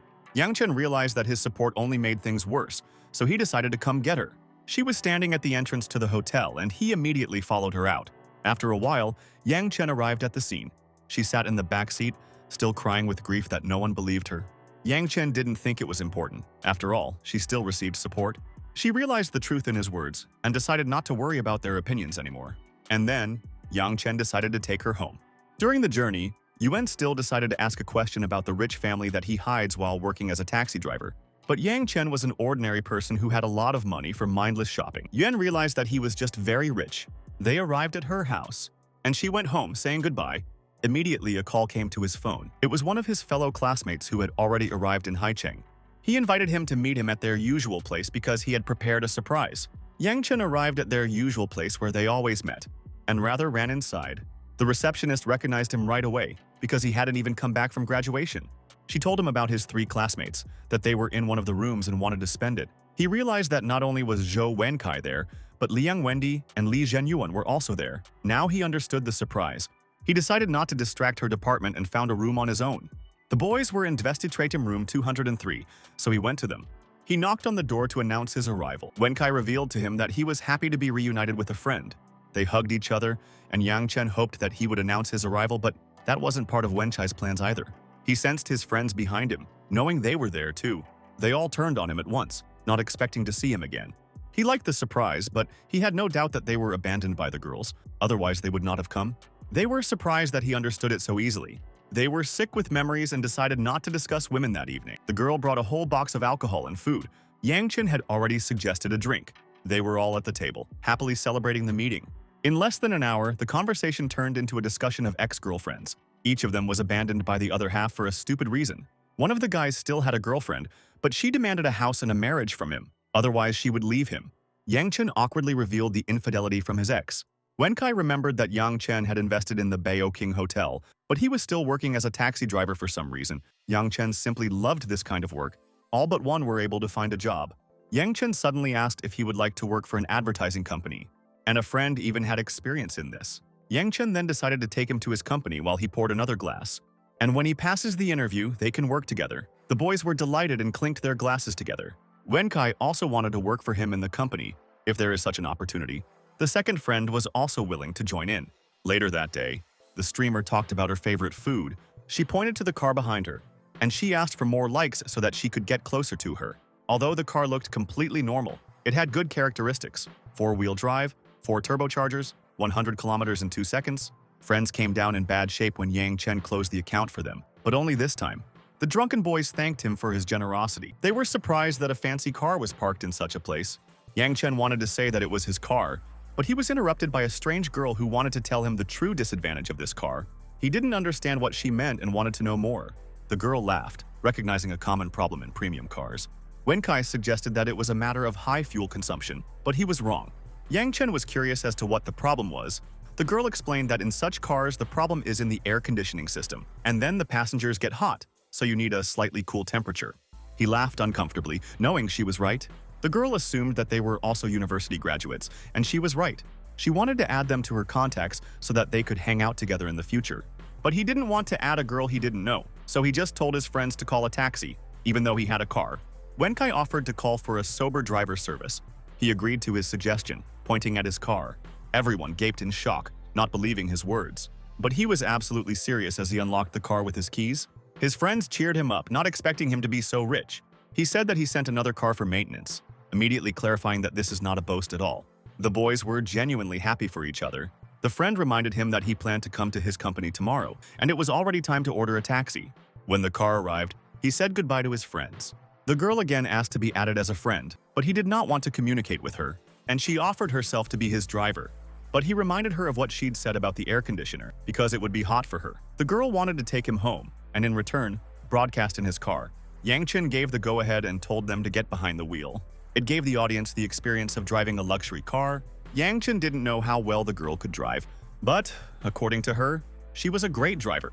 Then he relaxed and asked to be taken to Bingjin district. She couldn't believe that he lived in an area with villa prices starting from 100 million. After a while, they reached the gate, and they were allowed to enter the area. The girl asked for the next directions, and he told her to drive to the bridge at the first villa where you could stay. They saw the villa, and she was very surprised. The girl was thirsty and asked him to bring her some water. Yang Chen got out of the car and usually didn't invite other people inside, since he lived alone. He thanked her for the trip and asked her to go home. She's surprised he didn't pay her even the slightest bit of attention. Suddenly, she undid the clasp lower down to reveal her bust. She decided to ask him again if he had changed his mind. But Yang Chen wanted to rest, so he repeated his request. She clicked her tongue in frustration that the guy was ignoring her completely. Seizing the moment, she began showing her viewers around a rich neighborhood that ordinary people rarely see. A man approached her, trying to figure out which villa she lived in, but she explained the situation. Then the security guard began to expel her, because it is forbidden for outsiders to be here. She was in shock. After all, it was a simple security guard who didn't even let me take a walk. The girl decided to end the stream. She received a call on her phone from the manager. He stated that this was her last chance, because today, she will have a battle with another streamer, and she needs to win to renew her contract. Otherwise, they will terminate her contract, and she will lose her job. Yang Chen was sitting at home when he suddenly received a notification. It was Ling Qingying who nervously reported her battle to the audience, begging for their help. Everyone knew that Mei Xiaona was 10 times more popular than her and didn't believe in her victory, but she wanted to give it her all. Yang Chen noticed the wild popularity among the streams and thought about starting a company, but first he had to look at her loss and then discuss cooperation with her for a new contract. The battle began, and Mei Xiaona immediately decided to add interest by offering a deal. If Qingying wins, she can ask for anything, but if she doesn't, she will have to jump 10 times. Mei Xiaona started thanking the audience for the gifts. Viewers in the chat started offering her strange actions for which they are willing to pay her. This made her angry, losing her temper. Her boss had been texting her privately, telling her to keep her cool for the sake of winning. The girl began to cry, not understanding this attitude to herself. At this point, Secret Star sent her a gift of carnival, but she asked not to do it. Yang Chen didn't want to watch her get bullied. The girl continued to cry, breaking down because she was tired of enduring this day after day. She tearfully offered to sing to him, but without gifts, because a large share goes only to her boss. Secret Star didn't ask for anything in return, just wanting to support her, but he didn't want her to jump awkwardly, so he ordered her opponent to do so. In the end, thanks to his help, she had won this battle. Mei Xiaona felt sad, knowing that she would have to do it. She started jumping right in front of the camera, but due to excessive activity, one of the buttons split right in the middle, and her stream was immediately blocked for prohibited materials. Yang Chen laughed loudly at the sight. In the afternoon, he went to another order. It was his friend who was waving at him. He didn't expect Yang Chen to work on this particular machine, but the car was not simple, and he asked him to get in to take him to the company. He gazed at the interior with admiration, marveling at all the luxury. Yang Chen took them to his company. He was met by a manager who was not informed about his visit. Yang Chen explained the situation that his friend would like to get a job here. They met as they shook hands. They went inside, pressing the elevator button. The manager escorted them to the elevator, leaving them alone. The friend did not understand why the manager treated him with such respect, thinking that this was a simple service. But Yang Chen admitted that he recently bought this building. My friend's heart almost stopped at the news. The price of the building was several billion, but Yang Chen didn't answer any further questions. Yang Chen simply warned him to contact him or the manager if there were any problems. He arrived at the office and was met by Xiaoli. Yang Chen introduced his friend Zhen Yuan, who was now their new colleague. He asked to arrange a workplace for him, and Xiaoli immediately got busy. Now that Yang Chen had to leave, he left his friend to settle in. He left the building and received an unexpected call from Yuan Zhao. The girl asked to stop by at 7 in the evening to take her to a classmate's birthday party, and asked her to dress up well, because they would go to the Baking Hotel. He hadn't expected such a request, not understanding why a driver would dress up for an event. But she would like to introduce him as her boyfriend, so that he would protect her from possible abusers. Yang Chen accepted this as his apology for what had happened and said his goodbyes. In the evening, he arrived at her apartment complex. Yuan Zhao was shocked that an ordinary taxi driver would have such a luxury car. Yang Chen arrived in a sports car this time, wearing a suit for the event. She praised the car's appearance, and Yang Chen was sure that no one would dare offend her if she drove it. Zhao laughed at his joke, agreeing with his words. They drove to the Baoxing Hotel. When they arrived at the right room, her classmate and her friends were sitting at the table, and Yang Chen introduced himself to them as Yuan Zhao's boyfriend. Her friend noticed his incredible appearance, but she was upset that she didn't even report her new boyfriend. Yuan Zhao brushed it off as if they had just started dating and hadn't told anyone yet. Yang Chen stepped into character, getting close to her face. He was sure that they would never part. Zhao blushed at his actions. My friends laughed at their mawkish behavior right in front of everyone. The door to the hall opened again. Finally, her boyfriend showed up. His name was Wang Tianyi, and they were already planning a wedding at the end of the year. All her friends congratulated her on her engagement. They started pouring wine into their glasses. The girl asked about Tianyi's work, and she shared that the guy's family is engaged in the sale of seafood to large companies. It was quite impressive, and in response, she asked what Yang Chen was doing. Tianyi noticed his good looks and expensive suit. But Yang Chen didn't give himself away, claiming that he was just a regular taxi driver who shopped at cheap stores. His friends mocked him, not understanding how he was able to win over Yuan Zhao, who was in a rich family. The girl even considered it a waste that she spent so much money to support her books. But Yang Chen interrupted her, admitting that he was the one who bought her a dozen gifts to prove his sincerity. Yuan Zhao blushed again at his words, showing the generosity of her boyfriend. Tianyi couldn't believe that he made such money working as a taxi driver, but Yang Chen wasn't greedy when it came to the girl he loved, and Tianyi agreed with him. A waitress knocked on the door and asked Mr. Wang to park the car that was blocking the way. Tianyi didn't understand why he wasn't given a parking space when he booked it in advance. Yang Chen asked her to move Wang's car to his place and move the sports car to the side of the road. He explained that the manager gave him the parking space when he arrived, so he returns it. Tianyi was shocked to realize that it was his sports car. Yang Chen explained that he usually drives a simpler car, but decided to choose a sports car for the event. Her friend began to doubt that he worked as an ordinary taxi driver, but Yuan also confirmed it. Recalling how she arrived at the author's meeting in a regular car, the second friend at first considered it a lie, not thinking that taxi drivers can earn so much. One of the guys joked about wanting to work with him, but Tianyi realized that he was just using rental cars to show off. He had warned Yuan to be careful with him, but she was sure of his sincerity. Tianyi asked where Yang Chen bought this car, knowing all the dealerships in the city. This question should have exposed him to everyone. Yang Chen suggested with a smirk that he call the most expensive seller to find out for himself. Tianyi hesitated, pretending to forget the number and leaving the contact on the other phone. Yang Chen then agreed to call on his own. The salesman picked up the phone, worried that there might be a problem with the car at such a late hour, but Yang Chen explained the situation to him. But he didn't know any guy named Wang Tianyi and considered him a fraud. Yang Chen understood and dropped the call. Everyone at the table sat quietly after such a disgrace. The waitress came back again, which made Yang Chen worried, but they were afraid to drive such an expensive car. He calmed them down and told them that he wouldn't even blame anyone for a scratch. And it was time to leave. The couple got up from the table. Yuan apologized, forgetting to bring a gift. The friend did not expect anything, rejoicing in the presence of a friend. Then they packed up and left. The waitress came in with a tray of alcohol. The manager announced that Yang Chen had purchased alcohol for them before leaving. Once again, he apologized to Tianyi for the inconvenience of parking, but the guy already realized his mistake because the sports car was valued more. But the manager clarified that it was not only an expensive car, but also his status as a second shareholder, and that is why he received priority. Tianyi was shocked by what he heard, and he asked me to thank him for the drinks. They got in the car and left the hotel.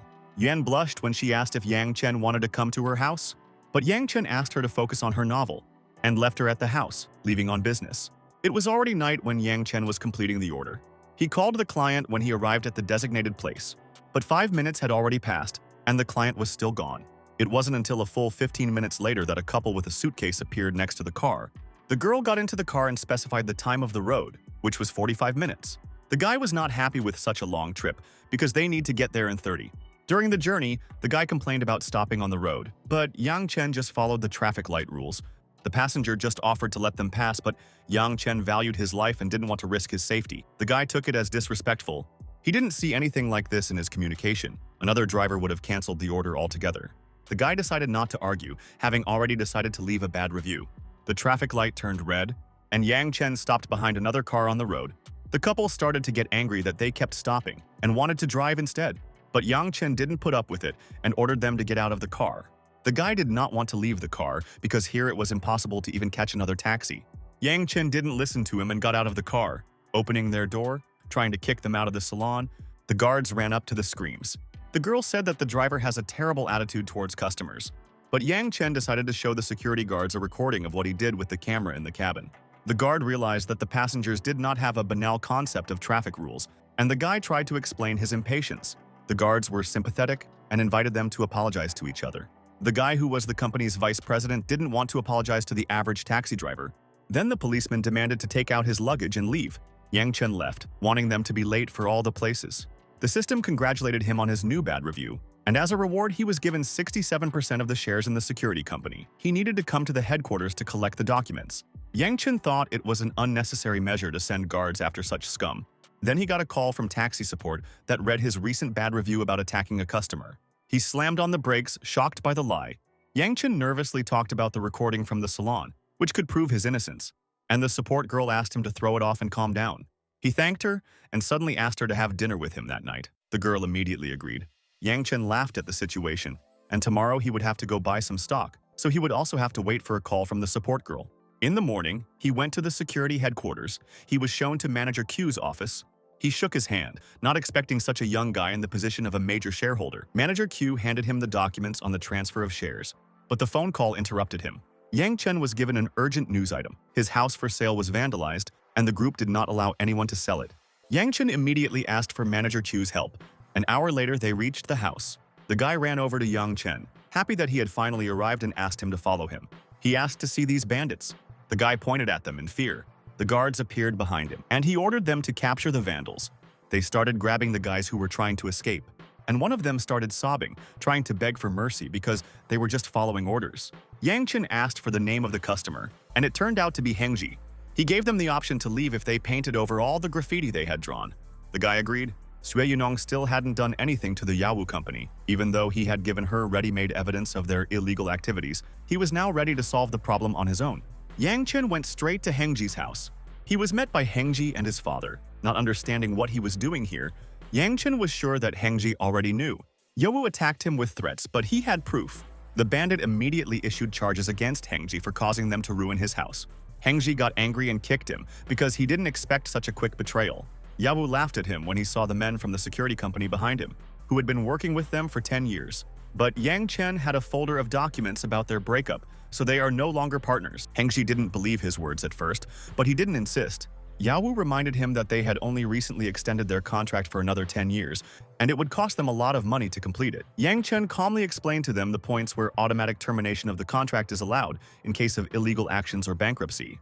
The man doubted that they could go bankrupt, but Yang Chen took out his phone from his pocket, reminding them of their illegal actions. He showed him something on his phone that made Yawu's jaw drop in shock. They panicked, but Yang Chen didn't reveal the source of his information. The guy calmly sat down on the sofa, advising them to prepare for prison.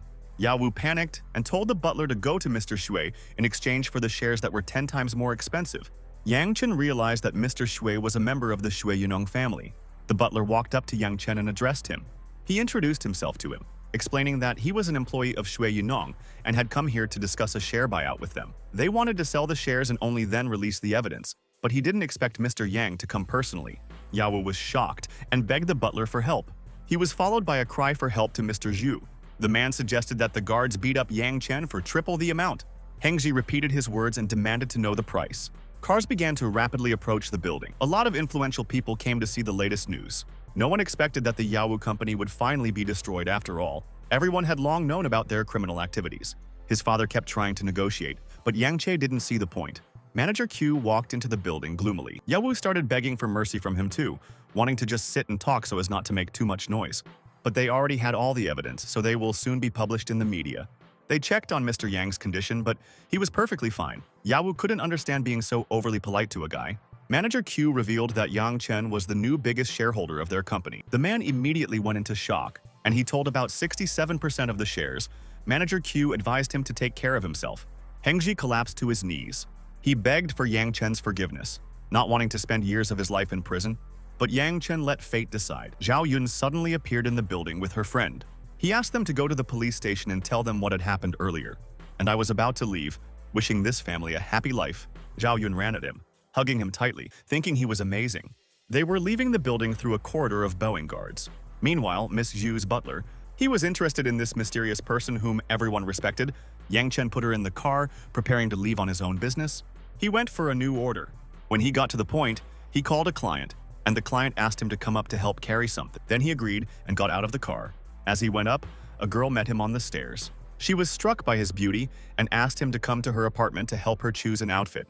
Yang Chen didn't have time to understand anything before he was dragged along by his arm. She took him inside and started showing him different clothes. He tried to pull away, wanting to get back in the car and wait there.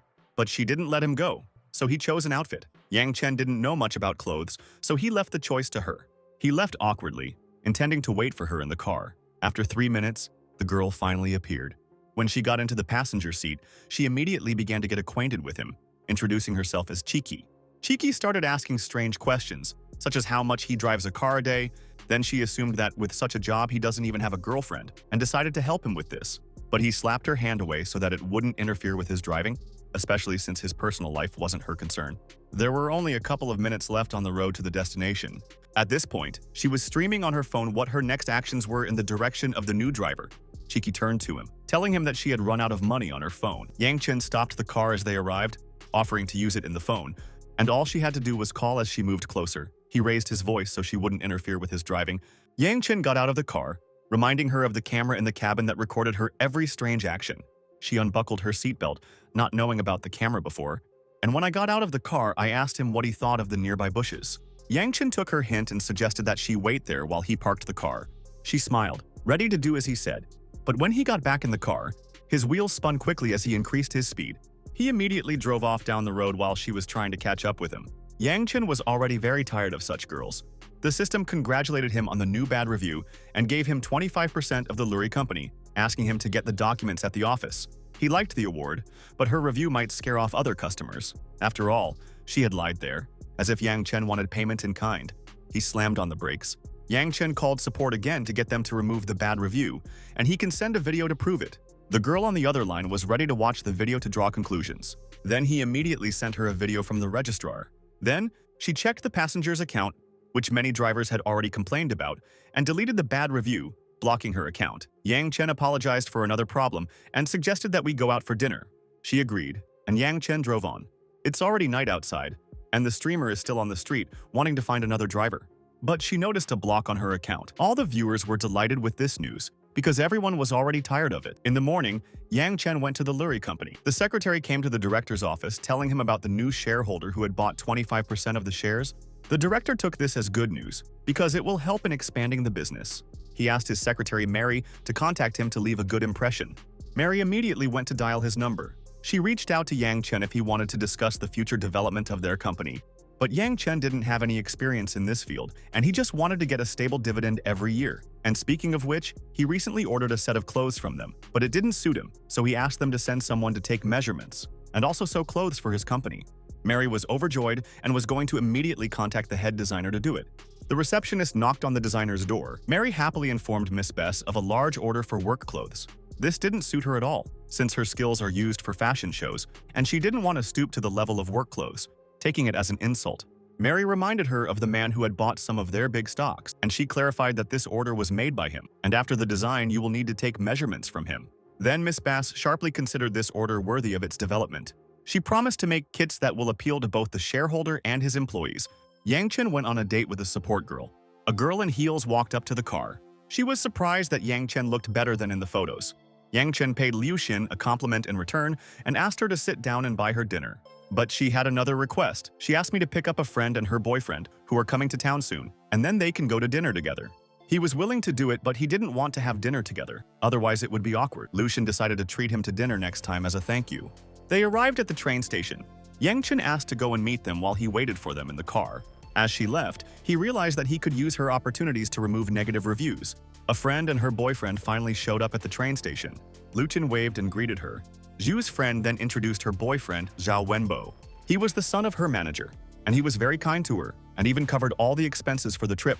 As they walked to the car, Wei didn't understand why Liu Chen still didn't have a boyfriend.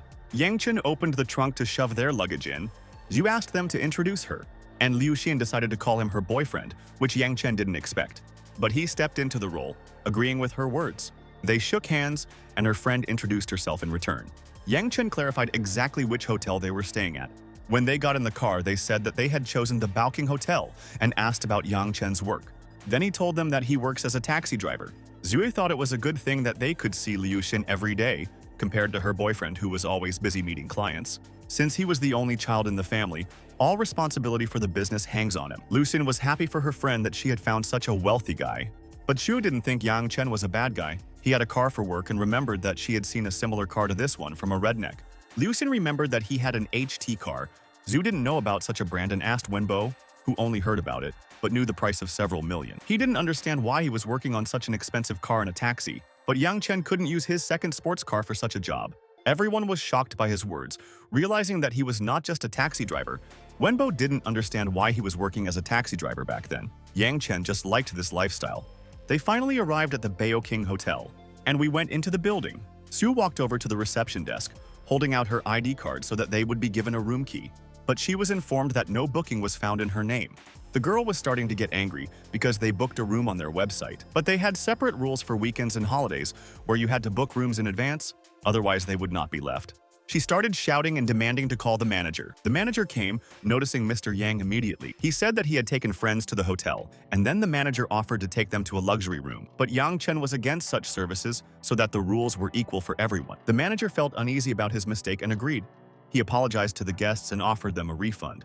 Zhu didn't understand why Yang Chen wasn't willing to help them, but he was only doing his honest job, and he already had to leave, and he said goodbye to Liu Xin. He left them in the hall as he left. Liu Xin didn't understand why the manager was being so polite to him. The manager immediately told about the status of the second shareholder. Everyone was immediately shocked by what they heard, because this was the best hotel in the city. Zhu couldn't believe that he was just working as a taxi driver and wanted to know the truth. But Liu Xin didn't know much because they didn't meet for long. Back then, Zi was angry that he didn't help them in this situation. Liu Xin recognized his behavior as correct, since Xue had been joking about him the entire trip. The manager was wondering why Yang Chen would choose such a simple girl, being young and rich. Yang Chen went to his villa. When he got out of the car, he was immediately met by a girl. It was Miss Zhu who had brought him bean soup that would help him cool down in this hot weather. He immediately invited her inside. She poured the soup into a bowl, and Yang Chen was admiring the manager's cooking when he remembered the information about the Yawu company. Miss Zhu was sorry that he had to get involved himself when he assigned her to handle it, but Yang Chen didn't hold a grudge, not even giving them the time to sell the shares. She was upset that she'd let him down this time, but she promised not to do it again. Back then, he decided to contact her in the future if he had any problems, and it was already time for Miss Zhu to leave. Due to the growth of his business and real estate, he doesn't have time to serve her at all, so he wanted to hire a housekeeper. I decided to do it tomorrow. Next, he drove to a nearby neighborhood after receiving an order. The passengers were a woman with 2 children. She sat back and Yang Chen asked her to fasten her seatbelts. The woman immediately became nervous that Yang Chen took a longer route and ordered her to turn around, but he couldn't turn around until the next traffic light. She ordered him to drive in the wrong lane, like everyone else in the neighborhood does, and thought he wanted to drive longer so that she would pay more. Yang Chen was surprised at the example she was setting for children to break the rules. She was displeased with his comment and ordered him to turn around immediately. Yang Chen then pointed out a traffic cop who could straighten her out about the traffic rules. The woman immediately left the car.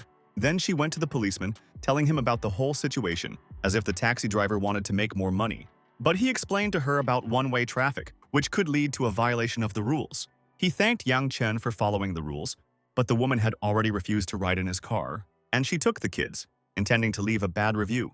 The system appeared, congratulating him on a bad review, for which it gave him a secretary girl. She had a 10-year employment contract in her hands, and he could break it at any time. Yang Chen was glad for this convenience. After all, this was what he needed. His secretary's name was Yu Shi, but she didn't have any experience yet. At 6 o'clock, he arrived at the villa where his new employee was supposed to be standing. He saw the girl and assumed that it was Yu Shi. Yang Chen wasn't mistaken, and the beautiful girl recognized Mr. Yang. The guy asked if she knew the basics of her job. She was willing to take on the responsibility of taking care of his daily life and helping with work tasks. Yang Chen put her suitcase in the trunk while offering her a salary of 50,000. Yu Shi was very happy with this amount for her first job, and they went home. When they arrived, he gave her permission to choose any room, and in the evening, they would go to dinner. They arrived at the Baoking restaurant, and we were already sitting down to dinner with the table set. While they were chatting, an unknown girl that Yu Shi recognized came up to the table. She immediately noticed the beauty of her boyfriend. Yu Shi reacted negatively to her, asking her not to disturb them. It was a former classmate of hers. She introduced herself to Yang Chen. Her name was Zhang Lulu, but the guy wasn't interested. The girl was wondering how long they had known each other, and Yang Chen confessed about their acquaintance today. Lulu made fun of her for going on blind dates with her education. But Yu Shi ordered her to leave so that she would mind her own business. Lulu asked if she had found a job, since she was an assistant to the vice president at Ningxi and could offer a job. Yu Shi abruptly stood up, not wanting to argue in front of Mr. Yang. She called the waiter to help her get rid of the unwanted people. The girl turned to Lulu, asking if she had a table reserved. Lulu, of course, had her own table. Then, the waitress respectfully asked her to return to her seat. Even so, she didn't leave, continuing to annoy Yang Chen with her unsolicited advice so that he wouldn't interact with Yu Shi. Yu Shi couldn't stand it anymore and started threatening to tell her about her college classes. Lulu was angry that she remembered that. Lin Nian suddenly came to her rescue. Lulu started crying to him so that he would deal with her abusers, and he decided to help. But he suddenly noticed Yang Chen, whom he didn't expect to meet. He noticed how beautiful his girlfriend was sitting across from him. Yang Chen clarified that she was just a secretary who bothered Lulu and interfered with their dinner, so he needed to solve the problem. Ling Nian became nervous and promised to make her apologize. Yang Chen didn't want to solve it so easily since he hadn't kept track of her. She didn't understand why the vice president of Luri's company was afraid of an ordinary guy, but he silenced her, telling her to apologize to him. She expected Mr. Lin to help her, but the opposite happened. He grabbed her by the throat to make her apologize while she screamed in pain. She bowed to Yu Shi, apologizing for her behavior, but she would never forgive her and wished to never speak to her again. Lulu promised that they would never see each other again. She asked them to kick them out, but Yang Chen wasn't done yet. He remembered the words about Yu Shi's betrayal, and he wanted to know more about it, because he needed to know who he was hiring. Yu Shi panicked, but Yang Chen only waited for Lulu to respond. The girl began to talk, claiming that it was a common misunderstanding. When they were sitting for the exam, Yu Shi was sitting in front of her, and it seemed to the observer that she was cheating on her and did not count her work. Yu Shi got angry at her blatant lie, reminding her how she stole her article and spread rumors. Lin Nian slapped her in the face for doing such dirty things. An employee approached them, trying to calm the guy down from violence. But Lin Nian doesn't remember hitting anyone, so he asked Lulu about it. She protested, pretending to fall herself. Yang Chen understood the whole situation, and that Lulu had considered herself a victim in this situation all her life. The girl admitted her guilt but still could not accept it. He decided to leave the resolution of the conflict to them, and Yu Shi still didn't want to see her again. Ling Nian apologized for the inconvenience, promising that they would never see each other again. And he left, taking a tearful Lulu with him. In front of his face, the system's notification of Yu Shi's increased loyalty popped up, which was raised to 55. The next day came. Yang Chen was going to take a ride around the city and asked Yu Shi to find someone to take care of the garden and pool. Miss Ju was watching his villa from the window. The manager reported about an unknown girl who stayed at Mr. Yang's place for the night and is still staying at his house. She got suspicious that it might be his girlfriend, so Miss Jue asked her to find out. She went to his villa and started ringing the doorbell in search of Mr. Yang. Yushi opened the door to greet her in a friendly manner. The housekeeper introduced herself and said that Miss Yu had given him the king crabs. Yushi said that he wasn't here right now, but she could pick them up herself as a new housekeeper. The manager understood and handed her the package, preparing to return home. After the conversation, she went back to the 8th villa. Miss Ju immediately inquired about what had happened, and the manager explained that they had a lot on their minds. After all, this was just an ordinary housekeeper, not his girlfriend. Yu liked the news and sent her off to do her own business. But she was following her father's advice to stay close to Mr. Yang. Yushi put the bag of crabs in the refrigerator, and she was talking to Yang Chen on the phone. He bought her another car to make it easier for her to get around the city. He asked her to call him when she was done, and they were going to pick her up together. Yang Chen went to the taxi app to check for new orders, and at that moment, one arrived immediately, and he immediately went to fulfill it. When he arrived at the point, there was a crowd of smart girls standing there. He clarified, and it actually turned out to be his clients. The girl asked everyone to get in the car. Yang Chen hadn't expected such a large number, doubting that he would be able to lead them all away. But they insisted on leaving in one car, not wanting to call another. Yang Chen knew that it would fit a maximum of 5 people, but they assured him otherwise. They climbed into the back seat, happy to save money thanks to one taxi. Yang Chen asked them to buckle up. During the drive, the girls talked about their topics, discussing lines they needed to learn. One of the lines was about a housewife who was able to buy herself a luxury car. Yang Chen overheard and realized that it was a marketing slogan. The girl in the passenger seat was annoyed that the driver was turning his head and not looking at the road. He laughed, realizing that by the logic of their slogan, each of them should have a car.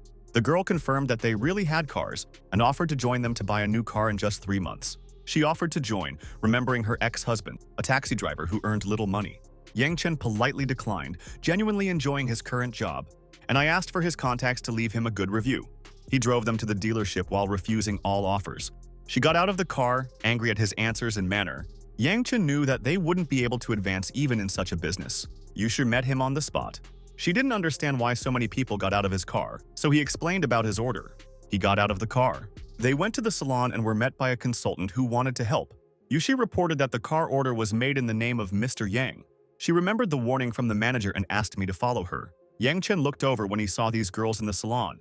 The consultant took him to the manager's office. They said hello, and he asked me to make them some tea.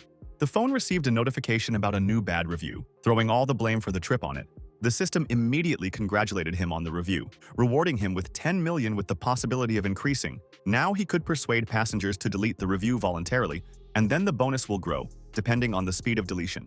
He was surprised to see the new features in the system. The manager brought Yang Chen tea on a tray, but he was in a hurry, so he asked me to get straight to the point about the car, and they went to the new car. In the middle of the salon, 2 girls were arguing, and the manager had to move away, but he let them inspect the new car. Together with Yu Shi, they approached her, and she immediately liked the car. Yang Chen advised her to check out the salon. She got behind the wheel and Yang Chen took a picture of her as a keepsake, but a woman's voice interrupted them. These were his past clients who did not expect to see an ordinary taxi driver in the salon and ordered to stop taking pictures. Yang Chen again politely refused them and wanted to see their cars. The girl proudly pointed to her car, wanting to take a picture of it. Yushi couldn't understand what was going on, but Yang Chen let them take a picture of their car. The girls took out a red canvas, and they began to stretch it out while the girl was filming them on the camera. Yushi didn't understand what exactly they were trying to do. Yang Chen showed her a post on his phone where the girls were trying to pretend it was their car. He decided to let them have their fun while they could. The girl saw the license plate, which meant the presence of the owner, and wanted to meet him to add friends. The manager noticed her filming a sold car and ordered her to leave. She was trying to find her owner to meet. He was already alarmed by her impudence, even though it had prevented him from checking his car. They even paid for a photo with the car, but they will have to pay more for an important customer. She still couldn't figure out where the owner and manager was surprised by her poor eyesight, since he was standing right in front of them. All the girls opened their mouths in shock, not expecting it to belong to a taxi driver. The manager ordered them to leave so that they would stop making such nonsense. She still ran to Yang Chen's place to chat. She couldn't believe how the taxi driver had allowed himself such an expensive stamp, but Yang Chen didn't answer her questions. She begged him to reveal the secret, and she asked him to forget that unpleasant situation, having already deleted the negative review, and asked him to add as a friend. The system has notified him about receiving a bonus for voluntary removal, so it's time to spin the wheel and stop him to hit the multiplier. Yang Chen stopped after a couple of seconds. He got an 8-fold multiplier, and now his reward was 80 million. The girl kissed him on the forehead. Yang Chen decided to be merciful and offered to add friends only if they met again. He winked at the manager. The manager ordered security to take the girl out, and they began to lead her out by the hands.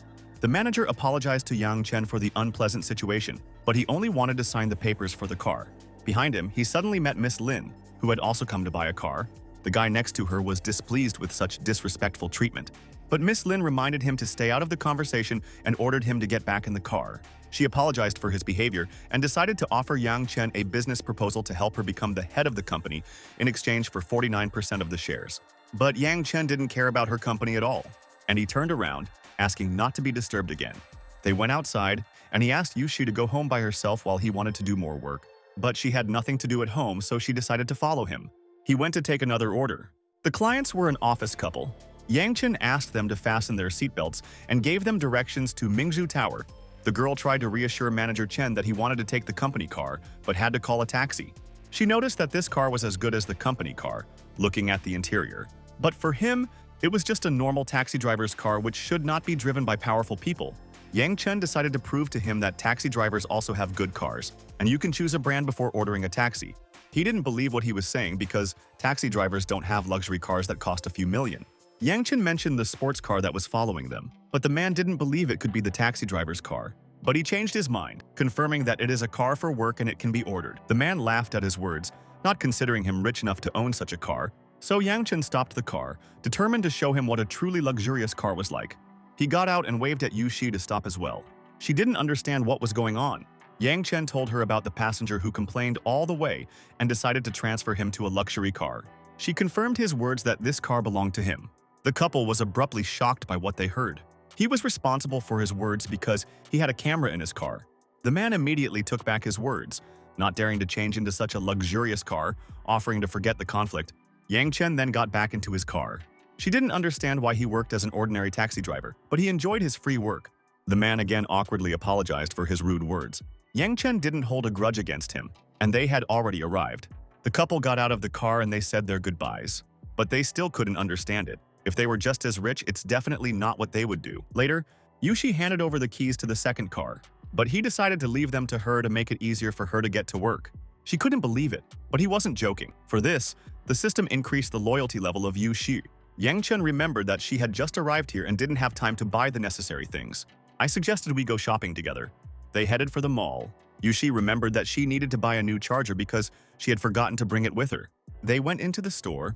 There was a couple standing there, and the girl asked the guy for a new tablet so that her friends would get jealous. Unfortunately, the guy did not have such a sum on hand, and he offered to come back later. Then she suggested that he take out a loan because he already has a large debt, and a couple of thousand more will not change the situation. Yang Chen noticed their terrible relationship. The guy tried to gently refuse her, but she was getting angry, and for that she slapped him in the face, considering him useless. She ordered him to get down on his knees while the guy made excuses, but she repeated the order again, and he fell to his knees. Yang Chen and Yu Shi were shocked by the sight. She started tugging at his ears, wishing she hadn't started dating him while he was crying in pain.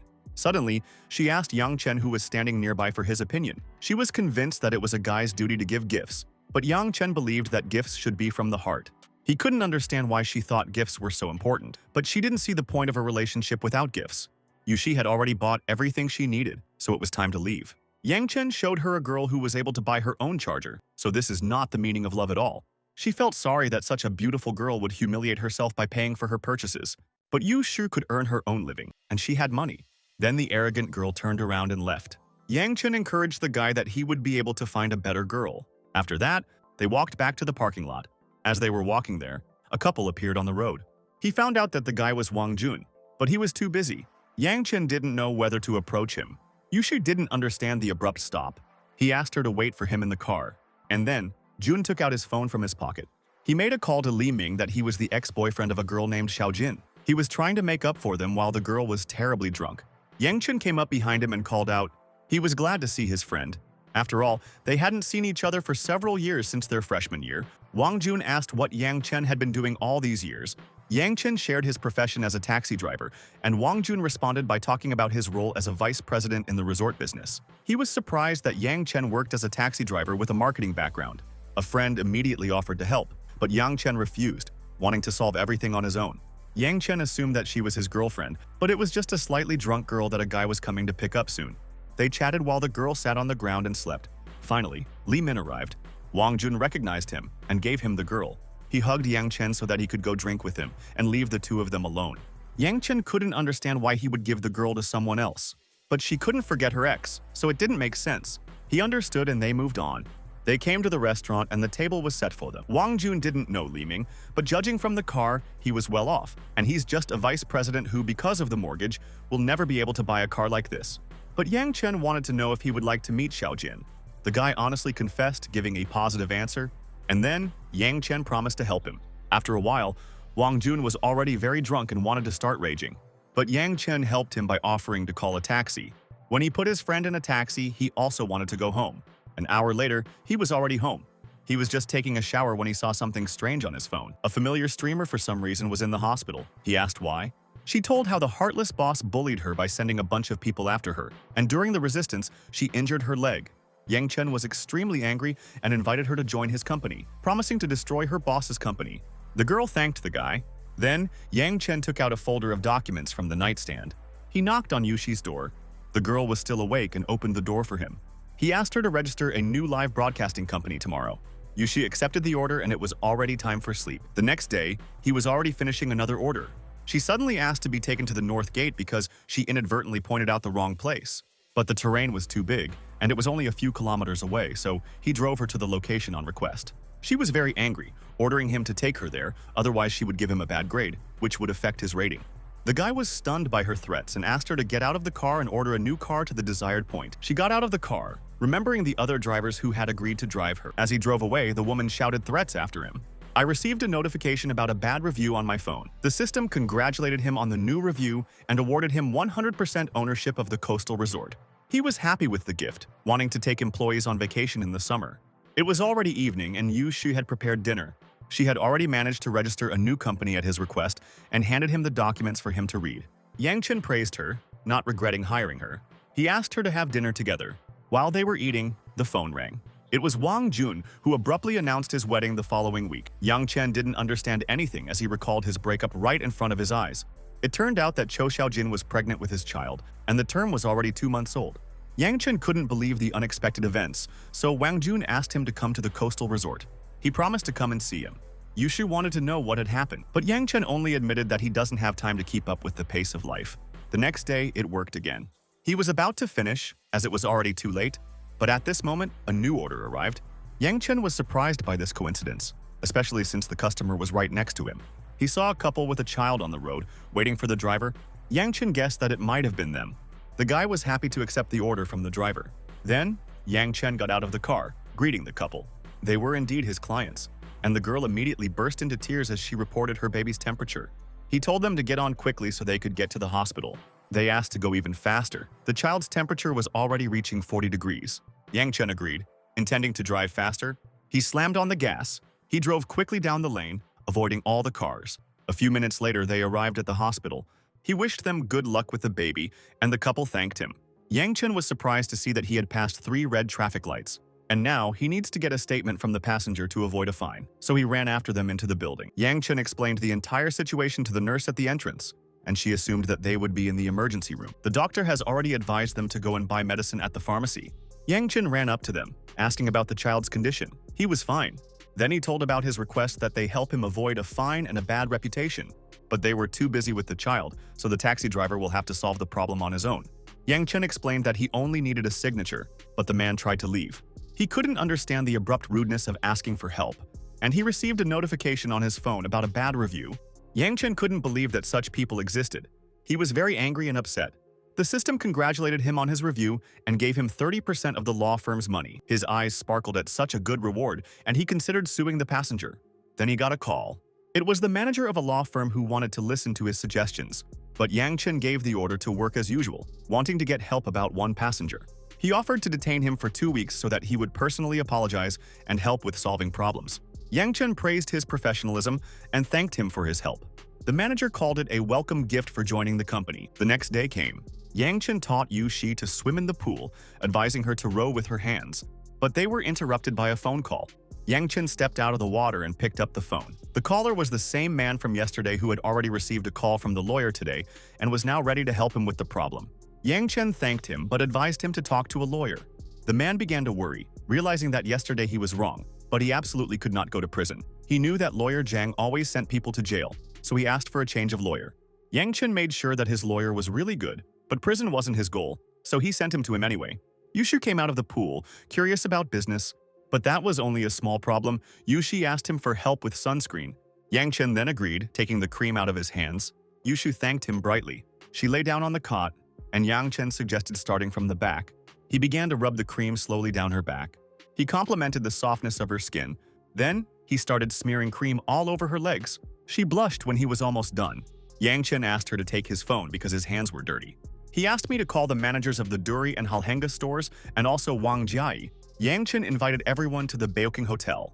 Yushi now offered to smear Yang Chen with cream in return. He agreed with her idea, but he noticed a strange expression on his face. It turned out that Yushi had never been so close to a man, so she was shy. He offered not to look at her, so that she wouldn't feel so uncomfortable. It was evening, time for a meeting at the hotel. He went into the building. Wang Jiai was surprised that Yang Chen-yi was the second shareholder. He apologized for being late to President Pan Judan and offered to introduce everyone. Judan introduced their head designer, Miss Bess. Yang Chen shook her hands, and also a sales partner, Wang Jiai. They shook hands as Jiai continued to marvel at their every encounter. She offered to come to him to celebrate. Everyone was surprised by her impudent words. Yang Chen suggested that we postpone this conversation until later. Judan didn't expect them to know each other. Yang Chen came to meet the top executives and suggested that the formalities be postponed. Miss Bess came up to him, offering to look at the design of his work clothes. Wang Jiai looked at him, realizing that he looked like her dream. At the end of the evening, Miss Bess planned to make another design that Yang Chen would definitely like. Wang Jiai wanted to hug him and asked for permission. She hugged him abruptly, thinking that the boss would be a nasty old man, and it was Yang Chen. He ran a finger over his lips, savoring her reaction. Abruptly, he lifted her into his arms, gripping her hips. At that moment, they kissed passionately. It was already the next morning. Yang Chen once again woke up alone in the hotel room, and Wang Jiai left again, leaving the money with a note on the table. She thanked him for a wonderful night, saying goodbye until the next time she saw him. Yang Chen picked up the phone from the table, and I called to find out more about the opening of the store. Everything was already being prepared for the opening. Yang Chen reported that the store manager gave them Wang Jiai to pass a 6-month probation period. He would have to go to the resort soon, so he wanted to get things sorted out faster. Yang Chen went to his company, and there he was greeted by everyone. He organized a meeting, asking everyone to sit down. One of the managers announced the topic of the meeting, buying Jinhai and Haiyang resorts. Yang Chen remembered that Wang Jun was planning a wedding at one of them. He asked to contact the management of the 2 resorts and organize a video conference. They started getting phone calls on their tablet. Both executives took the call, marveling at the new boss's youth. Yang Chen put the jokes aside and said that he had spent money on a big purchase and simply didn't have enough money to cooperate. Both directors were shocked by what they heard, wanting to understand what was going on. He said that he can't buy 2 companies at once, so they need to show who will be a higher priority. The manager was impressed with this solution, so you can reduce the cost. The men began to argue and ask each other to do a favor, because both needed money. Yang Chen asked them to discuss it in private while he continued the meeting. He ordered the call to end. The manager asked for a plan of action for the future. Yang Chen noticed that the prices in the report were different from the stated prices, and he wondered who had offered to buy the resorts. The manager said that it was suggested by former chairman Zhou Haibing. Hearing this, Yang Chen loudly threw the folder on the table. He stood up, intending to reconsider the offer. Then, the meeting was over and they said goodbye to him. On Sunday, he arrived at Jinhai Resort. Yushi arrived with him, and he opened the door for her, helping her out. An expensive car passed sharply on the road. Li Ming came out with a bunch of guards. Yang Chen immediately called, wanting to summon some guards here. When he finished the call, someone called out to him. They were his old classmates. He didn't think they would show up here either. Yang Chen introduced Yu Xu to the boys as his girlfriend. He whispered for her to step into the role too. The guy remembered that Yang Chen works as a taxi driver, even though he studied with them. One of them asked him about his income, so that he could leave if the salary was higher. But he did not answer, hinting that he had enough to live on. The guy was happy for his friend that he had a free job and did not need to worry about suppliers. Yang Chen was surprised at how well they were hypocritical. Later, friends started handing out envelopes as wedding presents. The butler was proud of Wang Jian's friends. The friends decided to go ahead and wait for Yang Chen inside. Then, Yushi opened the bag. She took out a red envelope, also handing it to the man. The guys noticed that the envelope was terribly thin, wanting to help in case of lack of money. One offered to give me an envelope instead. Yang Chen thanked them for the offer, but considered the gift important only in terms of the feelings you put into it. Yushi opened the envelope, revealing a check for 70,000. She explained that the amount simply did not fit, so I had to do this. Everyone was immediately shocked. Yang Chen repeated that it wasn't the amount of the gift that mattered, but only the feelings. The man was convinced that Wang Jian had excellent classmates. After that, they turned around, heading to the wedding itself. Everyone was secretly discussing how a taxi driver could get such money. The newlyweds walked down the path to the altar while everyone clapped. The host carried out the announcement of marriage, asking the young people for consent to the conclusion. But at that moment, someone in the audience was protesting their marriage. It was Li Min who showed up with a bouquet and a ring. Wang Jun was furious at his words, but the reason was already obvious to everyone. Li Ming knelt in front of someone else's bride, offering her to marry him. Tears welled up in her eyes as she apologized to Wang Jun.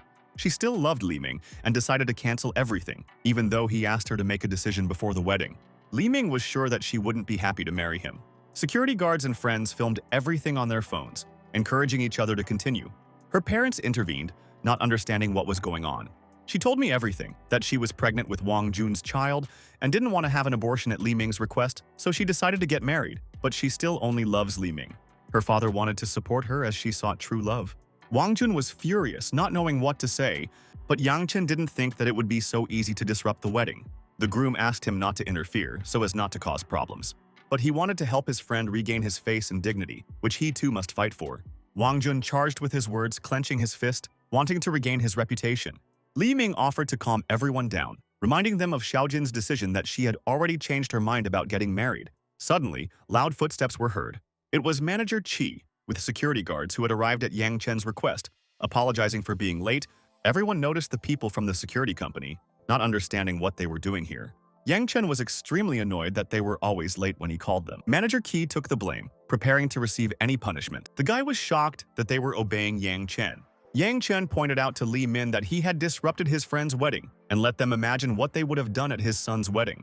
Manager Qi sensed their emotions, wanting to do anything to make them regret it. Yang Chen praised his rage and immediately ordered to act. Li Ming and his men were immediately surrounded by guards. The guy offered double the amount to win them over to his side, but they shut him up by grabbing him by the throat. Yang Chen asked the manager to inspect the license plate of the car that appeared to have been stolen from his son. He looked and realized it was true. Li Ming tried to explain that he had rented it, but Xiaojin began to doubt his words. He admitted that he didn't have a job, so he relied on women to provide for him, but he still wanted to marry her. The girl slapped him across the face. Xiaojin asked Wang Jun to continue with the wedding because Li Ming had cheated on her, but he didn't see her again. Parents began to reassure their daughter, worried about her pregnancy. Li Ming knelt in front of Yang Chen, admitting his guilt. He decided to ask Wang Jun's opinion, but he only wanted to get him out of here. Yang Chen ordered them to take him away and clean up the scene of the fight. He gave him a choice of what to do next. Wang Jun knew that the child was his, but he didn't want this wedding. Yang Chen gave him full responsibility for the decision. Suddenly, there was the sound of a broken bottle. It was Xiaojin, who held the broken bottle to her throat, threatening to die if he didn't marry. Wang Jun was shocked, but one of his friends came up to him. She admitted that Xiaojin had tested positive for HIV, and the child could not be left behind. He couldn't believe it was true, but Xiaojin denied it hysterically. Wang Jun ordered her to leave with her family, otherwise he would sue her. She started making a cut with the bottle to make him regret his words, and abruptly rushed to him with a hug. Everyone tried to grab her carefully, otherwise they might get infected from her. Yang Chen ordered to call an ambulance immediately and not touch it. Wang Jun's hands were covered in blood and he didn't know what to do. Yang Chen revived him so that he could quickly head to the hospital for tests. Yushi saw that Yang Chen also had blood on his hands and should be examined. The system suddenly reported that his body had been modified and he couldn't have contracted any diseases. But I decided to go to the hospital for show, so that Yushi wouldn't worry. He was relieved that it was finally over when they were leaving the crazy wedding. The phone in my pocket rang. He was informed that the price of the 2 resorts was 200 million, just as much as he had. He was satisfied with the price and decided to sign the contract tomorrow. The next day, they gathered in the meeting room to sign the contract. The directors were delighted with Yang Chen for being able to buy 2 resorts at such a price. The manager had already deposited most of the money from their account, and Yang Chen only had 80 million left to pay. He remembered that he still had 90 million virtual currency left and needed to spend it. When the executives left the office, Yang Chen reached into his phone. He wanted to watch the current streams. Yang Chen sent a gift to a streamer, for which she offered to become his wife. The commentators admired the wealth of the secret star, but Yang Chen decided to invite her to join the agency. He only spent 2 million, and it will take a long time, so we need to find a better way. In the evening, he left to order. At the point, he was met by two girls. They sat down, confirming their order number. The girl ordered her friend to fasten her belt. During the ride, she hummed a song while looking out the window. Yang Chen warned her that it was dangerous, so she would stop.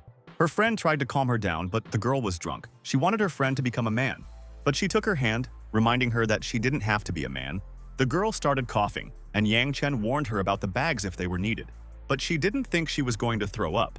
After a while, they reached their destination. Yang Chen announced this so that they wouldn't forget their belongings. But the girls had already run out of the car for no apparent reason. He looked back into the back seat and saw a smear of vomit. Yang Chen got out of the car, wanting to stop the girls.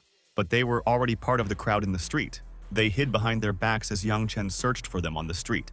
But they were shocked when Yang Chen charged them $500 for dry cleaning, so we decided to leave him a bad review. The system congratulated on the new review, offering 20% of the shares of the medical company as a gift. Meanwhile, in New York, the director of a medical company noticed the purchase of shares from a Chinese citizen. Sensing that he was up to something, he asked his secretary to contact him. Meanwhile, in China, Jiang Sengmiao, the head of the Chinese branch, was happy to buy up the shares, which gave them more power over the company because the shareholder was their citizen. I also decided to meet Yang Chen. He went to the dry cleaners to clean the salon. At that moment, he received an international call on his phone. It was Thomas Robinson, CEO of a medical company in the United States, who wanted to become allies with the shareholder. But Yang Chen admitted that he would only like to receive dividends. Thomas considered him a businessman, interested in his accounts abroad. He offered $1 million a year for his joining the shareholders. Meeting, Yang Chen made it clear that he didn't want to be involved in their affairs, wanting to continue working as a taxi driver while saying goodbye to the director. Thomas jumped out of his chair when he heard that any taxi driver in China could buy their shares. Night fell. Yushi said that she was able to get the copyright to You in Spring for $2 million. He didn't expect Yushi to be able to achieve such a price. She was worried about his reaction. But on the contrary, he was pleased with her work and surprised by her abilities. The girl thanked him and invited him to dinner. Yang Chen drove up to the dorm. He called Zhao Yun, telling her that he had arrived. The girl said that she was right at the entrance and was wearing a white t-shirt and denim shorts. Yang Chen didn't specify where exactly, but the girl thought the question referred to the shorts. She was nervous, but Yang Chen saw her and called her over. Zhao Yun got into the car, apologizing for the awkward situation. He asked where to take her, and she told him about the cancer hospital, where her teacher was lying, and they decided to visit her with the whole class. Yang Chen understood the task and stepped on the gas. After a while, they arrived at the cancer center. The girl got out of the car and they said goodbye, but suddenly he noticed a familiar face. It was Teacher Chen, and Yang Chen wanted to know why she was here. She recognized him immediately, not expecting him to see her too. The woman asked to keep a distance because now she is ill, but he wasn't afraid and gave her a big hug and decided to ask her why she moved without warning. She said that Yang Nish's business was down and his creditors were chasing him, so she decided to keep quiet so as not to cause problems. The woman saw how he grew up, being interested in his personal life, but Yang Chen still didn't have a girlfriend. He asked what the woman was ill with, and it turned out to be liver cancer, which can no longer be cured. Yang Chen was in a terrible shock. She was teary-eyed, but she had already lived a good life. She wondered why he had come to the hospital. Yang Chen talked about his friend, and the teacher offered to spend some time with her if he had free time. She told him that Yanni was coming here soon, and they hadn't seen each other in years, so Yang Chen agreed. They went up to the room.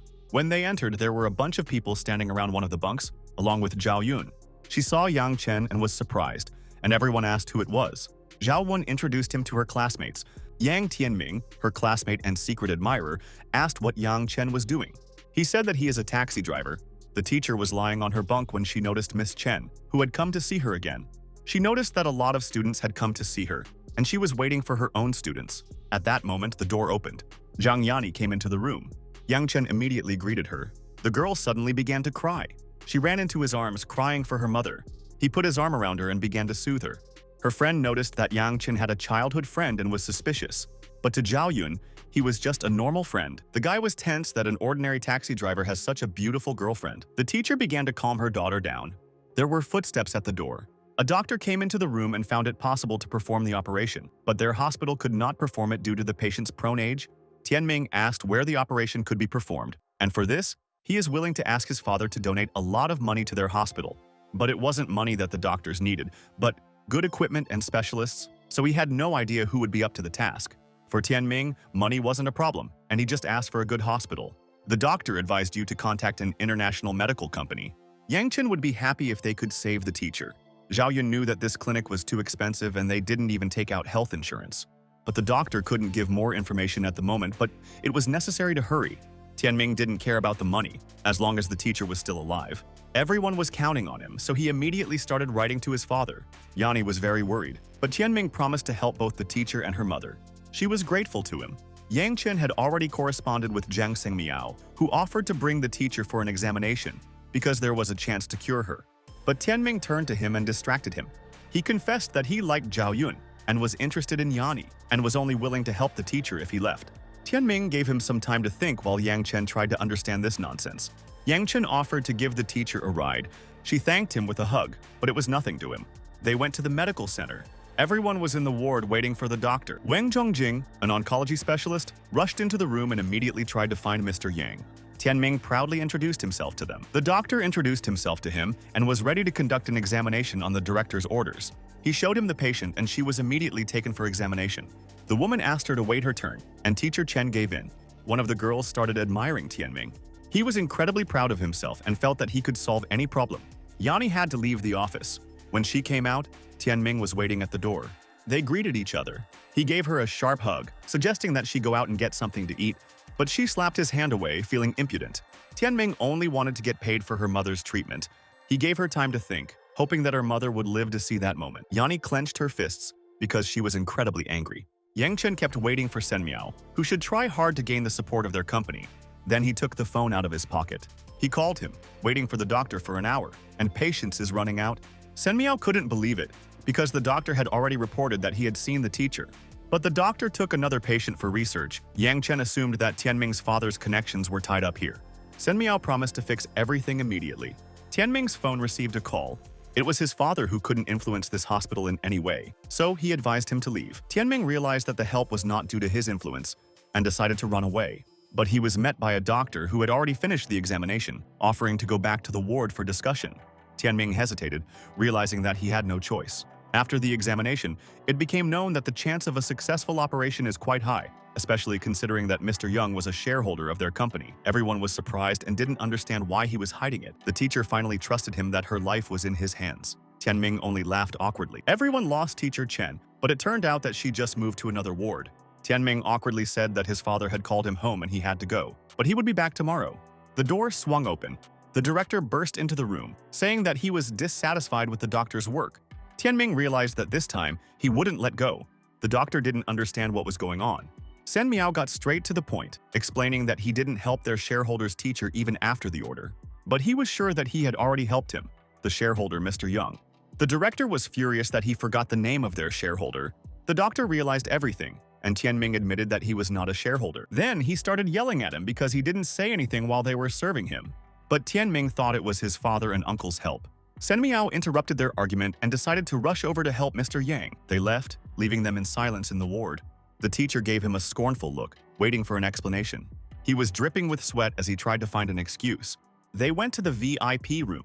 In it was the teacher's bunk, where Yang Chen was sitting, peeling an apple. Sen Miao introduced himself to him, apologizing for what had happened. The teacher couldn't understand what was going on. The hospital director came up to him, shaking his hand. They were both shocked that the director had personally arrived here. The doctor bowed to Yang Chen, apologizing for his stupidity.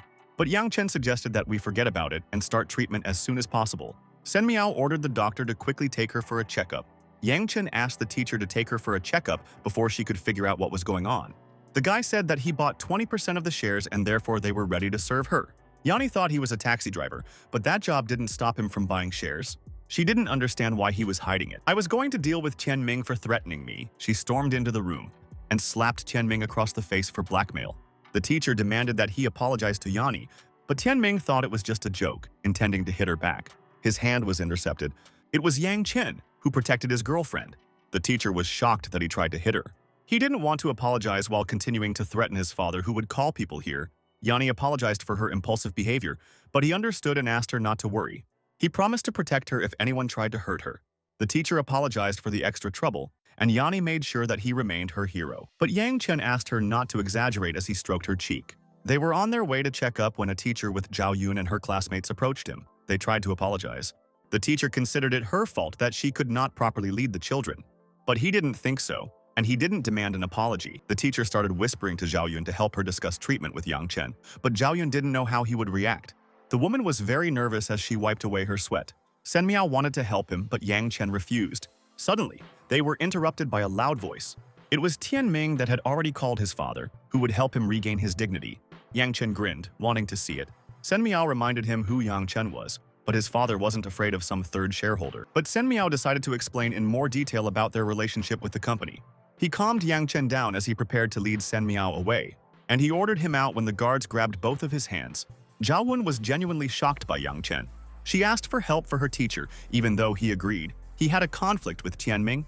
For this, she kissed him on the lips. She explained so that he wouldn't take it as something else. Zhao Yun considered this as a normal intimacy between friends. There were loud footsteps in the hallway. Tianming's father, Yang Gu, and uncle came to see him. He strode into the room, kicking the door open. Tianming pointed at Yang Chen with a finger that didn't move even a centimeter. The father was incredibly angry that a hand was raised against his son. The teacher intervened, considering it her fault. But he didn't care about her, and it was only important to know who had insulted his son. Zhao Yun explained everything about how Tianming blackmailed the girl and tried to lure her to bed through lies. His father decided to make sure, but Tianming pretended to be just joking. Yang Chen knew that it was all his fault. My father started threatening my status. But Yang Chen knew that he was an ordinary chairman of a supermarket chain, waiting for him to act. His father whispered sharply to Tianming to make him look ill.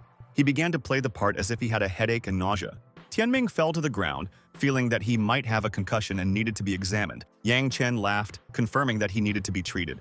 Yang Chen understood what they were trying to achieve and offered to talk to his brother-in-law, Zhang Xiang. Yang Gu recognized the name immediately, as it was a popular lawyer who could put anyone in jail. Yang Chen revealed that he was not only a shareholder of this company, but also a senior partner of his firm.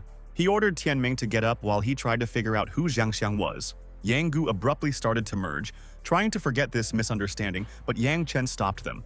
He won't let them leave just like that after the threats, and he's already written to a lawyer. Yang Gu was apologizing, intending to teach his son a lesson. Tianming didn't feel very well that his father wasn't protecting him at all. He kicked him from behind to make him apologize immediately, but Tianming didn't want to do that because he was the one who got hit in the face. There was a knock on the door. Yang Chen gave permission to enter. It was Zhang Xiang's lawyer who came to his rescue. Yang Gu almost died of fright when he saw it. Yang Chen gave them the opportunity to discuss all the claims with a lawyer.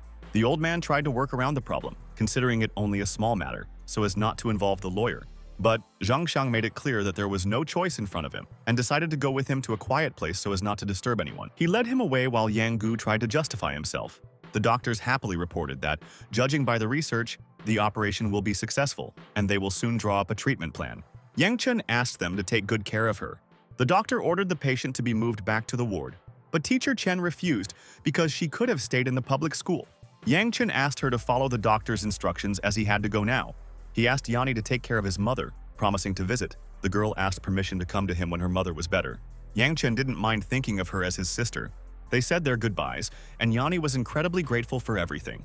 He was driving across the bridge, and I saw a girl walking along it. She abruptly started to climb over the fence, which Yang Chen immediately noticed. He got out of the car, trying to change her mind, but she was only interested in his family's wealth. She cried, regretting that he was just an ordinary taxi driver with no money. He didn't understand why she was so dependent on money. It turned out that she had to marry a rich man, then her father would not mind. She was forced to marry a man named Zhou Bin, but she did not love him and was ready to choose the first person she met as a groom.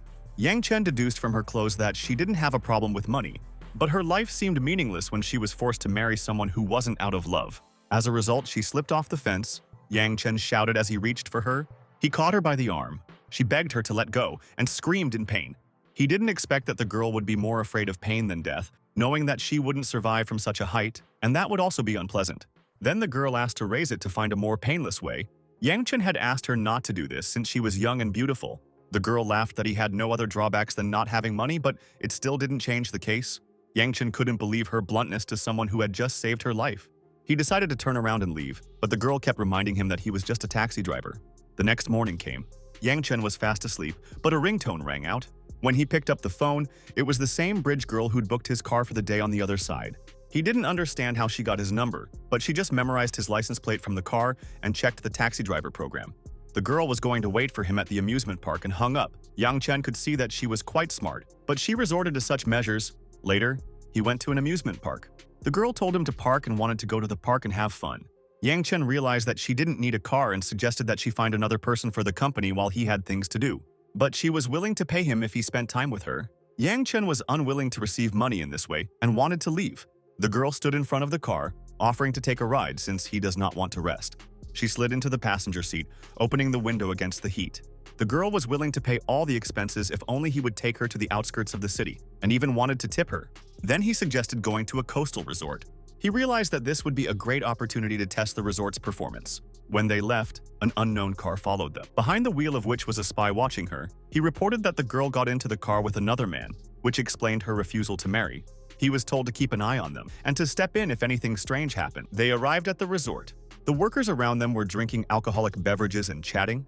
The girl got out of the car and remembered that 3 years ago everything was different here, seeing that the workers were not doing their job. Yang Chen decided to complain about them, but the girl understood that they would not care about the complaint of an ordinary visitor. But Yang Chen was paying them money, so he had the right to do so. She didn't understand what he was talking about. He called, starting to complain about the idle staff, which spoils the reputation of the entire resort. They awkwardly apologized to him, realizing that they had not looked after him themselves. And I promised to give him the best service. Yang Chen told the girl that their behavior would change now, but she didn't believe it.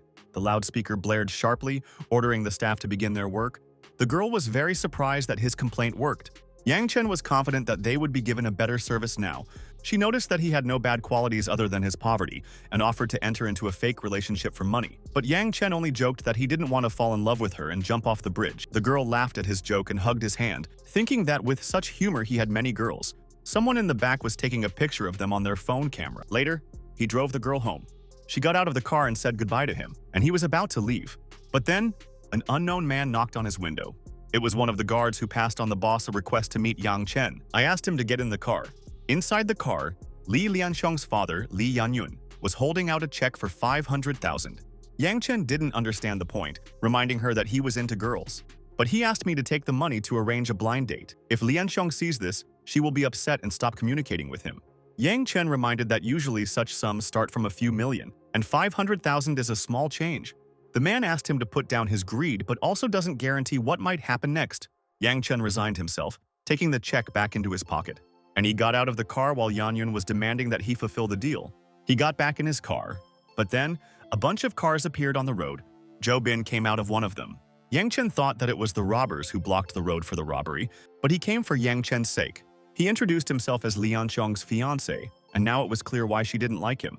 Zhou Bin handed him a check for 200,000 to get behind Lianxiong, and didn't want to ruin the reputation of his wife who was having an affair with a taxi driver. But Yang Chen wasn't willing to leave for such a small price. Zhou Bin claimed that it was even a lot, and it was only because of the union of their families that he gave such a sum.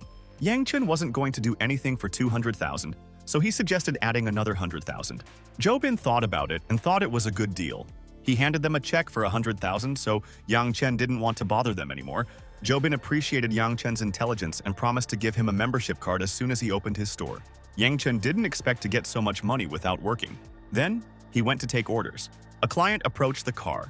When she sat down, the girl reported her destination to Manhwa Garden, and he stepped on the gas pedal, but the girl was indignant why he went. Yang Chen didn't know that she was waiting for someone, but she considered it necessary to check the entire car and adjust the seat before driving to ensure safety. Yang Chen clarified that this is his car, so he guarantees its safety. The girl even condemned the way he held the steering wheel, believing that he had bought a license. Yang Chen was only trying to convince her not to worry. Yang Chen didn't expect to meet such a strange customer. Now she was getting seasick and asked him to drive more steadily, but he didn't stop or accelerate anyway. Finally, the trip was completed. She got out of the car in a bad state and vowed not to take such a taxi. Then she went about her business. In the passenger seat, the phone's ringtone suddenly started playing. Even though he warned her not to forget her things, she still left him. The girl called it, realizing that she had forgotten her phone and was ready to return to the drop-off point. When he pulled up, he held the phone out of the window. The girl was furious that he had been carrying the phone for so long, wanting to go to the police. But she was the one who left it in the salon, and it wasn't Yang Chen's fault. Then he suggested calling the police and seeing what they had to say. She considered it a threat and wanted to leave a bad review, and also fire him for bad driving because she was the CFO. Yang Chen accepted her words, doubting that the CFO would interfere with his work. But the girl answered, intending to show what she could do. He got back into the car with a grudge. Your phone received a notification about a new bad review. Yang Chen was extremely angry and decided to buy her chain of stores to leave her without a job. The system congratulated him on his review and gave almost half of the shares to the Longland chain of stores. He was happy that the system was fulfilling his wishes. Suddenly, the system decided to give him a bonus. If he wants to buy this company, he can use the system to return 50% of the amount. Yang Chen became motivated, planning to withdraw money tomorrow. In the morning, he went to the Longland company. He was greeted by the network's chairman, Pu Chunhua. He specified who should be placed under the new management, but Yang Chen left Mr. Pu in charge. Chunghua thanked him for his trust and Yang Chen wanted to ask a question. He opened the picture of the same client on his phone, wanting to find out who she was. Chunghua recognized her by giving the name of Li Xiaoying, who was their CFO. Yang Chen felt that she was ruining the image of their company, and he couldn't leave her without being rude to someone else. He ordered them to fire her without a chance. Everyone accepted the order without argument.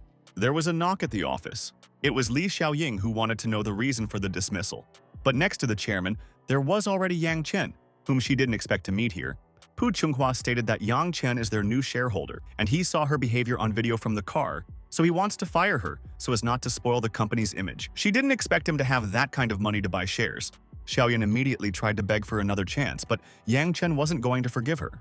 She was sure that now the company would definitely fall under the taxi driver's control. Pu Chunghua couldn't take it anymore and ordered her to leave before he called security. She grumbled and left, slamming the door behind her. He apologized to Mr. Yang for managing the employees like this, but Yang Chen knew that it wasn't about him. But I still scolded him because the company that Chunghua's father founded can't fall apart so easily. He said that he wanted to use domestic and foreign delivery methods, but there was no way to organize them. Yang Chen was curious. Pu began to talk about the possibility of acquiring foreign stores in order to reduce the price of imported goods and compete with large companies. Yang Chen praised his idea and agreed to carry it out by taking the folder from his hands. He considered the options, and Pu Chunghua selected the two best ones to purchase. Yang Chen encouraged him to start a discussion with the two companies. The man was very grateful, hoping to save the company by any means necessary. Then Yang Chen started to leave, leaving the company to him. And while I was leaving, I dialed the number. He asked me to send him a girl to the Peninsula Hotel to make it look like a blind date. In the evening, he went to the hotel. When he entered, he was greeted by the girl sent by Li Lianxun. She asked me to pick out a drink. They were sitting at the table when Yanyun herself walked into the building with her father on her arm. She greeted him immediately, but he only introduced her as his client. The girl opposite introduced herself as his fiancée and demanded to ask permission if she wanted to use his car. Yanyun was shocked, but I turned around, not wanting to bother them anymore. My father was surprised that the boy kept his word. Yanyun washed down her tears with alcohol, and then his bride was about to leave since everything was decided. Yanyun immediately noticed how she left, and the drunk woman approached Yang Chen to inquire about his fiancée. But she just left, and Yang Chen sat there so that the food wouldn't be wasted. She was immediately saddened, not understanding where his fiancé came from. Thinking that they could start a relationship, Yang Chen respectfully asked her to return to her seat so that people wouldn't think anything strange, but she sat on his lap, wanting to have a different relationship with him. They were interrupted by a loud, familiar voice from the speakers. It was Zhou Bin who wanted to propose to Yanyun right in front of the guests. Ling Xiong got up and thanked him for it, but his daughter went to the bathroom. But she was still in the hall and molested the disgruntled Yang Chen right in front of everyone. Her father was in terrible shock, not understanding what she was doing. Yang Chen tried to push her away, but she was too drunk to think straight. Zhou Bin also became angry at the sight. Ling Xiong calmed the guy down because there were too many people around. The girl started walking away with tears in her eyes, pushing Zhou Bin out of the way. He was extremely angry, but Ling Xiong continued to calm him down. The man confessed to his plan that he gave the guy money for this scene, but he did not leave with the actress. Zhou Bin remembered that he had also given him money. They both understood the guy's trick, but Yang Chen didn't see anything wrong with it since they were both offering him money. Yanyun reappeared on the horizon. She couldn't understand what was going on. Zhou Bin told Yang Chen that he had taken money from them and brought another one to avoid communicating with her. Yanyun wanted to hear it from his mouth, but he didn't deny it, considering it a lucrative offer. Zhou Bin knew that he had won because a taxi driver can only dream of such a girl. She was incredibly happy when she hugged him, because now he wasn't poor and was the perfect man. Everyone was shocked by her reaction. Yanyun was angry at her father for forcing her to marry Zhou Bin, who she doesn't like at all when she has a lover. Zhou Bin was sure that an ordinary taxi driver was not worthy of her and was willing to abandon her for money. She was sure she would have done the same in his place. Zhou Bin demanded the money back from him because he didn't do his part. He placed the check on the table, wishing that Zhou Bin would try to take it. The guy wasn't afraid of him at all and reached for the check. But Yang Chen slapped his hand away. And then, Bin cried like a little child. Their argument was interrupted by a group of men. It was Zhou Bin's father who saw his son sobbing. He explained that the master had organized a banquet for the company owners today. His father started to worry about Jobin, but he only wanted revenge. Yang Chen was recognized, but he asked not to reveal his identity. The master promised that no one would dare touch him. Yan Yun defended herself because it was their own business. But Ling Xiong stopped his daughter because their family was many times more powerful and could destroy them. The girl felt that this was a fair punishment for Jobin. Jobin's brother was extremely angry that his brother had been hit. He ordered Yan Yun to tell Yang Chen to leave since they had invested a large sum in their company, but she wasn't going to do anything. Ling Xiong apologized for his daughter's behavior, and they saw her lack of upbringing. Yan Yun was unhappy with how disrespectfully they were talking to her father. Abruptly, he took her hand to lead her away. Jobin's brother was surprised by her boldness, realizing that they couldn't easily solve this problem. She wasn't afraid at all, even though her father tried to stop her. Suddenly, she was taken by the hand. Yang Chen picked her up, knowing that even her own father wasn't willing to protect her. Ling Xiong was angered by the lectures from an ordinary taxi driver, and Yang Chen couldn't believe that he was selling his own daughter to import goods. He showed the phone recording of their conversation to Jobin, saying that he had only bribed him for the Li family's assets. Jobin didn't expect the conversation to be recorded, but it was an ordinary DVR. Ling Xiong demanded an explanation from him, not expecting that he was only demanding the wedding for profit. His father didn't see anything wrong with it, because in return, he also wanted their channels for importing and exporting goods. Yan Yun burst into tears at the truth, realizing that everyone saw her as a tool for profit, even her own father. Jobin's brother was sure that the brat had deliberately quarreled the families to get Yan Yun. Jobin agreed with his brother and wanted to teach Yang Chen a lesson. Yang Chen didn't give him the right to even talk to him, and demanded to call his father. The other guy started flexing his fists, annoyed at his words. Chairman Pu understood who Yang Chen was and what would happen to them after that. They decided to deal with Yang Chen, but there were too many people here, so they wanted to go outside. He accepted the challenge and agreed to leave, so I decided to deal with it myself. The chairman asked if they should tell him who he was, but Yang Chen had his own plans. Jobin's friend noticed that they were whispering and asked who they were to each other. But the chairman got away with it, and the guy didn't suspect anything. Yang Chen was with him, and behind them was a crowd of guards. Jobin's brother was confident that he wouldn't defeat them all, but Yang Chen wasn't going to do it on his own. Jobin's brother suggested that he plead guilty and leave because he did not like to solve cases with his fists. But Yang Chen didn't mean it as he pointed back. Behind him, there was also a crowd of security guards from the company, along with Manager Chen. He didn't expect to see Manager Chen as his VIP client, but Yang Chen's guards had already knocked down his men, and he pounced on him. Yang Chen held his ear and was willing to let go for his father's sake. The guy's face was covered in tears and snot, realizing that he wasn't an ordinary taxi driver at all. Yang Chen was indeed a taxi driver, but when he wanted to talk about himself, they were interrupted by a worried Yan Yun. Suddenly, he was shocked to hear his name. He remembered that this was their new shareholder. Yang Chen reminded him that he wanted to call his father for a conversation, but he refused. Yan Yun heard about this, not expecting him to have so much money. She offered to talk to her father because he will allow them to be together. But Yang Chen had never shown any interest in her. The guy grinned, explaining that no one would run after her and no one needed her here. Yan Yun ordered him to shut up. She thought that she wasn't pretty enough, but Yang Chen didn't mean it. Yan Yun couldn't figure out what the problem was, but she wasn't his type. She ran away crying, but Yang Chen didn't give her false hopes. The boy awkwardly agreed with him, apologizing for his earlier words. He forgave him immediately. I asked him to organize a meeting hall and invite those who arranged it all. He immediately came out and started shouting. Jobin smiled as he wanted to know how it went, but the man immediately slapped him across the face. The father immediately began to comfort the crying son, not understanding this attitude.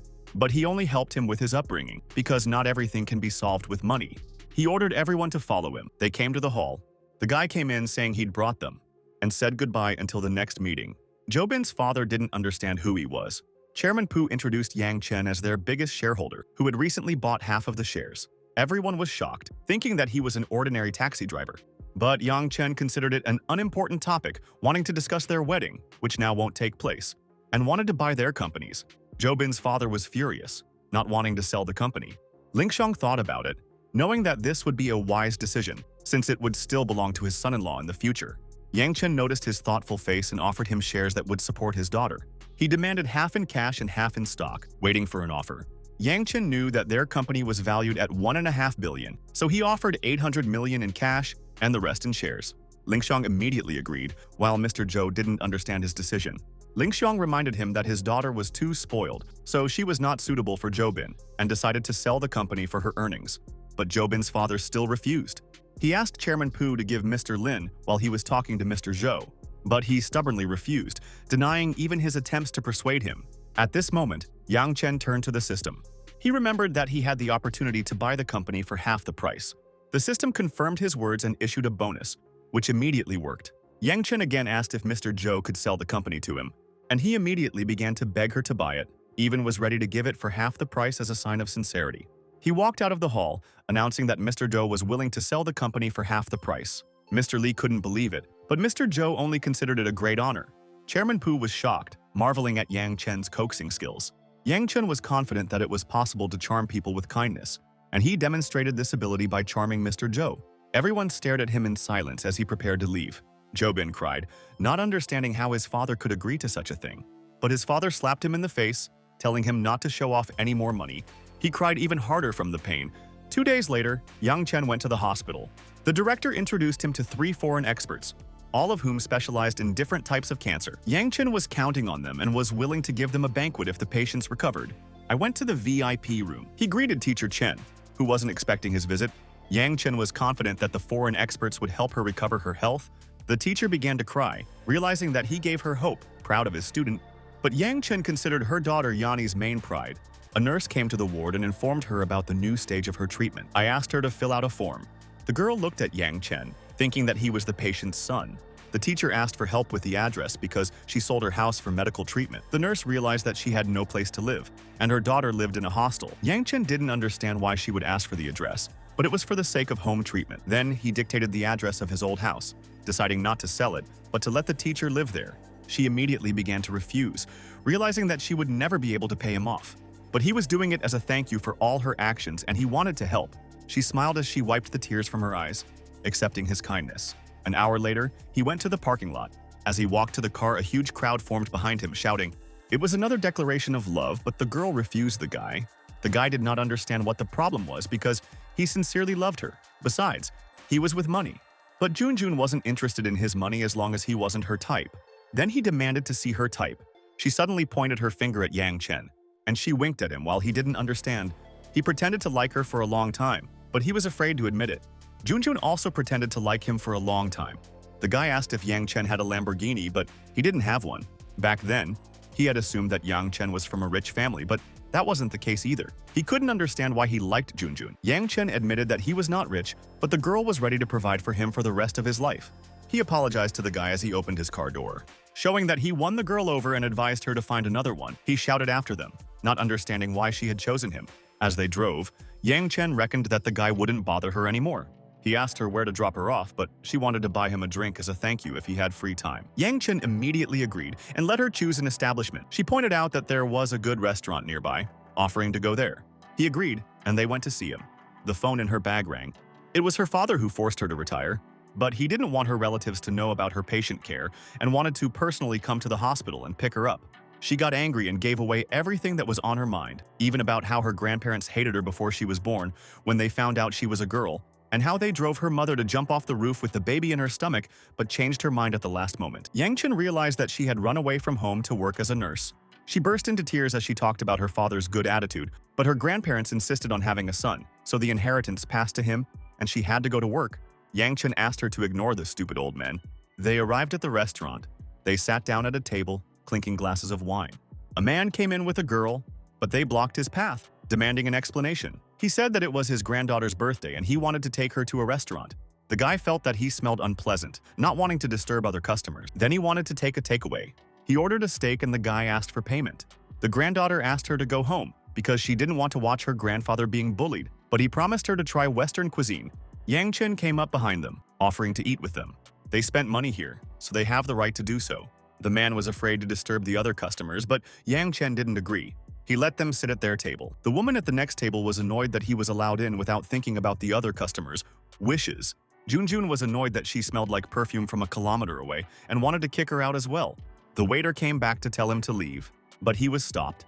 Yang Chen protected him because the man spent money in this restaurant and had the right to sit in the hall. The waiter smelled bad from him and didn't like his clothes, so he wanted to kick him out.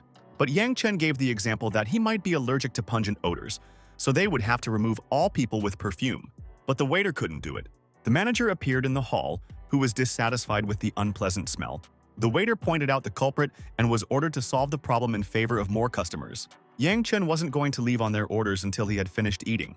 The manager introduced himself as Chen Jiue, not wanting to cause trouble for the first time in his 10-year rule, and asked to bring Chen's lawyer. He said that it was a disciple of the famous Zhang Xian, which can easily arrest him. Junjun heard the name of a popular lawyer who sent everyone to jail. Everyone was happy, considering it a well-deserved punishment. The man thanked them for their kindness, but he still had to leave. Yang Chen sat him down, wanting him to enjoy the meal with his granddaughter, but afraid of the problems that would follow. But Yang Chen had everything under control. The manager brought Chen's lawyer to help him, but he immediately recognized Yang Chen. The manager was afraid that they might know each other. Yang Chen had ordered him to solve the problem as Zhang Xian's disciple, and then he would put in a good word for him. He invited his guests to continue eating. The manager wanted to know who he was, and the lawyer told him that he was the third shareholder that Zhang Xiang personally helped. Junjun heard his words and was surprised. She didn't expect that he had such a powerful support, and decided to continue eating. The manager immediately started apologizing to him. Yang Chen ordered them not to be disturbed again. He ordered the same woman who spoiled everyone's appetites with the smell of her perfume to be thrown out. They started taking her out, even though she hadn't finished her dishes. The granddaughter was enjoying a delicious meal that she had never eaten before. Junjun offered to go somewhere else with her, but the girl only wanted to try the steak that all her classmates were talking about. Grandpa knew they didn't have that kind of money, but he only wanted to live for a couple more years until his granddaughter was old enough to leave the world in peace. The girl promised to find a good job and give him a better life. Junjun offered to pay for her school expenses so that she could just study for college. Grandpa cried, expressing great gratitude for the help because he could not earn such money at his age. Yang Chen understood that the fee was quite small, so it wasn't a problem. Junjun finally decided to cut the cake. But first, the birthday girl had to make a wish. They lit the candles with a lighter. The girl wished a long life to the girl and a successful admission to college, and a happy wedding to her new brother and sister. Grandpa laughed at her words. The girl noticed that Junjun was blushing, but she did not disclose the reason. The lawyer found out that this restaurant took money from customers and did not serve them, and offered to file a complaint against them. Yang Chen agreed and left the matter to him, but if the restaurant continues to operate, then he will begin to doubt his abilities. The lawyer promised to do everything in the best possible way. The girl wanted to know what would happen to this restaurant. He patted her on the head, explaining that he was going to be shut down because of poor customer service, and she was glad. Yang Chen took out a check from his pocket. He handed it to the man so that he could raise his granddaughter properly, and then he would take her to his company. He had tears in his eyes again when he didn't believe in a miracle. He fell to his knees in gratitude, and Yang Chen reminded him that the money should go to school. The man wanted to know the name of his benefactor so that he could repay him one day, but Yang Chen didn't ask for anything in return. He stroked the girl again, telling her to study hard. She introduced herself as Xing Yu so that he would remember her when she could repay him. Yang Chen bid them farewell. Junjun really wanted to know where Yang Chen worked, but he was just a simple taxi driver. She remembered that she had told her story and would have liked to hear back from him, but he only wanted to take her home and go to work. She hadn't expected him to actually be a taxi driver. But Yang Chen had many personalities. He accepted the client and asked him to sit forward, but according to him, he was seasick there, so he wanted to sit in the back.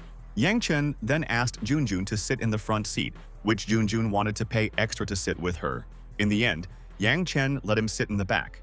He immediately started pestering her and asking for her number, but she didn't answer at all, and the guy thought she was deaf. Yang Chen pretended to do so. He was disappointed, because she was good. After half an hour, the car stopped. The guy got out of the car in disgust, thinking that everything would end up wrong. She started laughing at this situation, and Yang Chen had a premonition of a negative review. Even though he didn't do anything wrong, the guy still paid extra to sit with her. I received a notification on my phone about a new bad review. He showed her his review, where he blamed not only the driver but also the platform. Junjun couldn't believe that he wrote such nonsense. The system congratulated him on his bad review and gave him $100 million of real currency. He was pleased with the gift. But I remembered that the girl had the phone in her hands, and the money should be credited soon. Just as she was about to hand over her phone, a notification came that 100 million rubles were credited to the card. She didn't know what he was doing, but he was driving a passenger right in front of her. But she saw a huge transfer, realizing that a taxi driver cannot earn so much. Yang Chen disappointed her that she was wrong by a couple of zeros. When it was dark, he drove her home. She thanked him for such a busy day and offered to come over for tea, but he already had to go. Junjun knew that he was a very unusual guy. He got a call on his phone from his aunt. He picked up the phone, and she informed him that Xiaofei was able to enroll in a finance school and would be coming to stay with him for a few days. And also, her cousin was coming back from abroad and needed to be picked up from the airport if it was possible. He agreed to help her, and after that I went home. At home, he was met by Yu Shi, who was waiting for the following instructions. Yang Chen handed her a folder to recruit people from their company. Yu Shi accepted the task, intending to hire the best. He asked her to take her time and offer high salaries to talented people. He suddenly praised her outfit, which was very becoming. Then he went to bed and said goodbye. Yu Shi blushed at his compliment. In the afternoon, he drove to the airport. But there was a huge traffic jam on the road. He knew he was stuck for a long time. I got a call on my phone. Xiaofi's cousin was unhappy that he didn't meet her, even though it wasn't his fault. She was very angry that he hadn't arrived on time and wished she hadn't chosen him. But he did this only at the request of his aunt and can generally leave her to get there on her own. The girl resigned herself to hurrying him. He dropped the call without even expecting her to thank him. He arrived at the airport, and my sister got in the back seat. Yang Chen stepped on the gas pedal. She stopped him because her suitcase was still on the side of the road. Yang Chen didn't understand why she didn't bring it with her when she sat down, but she thought it was his responsibility to bring her luggage in himself. Yang Chen reminded her that he was only picking her up at her aunt's request. She was displeased with this attitude, but he only responded in kind. The girl discontentedly got out of the car. I picked up my suitcase on my own. He told her where to take her, but she thought they'd already told him. Her mom texted her on the phone to go on a date with him, but she didn't want to. They arrived at the Baoking Hotel, and Yang Chen gave her the room key. Halen wanted to eat, and there were many dining places in this hotel. But she thought that he would want to feed her, so Yang Chen resigned himself. He told her to follow him, calling the elevator. Halen wanted to see how long it would take him to declare his love for her. They came to a cafe. The waiter greeted them and handed them a menu. Halen wanted a cappuccino without milk, even though it was impossible. The waiter slightly misunderstood her request because cappuccino always comes with milk. She simply demanded not to add milk to the cappuccino, and such an order was executed abroad. Halen wanted to order something expensive, and Yang Chen let her order something that was equivalent to their current relationship. But she ordered caviar, foie gras, and a bottle of champagne. Yang Chen realized that she didn't understand his words at all. The waiter knew Yang Chen's basic order and was ready to serve it. Halen realized that he came here quite often and decided to talk about his old car, but he didn't want to buy a new one. She knew he didn't have any ambitions, so she also had an old car, and now she wanted to know the salary. Yang Chen mentioned a sum of 10,000, but he couldn't even live on that kind of money. Halen had already found a job because she was full of talent. She was able to get a job as a secretary to the general director. Yang Chen assumed that in such a position her salary should be high, but it only came out to 20,000. Then, he offered to split the bill, since she had ordered most of it. Halen jumped up in anger that she would have to pay for the food. But he didn't want to treat her, since she didn't like him, especially since she would cover her living expenses. She was shocked to realize that she didn't have that kind of money. Yang Chen didn't think it was his problem, as he only had to give her a ride. He suggested that she call her boss to help with the money. She realized this was a good idea and took out her phone. Halen called him to help her with the problem. Her boss said he'd be back soon, but in the meantime, he was having dinner with his daughter. Halen proudly reported that they had been living together abroad for a month. She realized that she had said too much, but since they didn't know each other, it wouldn't be a problem. 30 minutes later, a surprised female voice was heard from the side. It was Junjun who came here with her father. He hadn't expected her to know him. Yang Chen shook the man's hand and he wanted to know how he and Halen knew each other. The girl grudgingly explained that he was only her mother's nephew, so he was also arrogant that he ordered a lot of expensive dishes without being able to pay for it, so she called the boss. The man laughed, realizing that young people want to enjoy delicious food. I sat down next to them, wanting to eat together. Yang Chen laughed, realizing that this was a small advance before transferring all of his Halen wealth. The man didn't understand what he was talking about. Yang Chen understood everything when Halen told him about their month abroad, so when they got married, all of his money would go to her, especially if she bore him an heir. The girl became nervous, trying to explain herself. Junjun picked up a glass of wine from the table, and she doused the girl for such disgusting words. The girl understood why her father needed her in the family and swore that she would never return, wishing him happiness with this litter. She took Yang Chen's arm and was about to leave when her father tried to stop her. The man slapped Halen in the face for ruining everything when he almost got his daughter back. She begged him to at least pay the bill before leaving because she didn't have any money. They went down to the parking lot. The man was walking behind their car, wanting to explain himself. Halen was running after him, and the waiter was already running after her because she didn't pay the bill. She hugged him to pay the bill, but all he wanted to do was keep up with his daughter. As they drove, sobs could be heard in the car. Junjun cried, realizing that this was originally a bad idea. Yang Chen explained that she only needed to get back what was hers. She realized that he was right, since half of the company belonged to her mother and she should take it away. Yang Chen agreed to take her there. They arrived at the house. Her grandparents sat together. Judging that she had already brought a man of that age into the house, Junjun didn't expect him to insult her so blatantly while their son was hanging around with a young girl giving birth to their grandchild. They were both delighted that the family would finally have an heir. Junjun realized that she wasn't wrong in her opinion at all. Once there was an heir in the house, she wouldn't get a share, but they were willing to give her a house and money for the sake of their reputation. In return, she would never come back. but Junjun only wanted half of her mother, knowing that no one else had a right to her. My grandmother smiled, reminding me that her mother had been dead for 10 years. The girl began to get very angry, reminding that the cause of her mother's death was their fault. They didn't see anything wrong with it, considering that it was normal to demand a second child in the hope of getting an heir. Junjun didn't know what to say anymore. Filled with anger, Yang Chen realized that it was useless and decided to call a lawyer. Grandpa was sure that she wouldn't get anything without his consent, but Yang Chen knew that she was entitled to her mother's share, and they could settle it through the courts. They left, and the old couple decided to call their son and new daughter-in-law to arrange their wedding faster. At this time, in the hotel, Junjun's father and Halen were engaged in lovemaking. But they were interrupted by a call from their parents. They wanted to know about the new bride. Grandpa revealed that Junjun came home and told them about it, and they wanted to get them married as soon as possible. He jumped out of bed after hearing that Junjun came home wanting to talk to him. Halen understood that she had gone through all this for a reason, wanting to get all the property. She asked the heavens for a pregnancy. The man was going to go home on urgent business and left her a credit card. She thanked him for the money and the process, and before he left, he reminded her to take the pills. He tried to call Junjun, but it looks like she blocked his number. Yang Chen drove to Junjun's house. He advised her to take a break today, and he will entrust this case to his lawyer so that she can receive her property. She clenched her fist in rage, knowing that she now wanted to destroy the company and ruin by using his lawyer. Yang Chen asked her not to act impulsively if that was really what she wanted. But the girl was sure of what she wanted, determined to do her best. Yang Chen already had a plan to try to establish cooperation with other hospitals, suggesting that she hire new expensive managers after splitting up the company to take full control of the Chung family. She was willing to go through with any options, offering him a large share of the company's stock. Yang Chen realized that thanks to the system, he would be able to gain complete control. He agreed and suggested that she go take a break. In the morning, he went to the law firm. He was received with respect, and they introduced me to the team as a new shareholder. Everyone whispered that he was very young for such a large shareholder. Chang Xiang started giving him a tour of the place, and Yang Chen liked it very much. While the coffee machine was making coffee, Yang Chen remembered that he wasn't just here to inspect the company. He began to describe the problem with his medical friend. Zhang Xiang listened to his story and promised to solve such an easy situation, even without the intervention of the court. Yang Chen knew that he was reliable. The case went to the Chung family home. The parents met with Halen's new daughter-in-law, happy that they would soon have a grandchild. Junjun appeared in the hall, which wasn't surprised by her presence. Her father didn't expect her to bring a lawyer here, but she gave him the choice to settle things peacefully. The man tried to discuss it with Zhang Xiang, but he only gave the right to talk to the client. But he didn't think she understood anything at her age. Zhang Xiang only had a goal about her mother's inheritance. Grandpa was angry that she tried to take the family property and wished she had died with her mother. Zhang Xiang ordered the man to watch his tongue, otherwise he would be brought to justice. The man tried to calm his father down.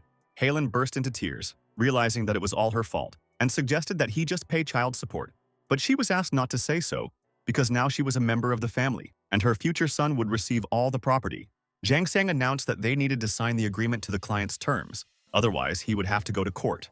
My father started frantically calling his lawyer, not wanting to give up anything. 30 minutes later, the lawyer arrived. It was Zhang Jun, Zhang Xiang's brother. They shook hands but decided to talk later while they discussed the client's case. The man panicked, offering any amount. But according to the law, everything should happen as Junjun wants. But in private, you can change the conditions if you want. The man awkwardly offered the girl money and a villa in exchange for giving up the inheritance. But she immediately refused. She only wanted the company's shares, which her grandfather wasn't going to give her. The man advised his father not to argue in the presence of lawyers. He humbled himself by offering her the entire business, except for an international medical company, which generates the main income. Junjun immediately agreed, realizing how much Yang Chen had helped her. She asked Zhang Xiang to sign the contract on these terms. After signing, they left the house. The man asked the family not to worry because he gave her the most unprofitable part of the business and was ready to bombard her with negative reviews. Halen apologized to the man. She took out a pregnancy test from her bag. He tested positive even though he asked her to take the pills, but she didn't get pregnant with ulterior motives. My parents were incredibly happy about it. The man wanted to know the exact time, but she had not yet had time to go to the hospital. My grandmother offered to show me urgently for an ultrasound to make sure of the relationship. The man took Halen to go to the hospital. After a while, they arrived at the hospital. He sat her down in the hallway while he went to pay for the exam. He went to the cash register while Halen picked up the phone. She wrote to Xiaozhang about the DNA test, worried, but he promised that his plan would work perfectly. Meanwhile, at the train station, Yang Chen met Xiaofi with a suitcase. She wanted to have fun, and Yang Chen was ready to take her somewhere, but she remembered that her cousin had reported her pregnancy and offered to check on her. Yang Chen didn't know about this and was surprised that the old man could still have children. Then he decided to take her to her place, but asked her to come back before dinner. They arrived at Cheng's house. Halen opened the doors for her and they greeted each other. She invited Yang Chen into the house as well, but he didn't have time because he had to work. She remembered when she handed him the invitation to their wedding in a week's time, asking him to invite Junjun along. He had to work, but he promised to show up on Monday. And then, he went to a coffee shop. Junjun was sitting at a table there, and he asked her to open the envelope. She saw that it was an invitation to her father's wedding at the BILLIONAIRE Hotel. The girl tore the paper to shreds, not expecting them to actually get married.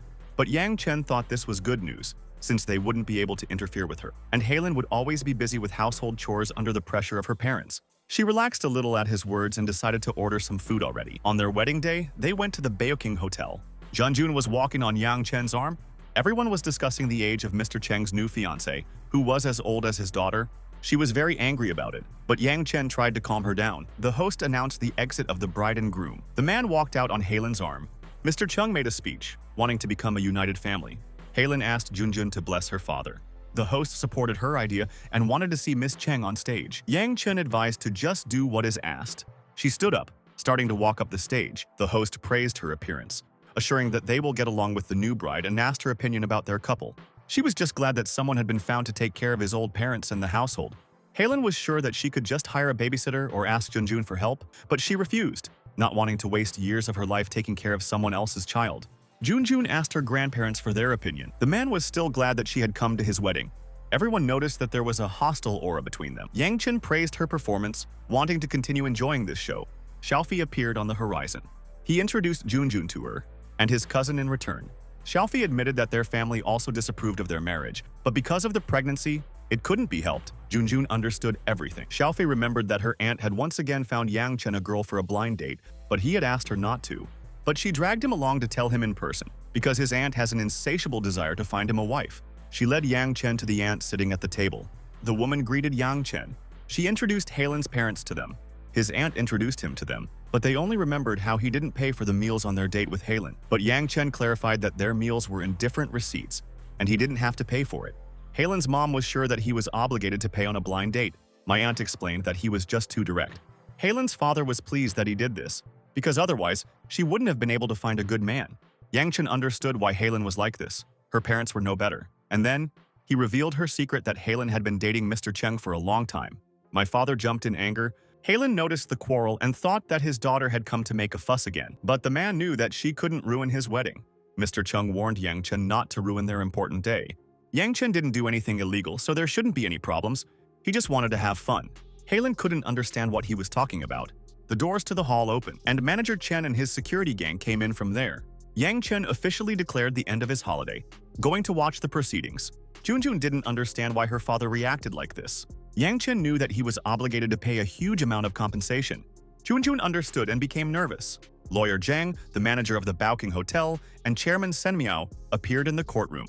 The man thanked them for coming to his wedding, but the hotel manager ordered me to show him one entry.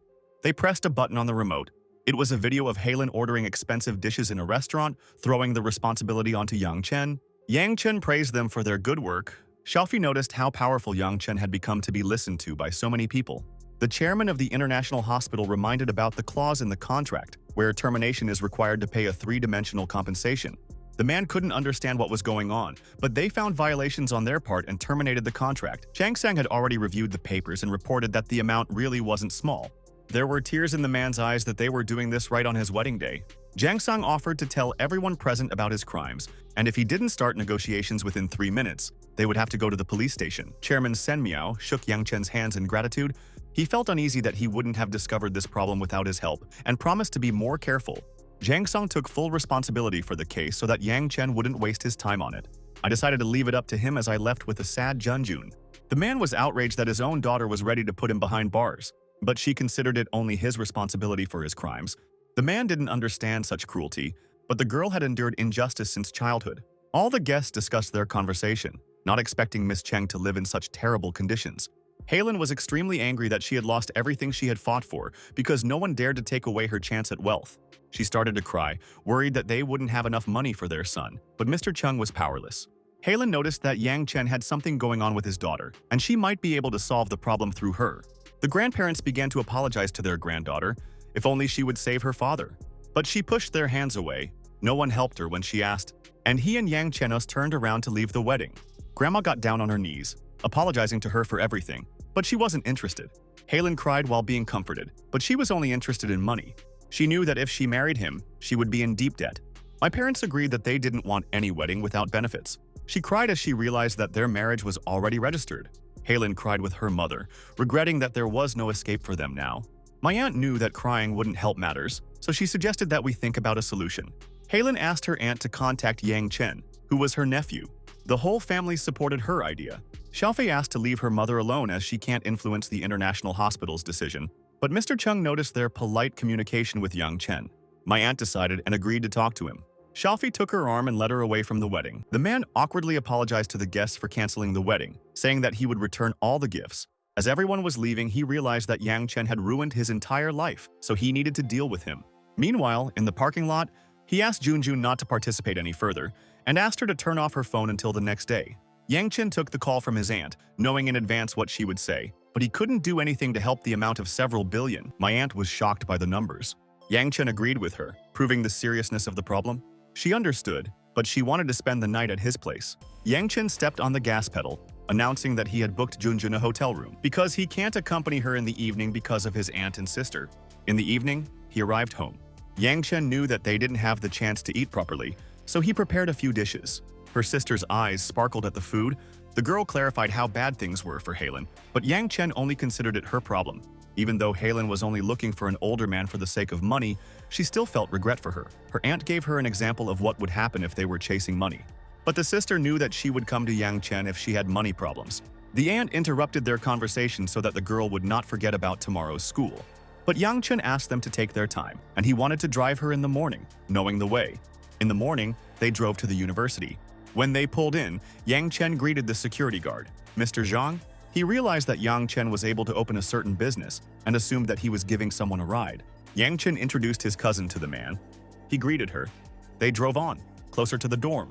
Yang Chen opened the trunk, noticing that she had too many things, even though he only needed a backpack for school. He carried her suitcase, but she thought the girl should have more things. 10 minutes later, he walked out of the building, and suddenly he noticed a huge crowd of girls around his car. He asked the girls what they were doing here. The girls started offering themselves, wanting to take a ride in his expensive car. Yang Chen didn't understand why they were abruptly attacking him, but he left a bottle of water on the car as a call for the girls. But he just drank some water and left the bottle, which caused a misunderstanding. The girl tried to add herself as a friend, but his list was already full. Then he got in the car and started driving away while a crowd of girls watched him. Suddenly, he received a text message from Chen Lian, who wanted to see him after booking a place at Jinshan Resort. Yang Chen remembered that this was his main enemy at the university, but he decided to definitely go. I went to a law firm. Chairman Pu and Zhang Xiang greeted him with smiles. He sat down, inquiring about the Chung family's business. Zhang Xiang happily reported that the man was willing to give away the entire business of the international hospital and pay huge damages, but wanted to see Yang Chen on the business transfer deal. He didn't have time for that, so he informed her that the deal would be done in Junjun's presence. Zhang Xiang accepted the order, intending to organize everything. The chairman showed him a plan to increase imports and exports so that Longlian supermarket would go abroad. Yang Chen was afraid that if the plan didn't work out, it would be a complete failure, and he wanted to know the price of implementation. The chairman explained that to get half of the shares, you will need to invest 1.5 billion. Yang Chen deducted 1 billion from the Banhai company, then he would need another 500 million, but he didn't have enough money in the account. He ordered them to start preparing, and then he would send them a specific plan. Meanwhile, at an investment bank in Haicheng, Chen Lian was planning revenge 3 years after graduation, wanting to defeat Yang Chen with the status of vice president. He wanted to give him back all the shame he felt in the past. Yang Chen drove to order at the entrance of the residential complex. He was lucky that the client also took the route to the resort he needed. The girl asked if he was the same driver. He introduced himself, offering her a seat in the car. As she fastened her seatbelt, she asked him if he ever wanted to put aside his work and enjoy life. But Yang Chen wanted to enjoy himself after retirement. The girl understood that it was very difficult to enjoy life in retirement and said that she was looking for a traveling companion on the Sichuan-Tibet route, introducing herself as Fan Yun. He laughed, worried that with such a beautiful woman around, his desires might get the better of him. The girl giggled at his compliment, surprised at his bluntness. Yang Chen arrived at the resort's parking lot. She got out of the car wanting to meet him later when he had some free time. He called Zhang Yang to find out where they were, and the guy was going to come see him himself. After a few minutes, a friend approached Yang Chen. But I wanted to say something while no one was around. He said that Chen Lian had come in a luxury car with his secretary to show off his income, and he was planning something bad anyway. Yang Chen realized that he might be doing this to show off to his former enemy. Zhang Yang just asked him to be careful not to get caught, and Yang Chen thanked him, but he didn't care. They went to a restaurant. He was greeted by old classmates who greeted him with joy. He said hello, not expecting Chen Lian to arrange such a meeting. The boy heard it all for himself, and the words even touched him. Yang Chen shook his hand, only enjoying the meeting. Zhou Yu, one of the guys, said that Chen Lian became the vice president of an investment bank, and his girlfriend was the daughter of the CEO. Chen Lian laughed, thinking that Yang Chen had better achievements, wanting to know who he was working for. Suddenly, Fang Yun appeared next to Chen Liang, who didn't expect to meet him here, knowing that he was here for a reunion. Yang Chen shared that he works as a taxi driver, and Fang Yun wanted to go with him when he left. Chen Lian grinned, realizing that the main talent was a taxi driver. Zhou Yu didn't understand why he chose such a job after graduating from a top financial university, but Yang Chen liked the free work. Chen Lian praised his train of thought and told him about the specially prepared room, offering him a drink and a chat. A secretary appeared and informed me that the preparations were ready. But Yang Chen chose to approach a little later. He wanted to explore the resort since he was here for the first time, but Chen Lian wouldn't let him go, suggesting that they all take a walk together. He was even willing to pay for his any expenses. All the classmates were overjoyed, marveling at the generosity of their friend. Yang Chen was resigned. They went out into the street where there were navigation signs. There was a variety of entertainment such as horseback riding or fishing. Yang Chen noticed that the manager was very good at attracting tourists. The guy offered to go fishing and then cook the caught fish. But Chen Lian doubted the quality of the local fish, offering to order it from Wanda Lake. Everyone knew that the fish from this lake were very expensive. Noticing his generosity, Yang Chen walked closer to the fisherman. Chen Lian offered to pay him for the rental of fishing equipment if he wanted to, but Yang Chen wasn't very good at it. Chen Lian noticed that in life, you need to try everything and train. My phone rang in my pocket. He picked up the phone, worried that something had happened. It was Yu Shi who reported that Mr. Zhang had called to say that the bank wanted to invest in Jinchun Resort, and the president of the investment bank had already left for the resort. He remembered that Chen Lian was working there and accepted the information. A bright, expensive car appeared in the parking lot. The president of the investment bank, Liang Shuyun, has arrived. She noticed Yang Chen's car, remembering him from the finance building, because she had long wanted to meet him. She asked Mary to find the owner of the car. 10 minutes later, Mary returned with a photo from the security cameras. Liang Shuyun noticed Yang Chen's youth, wanting to continue walking on her own. Mary was horrified by the size of the resort, not understanding how she needed to find it. Meanwhile, Yang Chen was paddling in the boat. He and his friend were sailing together, and Yang Chen noticed his depressed mood ever since he found out about his job as a taxi driver. But he only wished him a bright future after graduation, so he was a little upset. Yang Chen asked him not to be upset. No one knows what the future holds for them. He suggested that we forget about everything and just relax. Chen Lian was watching them from the bridge, and Mary came up to him, not expecting to see him here. He hadn't expected to see Mary here either. She brought Miss Liang, who came to check out the resort and asked to find the owner of the financial building. Chen Lian didn't know that she was coming, but she didn't want any reception either. He introduced her to his classmates and the two who were in the lake. The president decided to leave them to rest, but Chen Lian was willing to accompany her, but she was doing fine on her own. I asked her to take care of herself. Another car appeared in the parking lot. Liang Xuyun greeted Mr. Zhang. He found out that Mr. Yang, who wanted to acquire his company, was also here and wanted to meet him. The guy called him, asking for a meeting, and Yang Chen asked him to wait on the shore because he was in the lake. He told Liang Xuyun about it, and they were going to go there. Chen Lian saw that the president had returned to the bridge, but she was waiting for a very important guest. While Chen Lian distracted her, Yang Chen and his friend finally paddled ashore. Chen Lian noticed that they were swimming for too long, making others wait. Chang Yang sighed, tired of swimming. Mr. Zhang asked Mr. Yang to come ashore quickly. The boys noticed that he was treated with great respect. Liang Xuyun realized that this was the owner of the financial building and immediately blossomed. Chen Lian was shocked to think that he was just a taxi driver. Zhang Yang didn't understand what was going on, but Yang Chen had warned him about the surprises of life. He really couldn't even think about it, because he was so happy about his success. Mr. Zhang introduced the bank's president, Liang Xuyun, that she was interested in investing in the resort. They shook hands and he apologized for waiting because he was tired of rowing fast. He also apologized to his classmates for standing there with their mouths hanging open in shock. Liang Xuyun didn't expect him to be familiar with them. He confessed that they were classmates and that he had come to the reunion at Chen Liang's invitation. Liang Xuyun was angry that he didn't tell her about his acquaintance with Mr. Yang, but Chen Liang still didn't understand why she needed a simple taxi driver. She got angry, telling me to apologize for my words. Chen Liang asked her to calm down, as Yang Chen had said so himself. But Liang Shuyun knew that this building belonged to him, and she needed to discuss the investment with him. Everyone was shocked to find out that the resort was owned by Yang Chen. But he asked me not to be so harsh because he really likes working as a taxi driver. She smiled, marveling at his success at such a young age. All the classmates were proud to have such an amazing classmate. Chen Lian started to get angry that everything was so easy for him while he was working hard. Mr. Zhang suggested that they go to a private room and continue the conversation, suggesting that Mr. Yang have lunch with them. But he couldn't, remembering that Chen Lian had promised to order expensive fish for the fish feast. Liang Shuyun glared at him viciously until he couldn't figure out why. Then Mr. Zhang offered to join them. Chen Lian agreed with his idea. Liang Shuyun clarified Yang Chen's opinion, but he didn't care as long as the meeting organizer agreed. And then the president offered to go into the room. The classmates were surprised by Yang Chen's modesty, given his wealth. Chen Lian was extremely angry after hearing their words because they didn't treat him the same. They all went to room 888. Chen Lian picked up the wine glass, wanting to toast Miss Liang, but she ordered the first toast to be given to Mr. Yang, reminding him of how her daughter had begged to be named vice president at his request when he didn't even know the rules of etiquette. Chen Lian understood and turned around, wanting to make a toast for Yang Chen, but he asked them to remove the unnecessary politeness. Because they were still classmates, Liang Shuyun wanted to get close to Yang Chen. He began his speech by recalling how Yang Chen had outperformed him in his studies, but now he was acting aloof, hinting that his character had not changed. Liang Shuyun slapped him across the face, tired of enduring his words. She apologized to Yang Chen for his words, saying that her young daughter listened to him in everything and she was tired of being patient. Yang Chen asked her not to do such a thing at the table. Mr. Zhang noticed the president's impulsiveness and suggested that negotiations begin. He handed Miss Liang a glass, and she drank it down in one gulp, apologizing to Mr. Yang. Zhang Yang was sparkling with happiness as he realized that Yang Chen had achieved everything he wanted. The phone on the desk rang. It was Zhang Xiang who saw Yang Chen's car in the resort parking lot, wanting to meet him.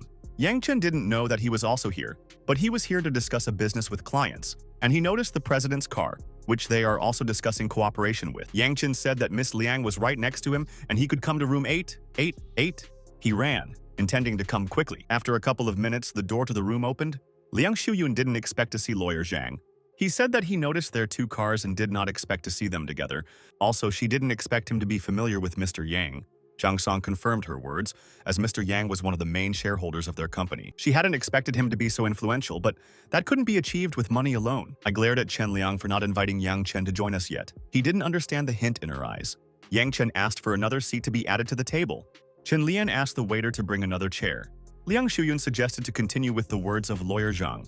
Yang Chen wanted to consider each other's interests, knowing that their bank wanted to invest in the resort. Liang Shuyun felt that this resort was much more attractive than the others, but their company was making losses and she would like to get shares from Mr. Yang. Yang Chen inquired about the amount, and the president offered 70 million for half of the shares. But Yang Chen didn't agree, offering 100 million for half or 35% for 70. Mr. Zhang knew that he was offering too much money. Liang Shuyun also thought the price was too high. But Yang Chen noticed the excellent ecology of the resort, which can give it a worldwide reputation for good development. She declined, offering the final sum of 70 million for 40%. Yang Chen remembered that he had only spent 45 million to buy the resort, and that would be a huge profit.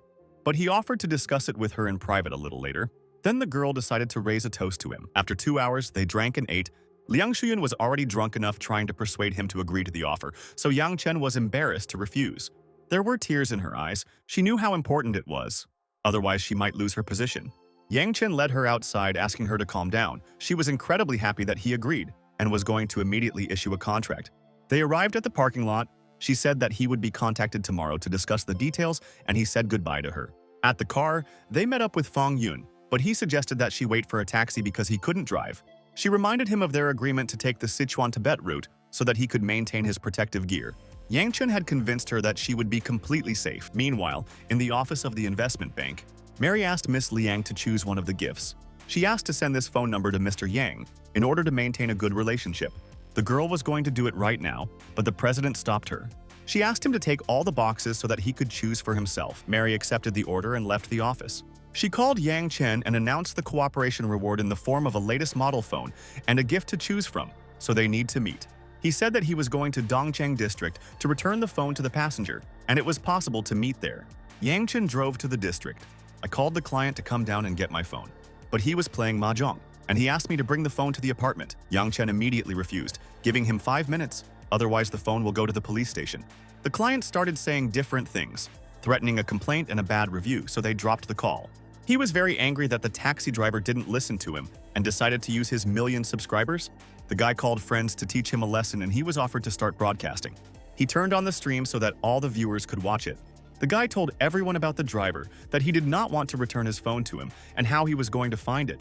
Yang Chen saw that 5 minutes had already passed, and the customer still wasn't there. When he started to leave, he was chased. He saw that it was the same car. Knowing that he really had left, the boys got into the first taxi to catch up with him. Yang Chen went to the police station as promised. He was talking to an officer at the entrance when he heard footsteps behind him. The guy filmed it on the phone, pretending that he did not want to return it to him. Yang Chen reminded that this was considered a violation of the law, but the customer reminded that he was holding his phone in his hands. The officer confirmed his words, because you cannot shoot a person without permission, ordering him to leave the room. He did not argue, having already managed to film it to his viewers, wanting to report him for stealing a phone. But Yang Chen had a record from the salon that he was willing to show. Viewers watched it on the stream. The guy panicked, asking just to give up the phone. The officer explained that it was initially the client's fault. He was angry that the phone was returned to him with a scratch and it was intentional damage to property. But according to Yang Chen, the scratches were on the phone before him. The guy was terribly angry that he was trying to evade responsibility, wanting compensation. Yang Chen wasn't afraid of the sum of 10,000, being able to buy an entire box, but they didn't believe him. Mary came into the station with a gift box, not understanding why he was there. He explained the situation to her as he took the box from her hands. Mary held up a box filled with phones for him to take any number. Everyone was shocked to see the new model phones. He decided to find out where their phone number came from, and Mary told him about the reward from the boss. But the guy was sure that the phones were stolen, because this model has not yet been released for sale. Mary reported that she worked for an investment bank and their headquarters in America, forcing him to shut up. He examined the guy's phone and realized that it was a common fake, which he tried to dilute it for money. Yang Chen showed the fake to the officer, and he confirmed his words. The guy pretended not to know about it. But the policeman saw the obvious differences.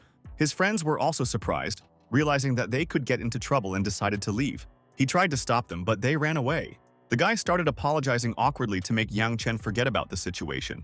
But he wasn't going to let it go, and he decided to show what fans write to him in the chat. The guy pleaded guilty. Yang Chen is surprised that he only realized this now, and ordered to be more polite to the workers. After the conversation, the guy immediately ran away. Yang Chen thanked the officer as he prepared to leave. The case moves to Xiaofei dorm. Her friend Chen Yun was showing off her new phone at a cheap price. Xiaofei's phone was also very slow, but she couldn't afford a new one. Under the windows, someone was shouting a declaration of love to Xiaofei, and the girls wanted to watch. The two friends saw Lu Jin lay out flowers for recognition. He was shouting for her to become his girlfriend, and Yang Chen was watching. Xiaofei saw her brother and exclaimed, and the girls asked her to be more modest. They quickly went down. Lu Jin thought that she was running towards him and wanted to hug her, but she ran past, hugging her brother, who had arrived unannounced. Yang Chen didn't expect to see such a scene, but she thought he was crazy. Yang Chen reached into his pocket, remembering that he had a new phone for her. He handed her the box. Xiaofei was surprised to see the latest model. The girls were very surprised because it has not even gone on sale yet. Yang Chen said that it was given to him by an investment bank. Lu Jin heard this and knew that he had lost. Yang Chen offered to take her to dinner. The girl watched them go, wishing she had such a rich and handsome boyfriend. Xiaofei was glad that he was on time, because she also wanted a new phone, and now she has a better model. Yang Chen laughed at the coincidence and asked her to just tell him if she wanted anything. She was glad that she had such a cousin and wanted to eat something delicious. After that, he went home. When he walked in, he immediately called out to Yushi while holding a package in his hand. She greeted him, and he handed her the gift. Yushi picked up the latest model phone in surprise, not understanding where it came from. Yang Chen told her about the gift from the bank, wanting to give it to her. She thanked him brightly. The girl was delighted and informed about the already prepared dinner. As she was leaving, the system announced a 5-point increase in Yushi's loyalty. He was glad that he had increased his loyalty thanks to the phone. The phone received a notification about a bad review where the client lied about the stolen phone. Yang Chen wanted to file a lawsuit against him. The system congratulated Yang Chen on the new negative review and allowed him to choose a gift, 30% of the shares in the Golden Sea or Golden Eagle Golf Club. Yang Chen wanted to receive 2 awards at once, but that only depended on his luck. If Lin Long filed another complaint against him, the system would give both rewards. Yushi had already brought him dinner, but he needed to deal with the complaint. He was already used to receiving negative reviews and suggested that we go to the golf club tomorrow. She was glad for the kindness from her boss, and he asked me not to thank him. They arrived at the golf club. The two of them walked across the green while Mr. Lee played golf nearby, surrounded by fans. He said that golf requires practice, and he has already spent more than $1 million a year for 10 years. Others would have to save up for 5 years to earn that kind of money. Yushu was going to go and change her clothes. Yang Chen started without her, aiming for the ball, and he hit it smartly. But I couldn't find where it had gone. It turns out that he didn't even hit the ball. Mr. Lee noticed his attempts, assuming it was his first time. But he warned me that he would need some training. Yang Chen was just having fun and couldn't come here often because he was a taxi driver. Mr. Lee didn't expect to meet an ordinary driver here. He advised him not to play golf because at this age it is better to spend this money on marriage. But Yang Chen was playing to his heart's content. Yushu appeared on the horizon in disguise, ready to play. Mr. Lee didn't expect the taxi driver to have such a beautiful companion. Yang Chen's phone vibrated in his pocket.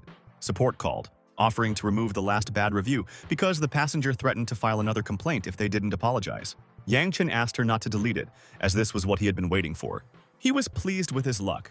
The system announced that Yang Chen had received 30% of the Golden Sea and Golden Eagle Golf Club's shares. He said that Yushu needed to go home and sort out the paperwork. Fang Yang suddenly appeared in front of him. It was a wonderful coincidence, and she offered to play together. Yang Chen hit the stick again. Fang Yang noticed that he never played, realizing that because of his work, he didn't have time, and offered to teach him how to play. She took his hands to adjust the stick in his hands, offering him a chance to swing. An hour later, they left the club. Fang Yang suggested that they go out for a bite to eat, but Yang Chen didn't expect her to be so friendly. She confessed that she wanted to go all over the world, but her family forces her to go on a blind date, so she asks him to pretend to be a guy. But he didn't want to get into any more trouble by leaving. She ran after him so that he wouldn't leave. Yang Chen drove home. He was met by Yu Shi, who had already handed him the completed documents. He saw that the cards give full access in clubs. Now he just had to wait for Junjun's report.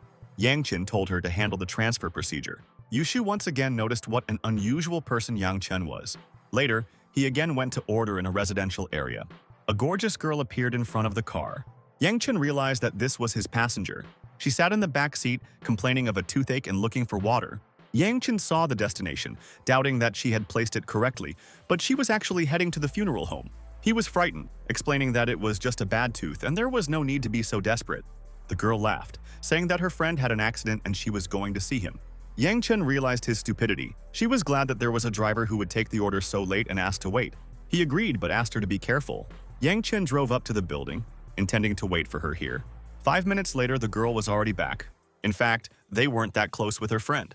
She introduced herself to Yang Chen as Zhang Yuxin and asked for the number of a good dentist. Yang Chen decided to share the contact of a specialist. She saw the prices and thought it was a joke, but Yang Chen was willing to ask his relative to help her. Yuxin thanked him and offered to join him as a friend so that she could play golf next time. He agreed, because he thought she was cute. The next day, he arrived at the golf park parking lot. Fang Yang met him at the car, thinking that he was willing to help her after all. But he disappointed her by only coming to play golf. He didn't want to pretend to be her boyfriend, or become one. He had to go, so he left her. A guy named Zhou Zhenyang got out of another car with a bouquet of flowers, apologizing for being late. But at the sight of the guy, she suddenly clung to Yang Chen. She didn't want to let him go because of her strong feelings. Yang Chen tried to explain to the guy that this was only their second time seeing each other and there was nothing between them. So he turned around and left, which she hadn't expected. Even Zhenyang noticed that he didn't like her, but she still kept chasing after him. He felt that he still had a chance. Yang Chen went to the Golden Eagle Golf Club. Junjun met him at the entrance. Suddenly, Yuxin appeared that she didn't expect to meet him. He found out that she worked here, and she introduced herself to his girlfriend, telling the story of their acquaintance. The girl specified whether she has a job at the moment. Since she didn't have any orders, she asked to serve them. Yuxin agreed and invited them to the front desk. Later, they went to the golf course.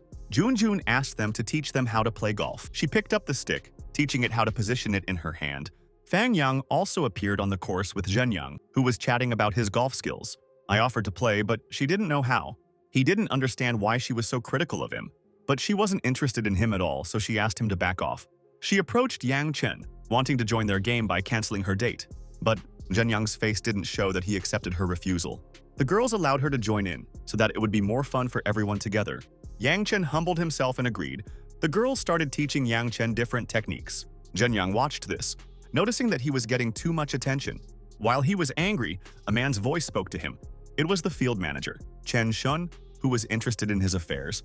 Zhenyang wanted to know more about the guy, but the manager didn't have the right to divulge anything about the clients. Then he wanted to cancel his club card. The manager hoped he wouldn't tell anyone about it, but Zhenyang only wanted to know more about him, so the manager started calling the office. He asked Xiao Liu to check on one person and got the information. The manager said that he had only one entry in the club and it was paid for in cash, and the girl in white rented the field on her card. Zhen Yang laughed out loud, realizing that the guy was poor. He handed the manager the card, wanting to top it up with 200,000. And I wanted to use the privileges of my card to take the field away from them. The manager approached them, intending to take them to another field, because it was occupied by a customer with a platinum card. Yang Chen didn't understand why they had to leave this field, but under the terms, they are required to give it to the person with the platinum card. Fang Yang was extremely angry, but Yang Chen calmed her down, and he ordered the guy to come up on his own to pick up the field. The manager tried to talk him out of it, but Yang Chen still insisted. He accepted his request and went to pass it on. Zhen Yang wanted to save his face, but now he would have to embarrass the guy in front of the girls. Yang Chen wanted to see his attempts to take advantage of the privileges. When he came over, Fang Yang couldn't understand his behavior. But he only wanted to join them, but they would have refused him, so he asked for help. Fang Yang took this as childish behavior, not wanting to be with him, but Zhen Yang Yi didn't bother her and just wanted to play. Yushin offered to play together so as not to lose the field, but Yang Chen didn't want to give it up. He asked him to play somewhere else, but Zhen Yang wouldn't even listen. He didn't take his words seriously because Yang Chen didn't even have an ordinary card, and this world is ruled by money. But Yang Chen clarified that he still has a map. He held up a black card that also had privileges on it. Zhen Yang knew that the platinum card was the highest and he couldn't match it. But the manager was shocked when he saw the black platinum card that only shareholders have. Yang Chen confirmed that he was the one who bought the shares of their club and asked to leave this field to him. The manager gave him consent, but Zhen Yang doubted that he had that kind of money to buy the stock. But the manager refused to double-check the card, knowing that they recently had a new shareholder. Zhen Yang was furious, ordering him to call his father.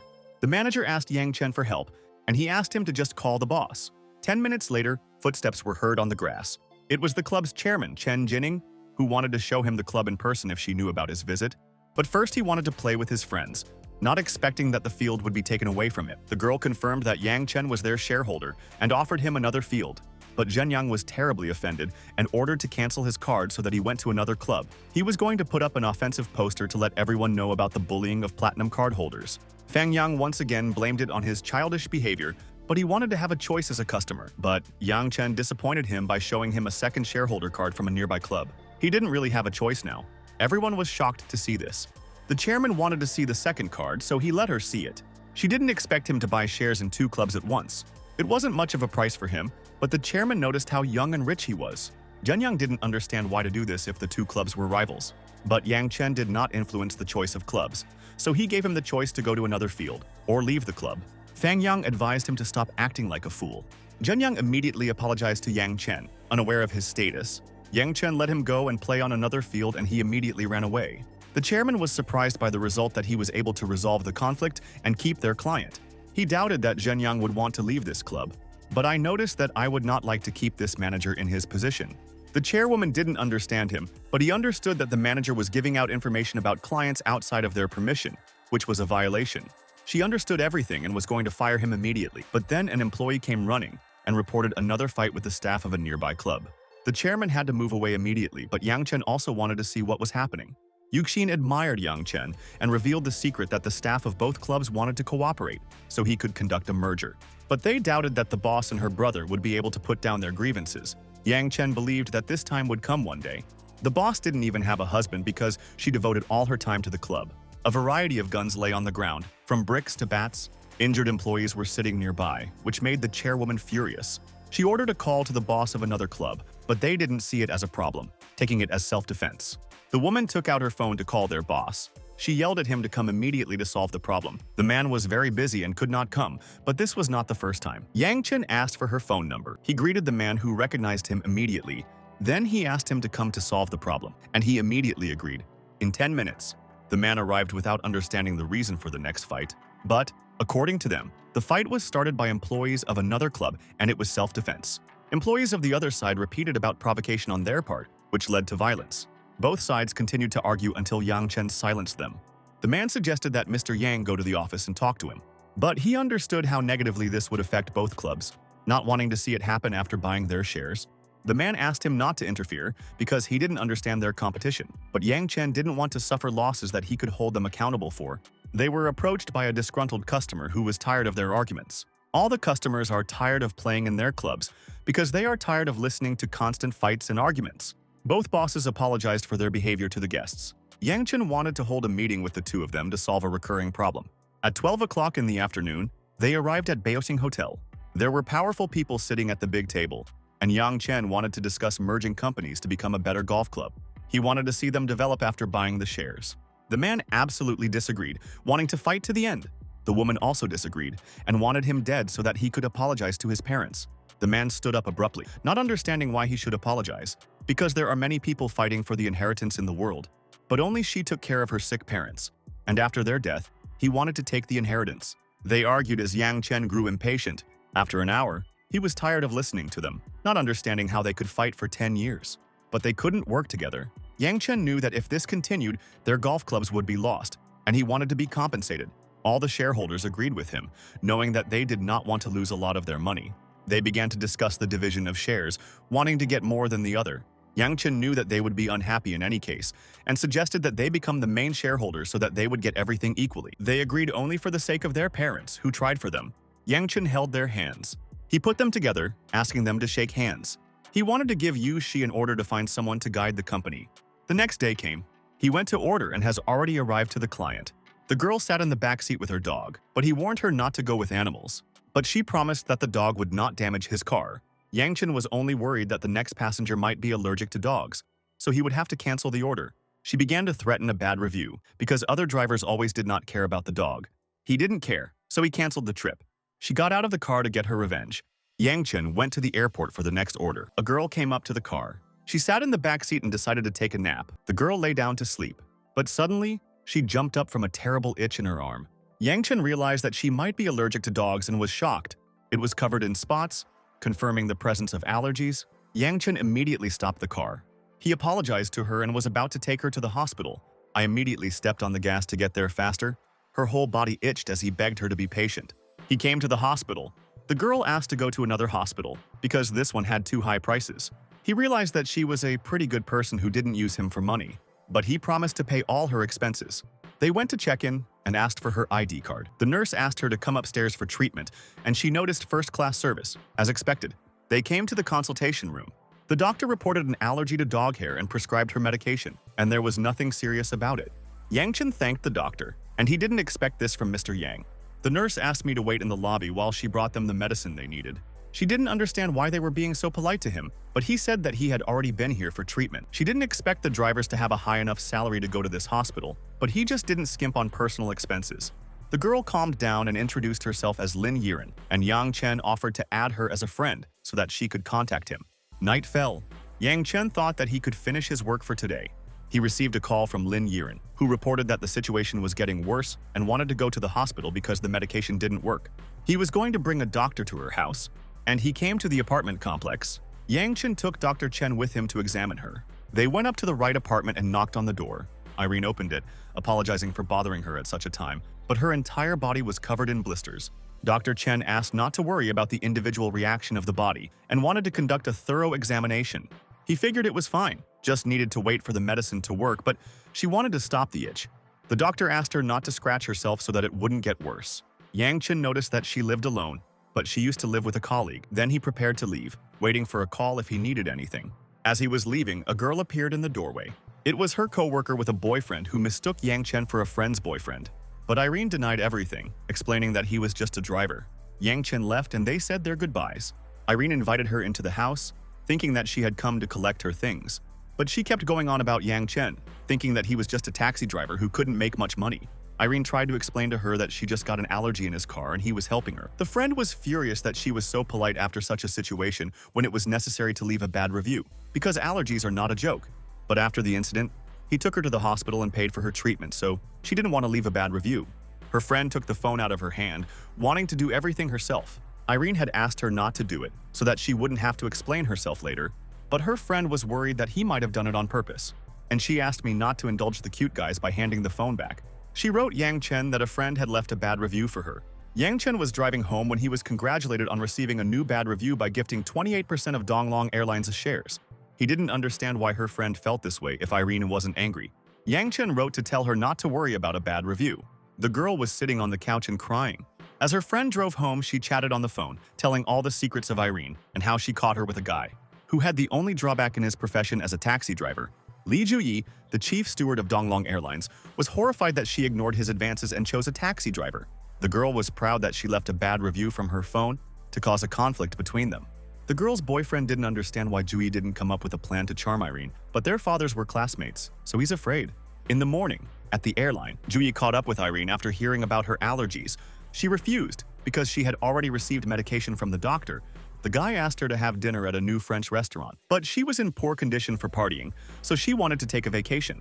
He wanted to take her home, but she had already arranged to be picked up from work. After work, she ran to Yang Chen's car. Yang Chen inquired about her condition, but she was already much better.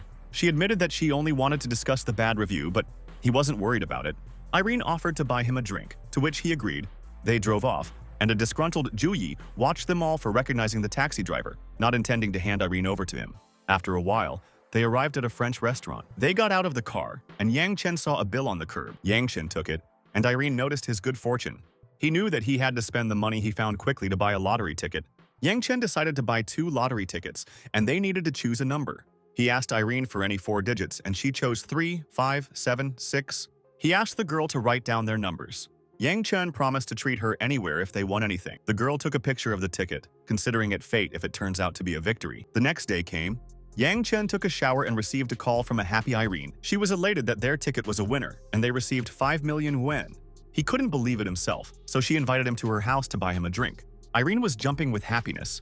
Later, at the airline, a friend was making out with Ju-yi on the stairs, and he suggested sending someone to flirt with the taxi driver, but she was afraid that Irene would find out about it. But he threatened to transfer her from business class to economy. She giggled and agreed to his plan. He had invited her to his wedding with Irene beforehand. The girl was going to keep her promise. A week later, former classmates started texting Yang Chen about a school holiday worth attending and asking him to donate to the school building. Everyone was wondering who would be able to come, but he didn't have time for that, especially since he had sacrificed too much last time. Meanwhile, in the director's office, a girl came into the room, announcing the arrival of finance graduate Chen Liang, who agreed to come and was willing to donate 300,000 to them. The director thought it was better than nothing, and remembered that the vice president of the investment bank found a graduate who was doing well. Chen Liang informed them that there was a Yang Chen graduate whose fortune exceeded 100 million. The director jumped at this amount, intending to personally send him an invitation. Yang Chen's phone received a call.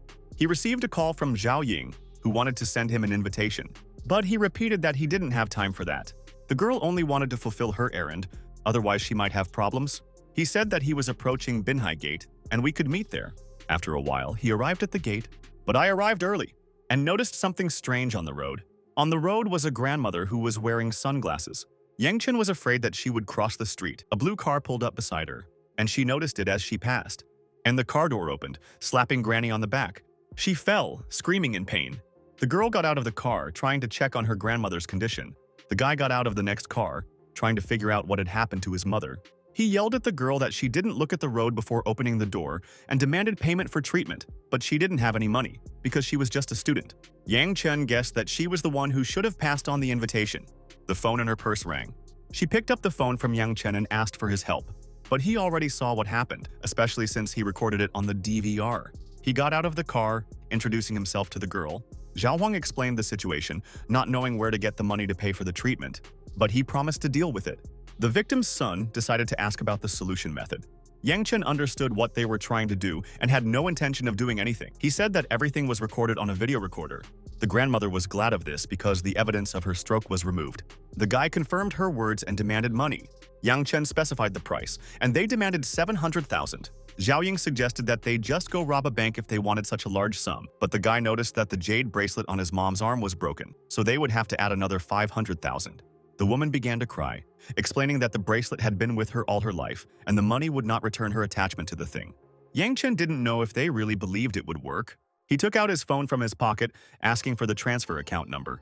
Zhao Ying was crying, begging to call the police because she wouldn't be able to get that kind of money back. She could only give a promissory note to pay back the amount in installments. But Yang Chen just didn't want to waste any time and decided to transfer everything at once. They smiled, knowing that they had found a rich fool who was willing to pay, and Yang Chen scanned the code to transfer the money. 700,000 came to his account, and he was very happy. But now they could be planted easily. Black cars suddenly pulled up behind them. Zhang Song came out with a security guard who reported the evidence on the dash cam, which proved a staged accident, and for this amount of transfer, they can be jailed for 10 years. The lawyer was sure that this was not their first plan, so he could easily give them a life sentence. The money will only be returned to Yang Chen after the case is closed. He spoke to Zhao Ying to make her understand what was happening. Security clearly saw on the recording that the woman threw herself at the car door, so they were going to take them to the police station.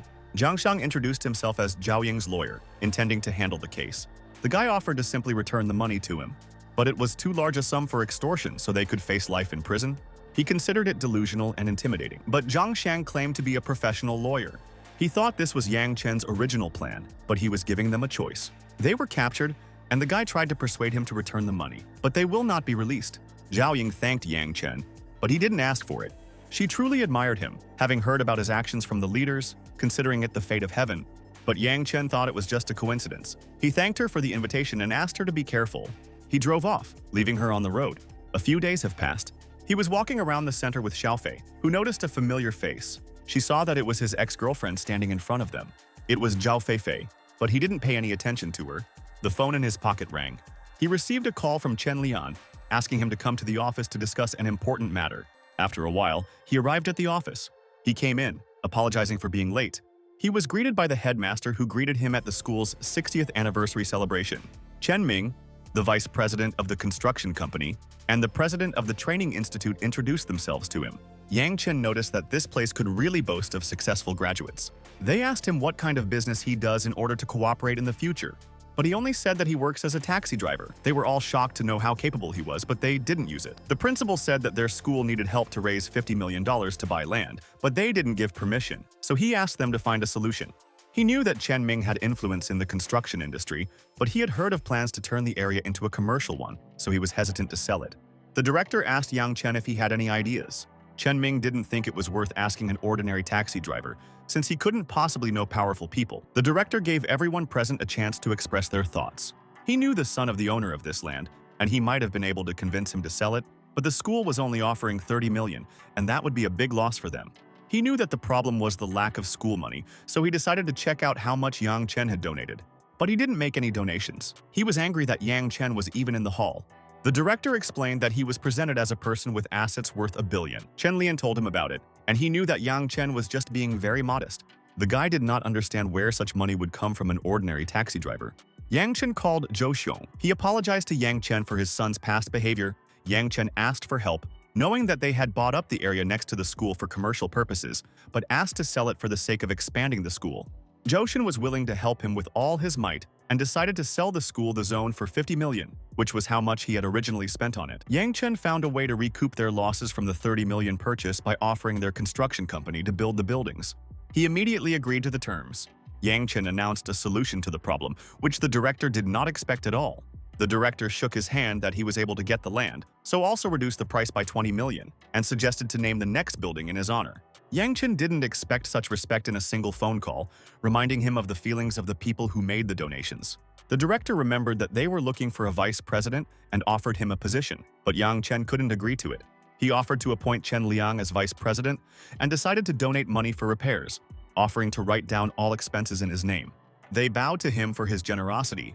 The director thanked everyone for their help and asked him to give a speech on stage, but Yang Chen didn't have time for that. He had to work. Everyone was shocked by his words. Chen Lian finally admitted defeat after today's incident. In 2 hours, Xiaofei called her brother, not understanding why he suddenly left without a speech on stage. But Yang Chen didn't like to attract attention, so he ran away. Xiaofei laughed at his words. Suddenly, Chen Ming, whom she had seen on the stage, came across her path. He tried to charm her by inviting her to lunch together, but she had already eaten and was about to return to the dorm. Chen Ming didn't let her pass, pretending that he wanted to know about the current situation, offering to give her a laptop as a gift. She lied that she already had a boyfriend, but Chen Ming was sure that he was better than her. Xiaofei wanted to call her taxi driver boyfriend to talk to him, and she called Yang Chen via video link to get Chen Ming to settle things with him once for all. Yang Chen didn't understand what Chen Ming was doing. The guy was immediately scared. He ran away without even trying to talk to Yang Chen. At night, he completed another order and met the need around the corner. But behind them, bandits appeared, dragging a weak girl. They told him to get lost. But Yang Chenyi didn't try to do anything, just passing by. The girl grabbed his arm sharply, and with tears in her eyes, she begged for help, saying that she had drunk one drink from their hands. The boys threatened Yang Chen to leave, and they tried to drag away the girl who tried to resist while they were just following orders. The girl screamed, not wanting to go to Chen Kong, and asked Yang Chen for help. Yang Chen didn't expect that their boss would want a girl in such a sorry state. Offering to bring him pork, the guy got angry and swung, intending to teach the stranger a lesson. But Yang Chen grabbed his hand. He kicked me in the stomach, and then he threw a second punch to the face. The boys fell to the ground as he took the girl from their arms, and they quickly left in the car. The girl was lying in the backseat trying to recover. She didn't remember anything, seeing Yang Chen as an enemy, but Yang Chen saved her as he was about to leave and asked her to find a way to get home. But then he looked closer, recognizing her face as Zhu Yui's. She didn't think he recognized her just now. Yang Chen didn't expect to meet such a rude celebrity, but a lot had happened to her during the evening, and she thanked him for saving her. Yang Chen couldn't figure out how he managed to get her drunk, but she was doing it for the sake of survival so that she could earn money as a celebrity. He stuck the key in the ignition, offering to drive her home. The girl asked to be taken to Shaochen. They pulled into the parking lot, and she asked me to walk her to her apartment. Yang Chen agreed as he got out of the car. He covered her with his jacket and walked her home. The camera flashed brightly. The hidden paparazzi didn't recognize this guy next to her, not knowing that she had a boyfriend. 10 minutes later, he stepped out of the elevator, successfully bringing the celebrity to the apartment. They hadn't expected him to leave the house so quickly. They had already come up with a headline for the article about Zhu Yui's boyfriend leaving so quickly. Yang Chen suddenly nodded. He thought that someone was thinking of him. The next day came. Yang Chen arrived at the parking lot and asked for a full tank of 95. The employee looked at him and giggled, and he didn't understand why. The girl hinted that he was handsome, but that wasn't enough for a good guy. He understood what she was talking about, but he didn't know where she came from. And I went on to fulfill my orders. One of his clients recognized him, offering him several ways to improve his betting. After all, her husband used to have the same problem. But thanks to one tool, everything changed. He couldn't understand what she was talking about. She laughed, even though everyone already knew that he had left Zhu Yui's house 10 minutes later yesterday. He immediately stopped the car. I called lawyer Zhang to deal with the false rumors about him and Zhu Yui.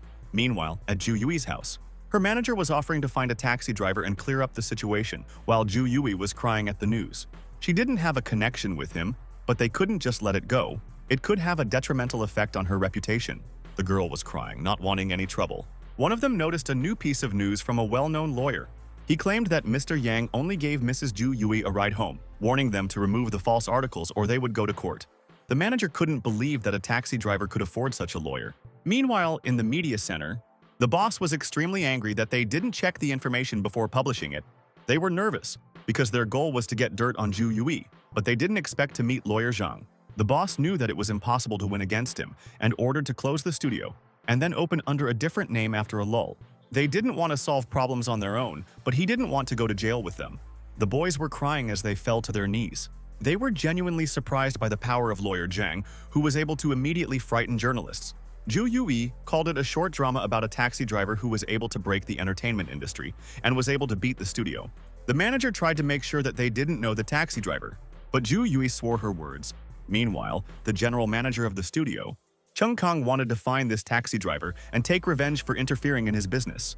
The next day came. Yang Chen noticed that a car was following him. Then he braked hard. At this moment, he was surrounded by men in suits.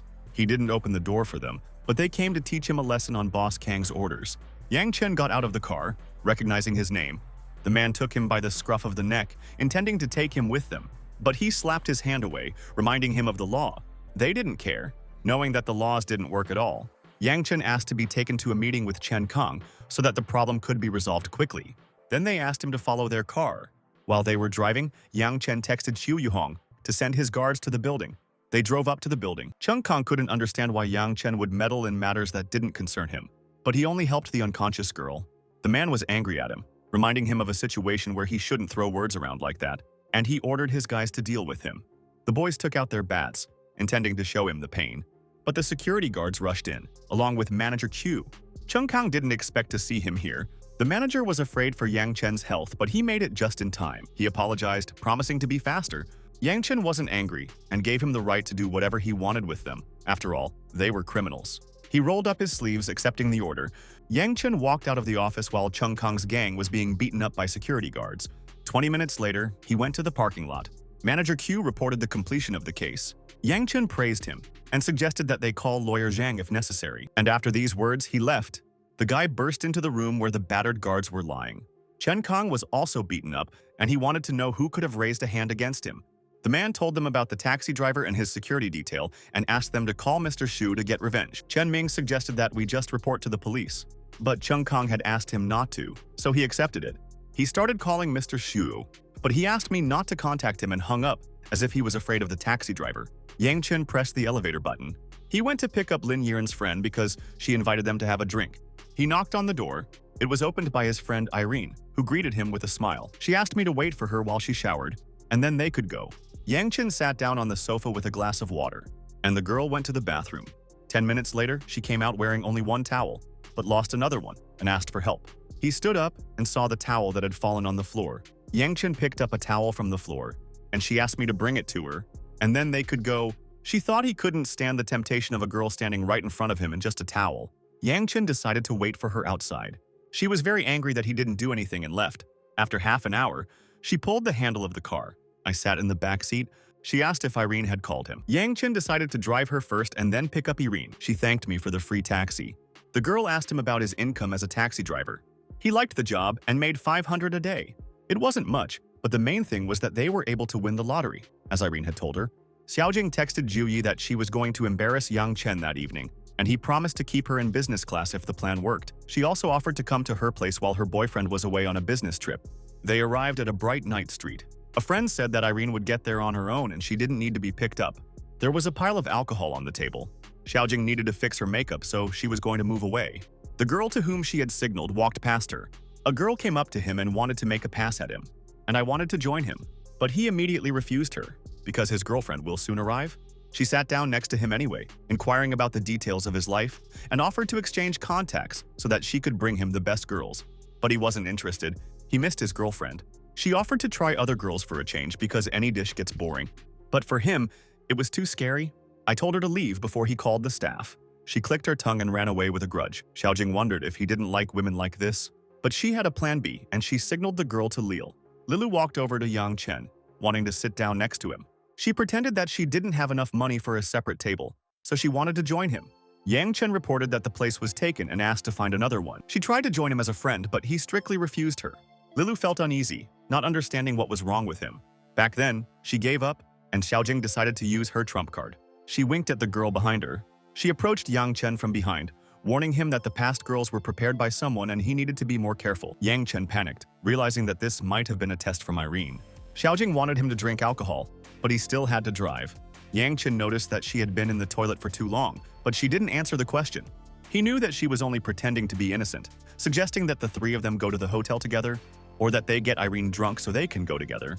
She spat out the drink in shock. Yang Chen wanted to live to the fullest so that he wouldn't regret it in his old age. Guys started chasing after the girl, and she asked Yang Chen for help. Xiaojing started making videos with them. The girl begged to call her girlfriend so that the guys would leave her alone. But he didn't want to continue this show, and he wanted to know whose plan it was. Xiaojing pretended not to understand what he was talking about. He wanted to know the truth, and he was willing to give everyone 10,000. The girl immediately revealed all the secrets that Xiaojing had made her seduce him. He gave her the money and thanked her. Suddenly, a voice interrupted them. It was Irene who was trying to figure out what was going on.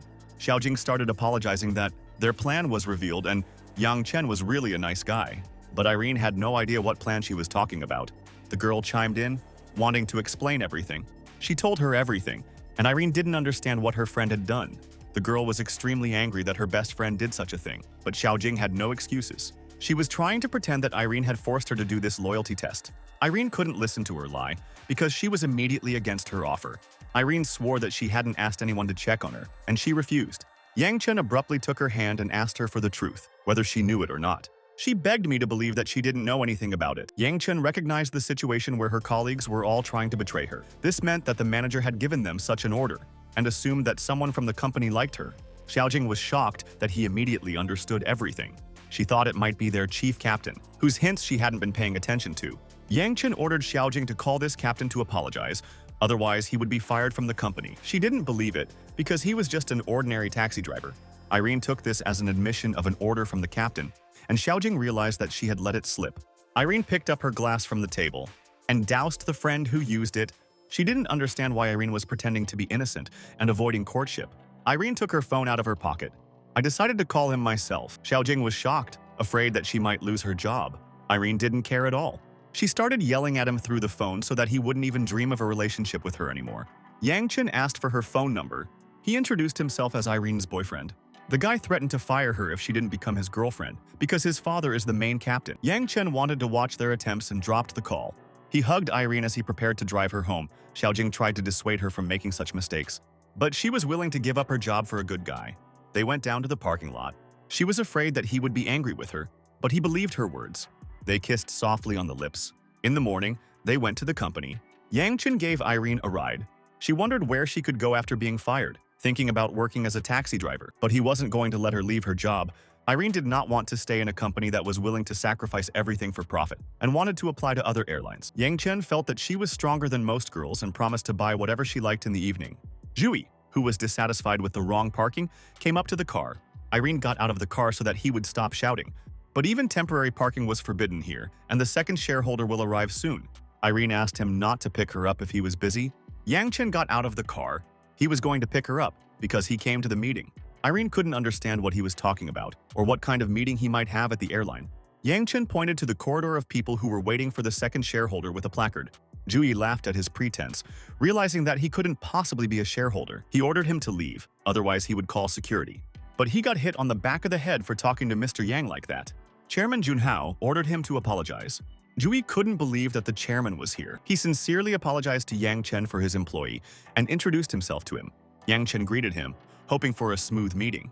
Xiaojing was shocked that they had spent the entire day preparing for the arrival of Irene's boyfriend. The chairman once again ordered Jui to apologize to Mr. Yang, which he still couldn't believe. He was infuriated by his endless questions because they had made every effort to meet him and he was ruining everything. But the guy knew that he was just a taxi driver. This was a common hobby for Yang Chen. Irene couldn't believe that he was the shareholder, but he pretended to buy the shares so that she wouldn't be offended. And he told them to teach them a lesson, like the boss's wife. She kissed him on the cheek in gratitude. She now understood that Jui couldn't fire her, but they could fire him. Yang Chen gave the choice to Chairman Li, who offered to arrange the dismissal appropriately. Irene wanted to provide evidence of serious grounds for dismissal and decided to show the messages. She explained that he used his status to take advantage of other people. The chairman ordered that Xiaojing be told honestly to admit to blackmailing Ju Yi. She nodded silently. The chairman ordered Ju Yi to issue a letter of resignation and only allowed him to leave without consequences thanks to his father. The man asked Mr. Yang not to waste time with such people. He asked Irene to go have some fun while he was at the meeting, and they went on into the company. Later, they found themselves in a meeting room. The chairman offered Mr. Yang the post of chairman, but he wanted to become a vice chairman so that he wouldn't have to deal with the routine.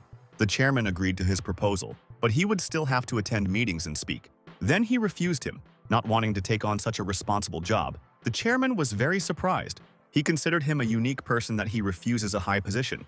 Yang Chen considered himself too young for this status. The chairman asked for instructions for their work, but he only wanted to get a dividend, so he didn't want to interfere with the work.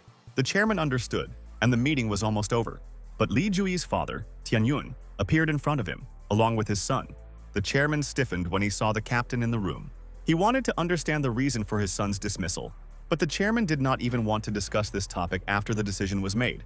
The man explained that it was all about the behavior of his son and asked not to dismiss him. Yang Chen accepted the fact that it was normal for a captain to use people. The chairman tried to justify himself to Mr. Yang, at the same time condemning the captain for his harsh words. Yang Chen wanted to conduct a more thorough investigation within the company to ensure the reliability of other employees. The captain didn't know how he was going to do it. The chairman was furious that Tianyun's words were ruining their company's reputation and ordered him fired. He ordered the guards to take him away. The captain cried as they led him away. The chairman asked not to listen to him because he was just trying to cover up for his son. Yang Chen knew better than to leave such people in the company, wanting to give up his place to the younger generation. The chairman agreed with him, offering his girlfriend to become the head captain. But Yang Chen thought she was too young, but that was a good quality for the chairman. Meanwhile, at Irene's, she was chatting with a colleague who didn't know about her stockholder boyfriend. The girl revealed the secret that she was promoted to chief captain at the meeting, and Ju Yi's father was fired. The girls were shocked, envious that she had such a boyfriend. She blushed, wishing them the same in the future. Irene wanted to find Yang Chen. They were already heading down the stairs. Yang Chen was already seen off by the entire airline, and Irene quickly ran up to him, instantly hugging him when I found out about the news about the promotion. Yang Chen felt that she was promoted because of her abilities. The girl was extremely happy and wanted to know how he fired the captain. Yang Chen considered him too old and decided to give the young ones a chance. Irene wondered if Tianyun would be able to transfer to another company and become a captain. But Yang Chen was going to blacklist him so that he would never appear again. Yang Chen decided to go shopping today. They drove downtown. Yang Chen was going to pay for any of her purchases. Irene wanted to choose something worthwhile. He liked her attitude. They were walking around a clothing store. Yang Chen showed her the outfits that she liked. She considered this a sufficient amount. Irene was also satisfied with one dress. Yang Chen offered to buy her a good watch. She agreed, but wanted to find another place with lower prices. But he thought she deserved it. He offered to look around, but a voice called out to her from behind. It was one of her friends who was walking with her husband. The girl said hello, because they had not seen each other for a very long time. Irene introduced her boyfriend, and the friend introduced herself in response. Her name was Zhang Miao, and she was her colleague until she got married and became a homemaker. The boys shook hands. Yang Chen explained that they were just passing by and went into the store. The man said that they came to pick up the watch and offered to go together. They were greeted by the consultant, who immediately recognized the couple. She informed them that their order had already arrived and asked them to follow her to the VIP area. But the man wanted to wait for his friends to pick out their watches. The consultant checked the guy's name. I wanted to recommend a watch to him based on his profession. He said that he works as a taxi driver. The girl was shocked, and her friend giggled when she found out that Irene was so proud of him. The man didn't expect to hear this either, but Yang Chen liked his work. Yang Chen wanted to know what kind of watch would suit him. But she didn't think anything would suit him here, and she thought it was a stupid decision to spend all his savings on a watch. Yang Chen suggested that she help Mr. Zheng while they looked around for themselves, and the girl began to spend a couple. She couldn't believe they were their friends. Zhang Miao explained that they were just colleagues, not friends. Now that explained everything, because she couldn't believe they were friends with such a couple. After a while, they finished their order and returned, and they have already managed to find a suitable option for themselves. They pointed out a very brilliant pair with space. The consultant explained that the couple had cost almost 3 million, and they were unlikely to be able to afford it. Irene was very surprised by the high price. The man praised their choice and the price was reasonable. Zhang Miao suggested to let the consultant find a more suitable option for them, but they didn't have anything cheaper than 100,000, so she didn't know what to offer them. The couple suggested looking elsewhere, and Irene would have to wait until her boyfriend reached the top. The man asked to give him 10 years and then he can afford to buy such a watch. Yang Chen was going to buy this watch because they liked it, so he asked them to bring another seller for it. The man was shocked, recalling the high price, but he didn't care about the price as long as they liked them. Irene agreed that they were too expensive. She asked the price of a friend's watch, and it only cost 270,000. Irene offered to buy the same watch, but Yang Chen insisted on this pair. And I asked for a free seller. The man reminded that a bank card is needed for the purchase, and it will be a shame if there are not enough funds on it. Yang Chen thanked him for his concern, but he still had some savings. The store manager approached them, wanting to help. He indicated that he would like to purchase this watch, and she picked up the pair. The manager put the watch on Yang Chen's hand. 2 pairs hung from their arms as they stared at the shiny watch. He handed them a card to buy a watch. The manager suggested looking at more options, marveling at their simplicity. But Yang Chen didn't see the need. The man felt the guy's arrogance, not believing that he had enough money to pay. Zhang Miao was sure that Irene was just jealous of her and wanted to see their shame. The manager held the card up to the terminal and reported a successful payment. Everyone was shocked, and the consultant cried that she would not receive a commission from this purchase. The manager said that they are now their VIP clients. Yang Chen said goodbye to his friends, wanting to find a place to eat. Irene asked her friend to find time to come to their airline if possible. The couple stood there in shock and awkwardly said their goodbyes. Irene really wanted something hot and spicy to eat. Zhang Miao began to envy Irene for finding such a handsome guy. Meanwhile, at the Su residence, the man was extremely angry that he needed reliable people, and Cheng Kong contacted Yang Chen. Chen Ming admitted his mistake, even without knowing that Yang Chen was a shareholder of the airline. His uncle kicked him in the stomach because they'd ruined all his work. He had ordered him to break off relations with Chen Kang and Chen Sheng, but Chen Ming believed that their family should not be afraid of Yang Chen. But they couldn't find even the slightest bit of information about him, which was even more frightening. I kicked him out of the office so that he could immediately resolve the issue. Meanwhile, at Zhu Yui's house, the manager informed her that the Kangchen company had cancelled its investment and the project was temporarily suspended. She was furious that he had framed her and stopped the project. The manager explained that they need to find a new investor, and then it will be possible to renew it. Zhu Yue suggested that we go eat to calm down our anger. Meanwhile, in the restaurant, Yang Chen offered Irene a taste of the dish. While they were eating, Zhu Yue came in with her manager. She was shocked by the coincidence. Zhu Yue pointed at the taxi driver who helped her last time. The manager offered to say hello, and Zhu Yue agreed. They walked over to the table, but Yang Chen didn't recognize her because of the mask and glasses. She had taken everything off her face and he recognized her immediately, assuming that she had come to a meeting with an investor. But she sadly talked about the latest news about the Kangchen company, and so she came to eat. Yang Chen suggested that she find another investor, but no one else agreed to it. but they were confident that they could find a new one. She was about to leave, and Yang Chen asked her to be careful of the paparazzi. Ju Wei mentioned that all the paparazzi were already fired, so you don't have to worry. Irene couldn't believe he knew such a celebrity. Yang Chen didn't reveal all of his hidden talents. She laughed at his joke. The phone on the desk rang. Yanni called him unexpectedly.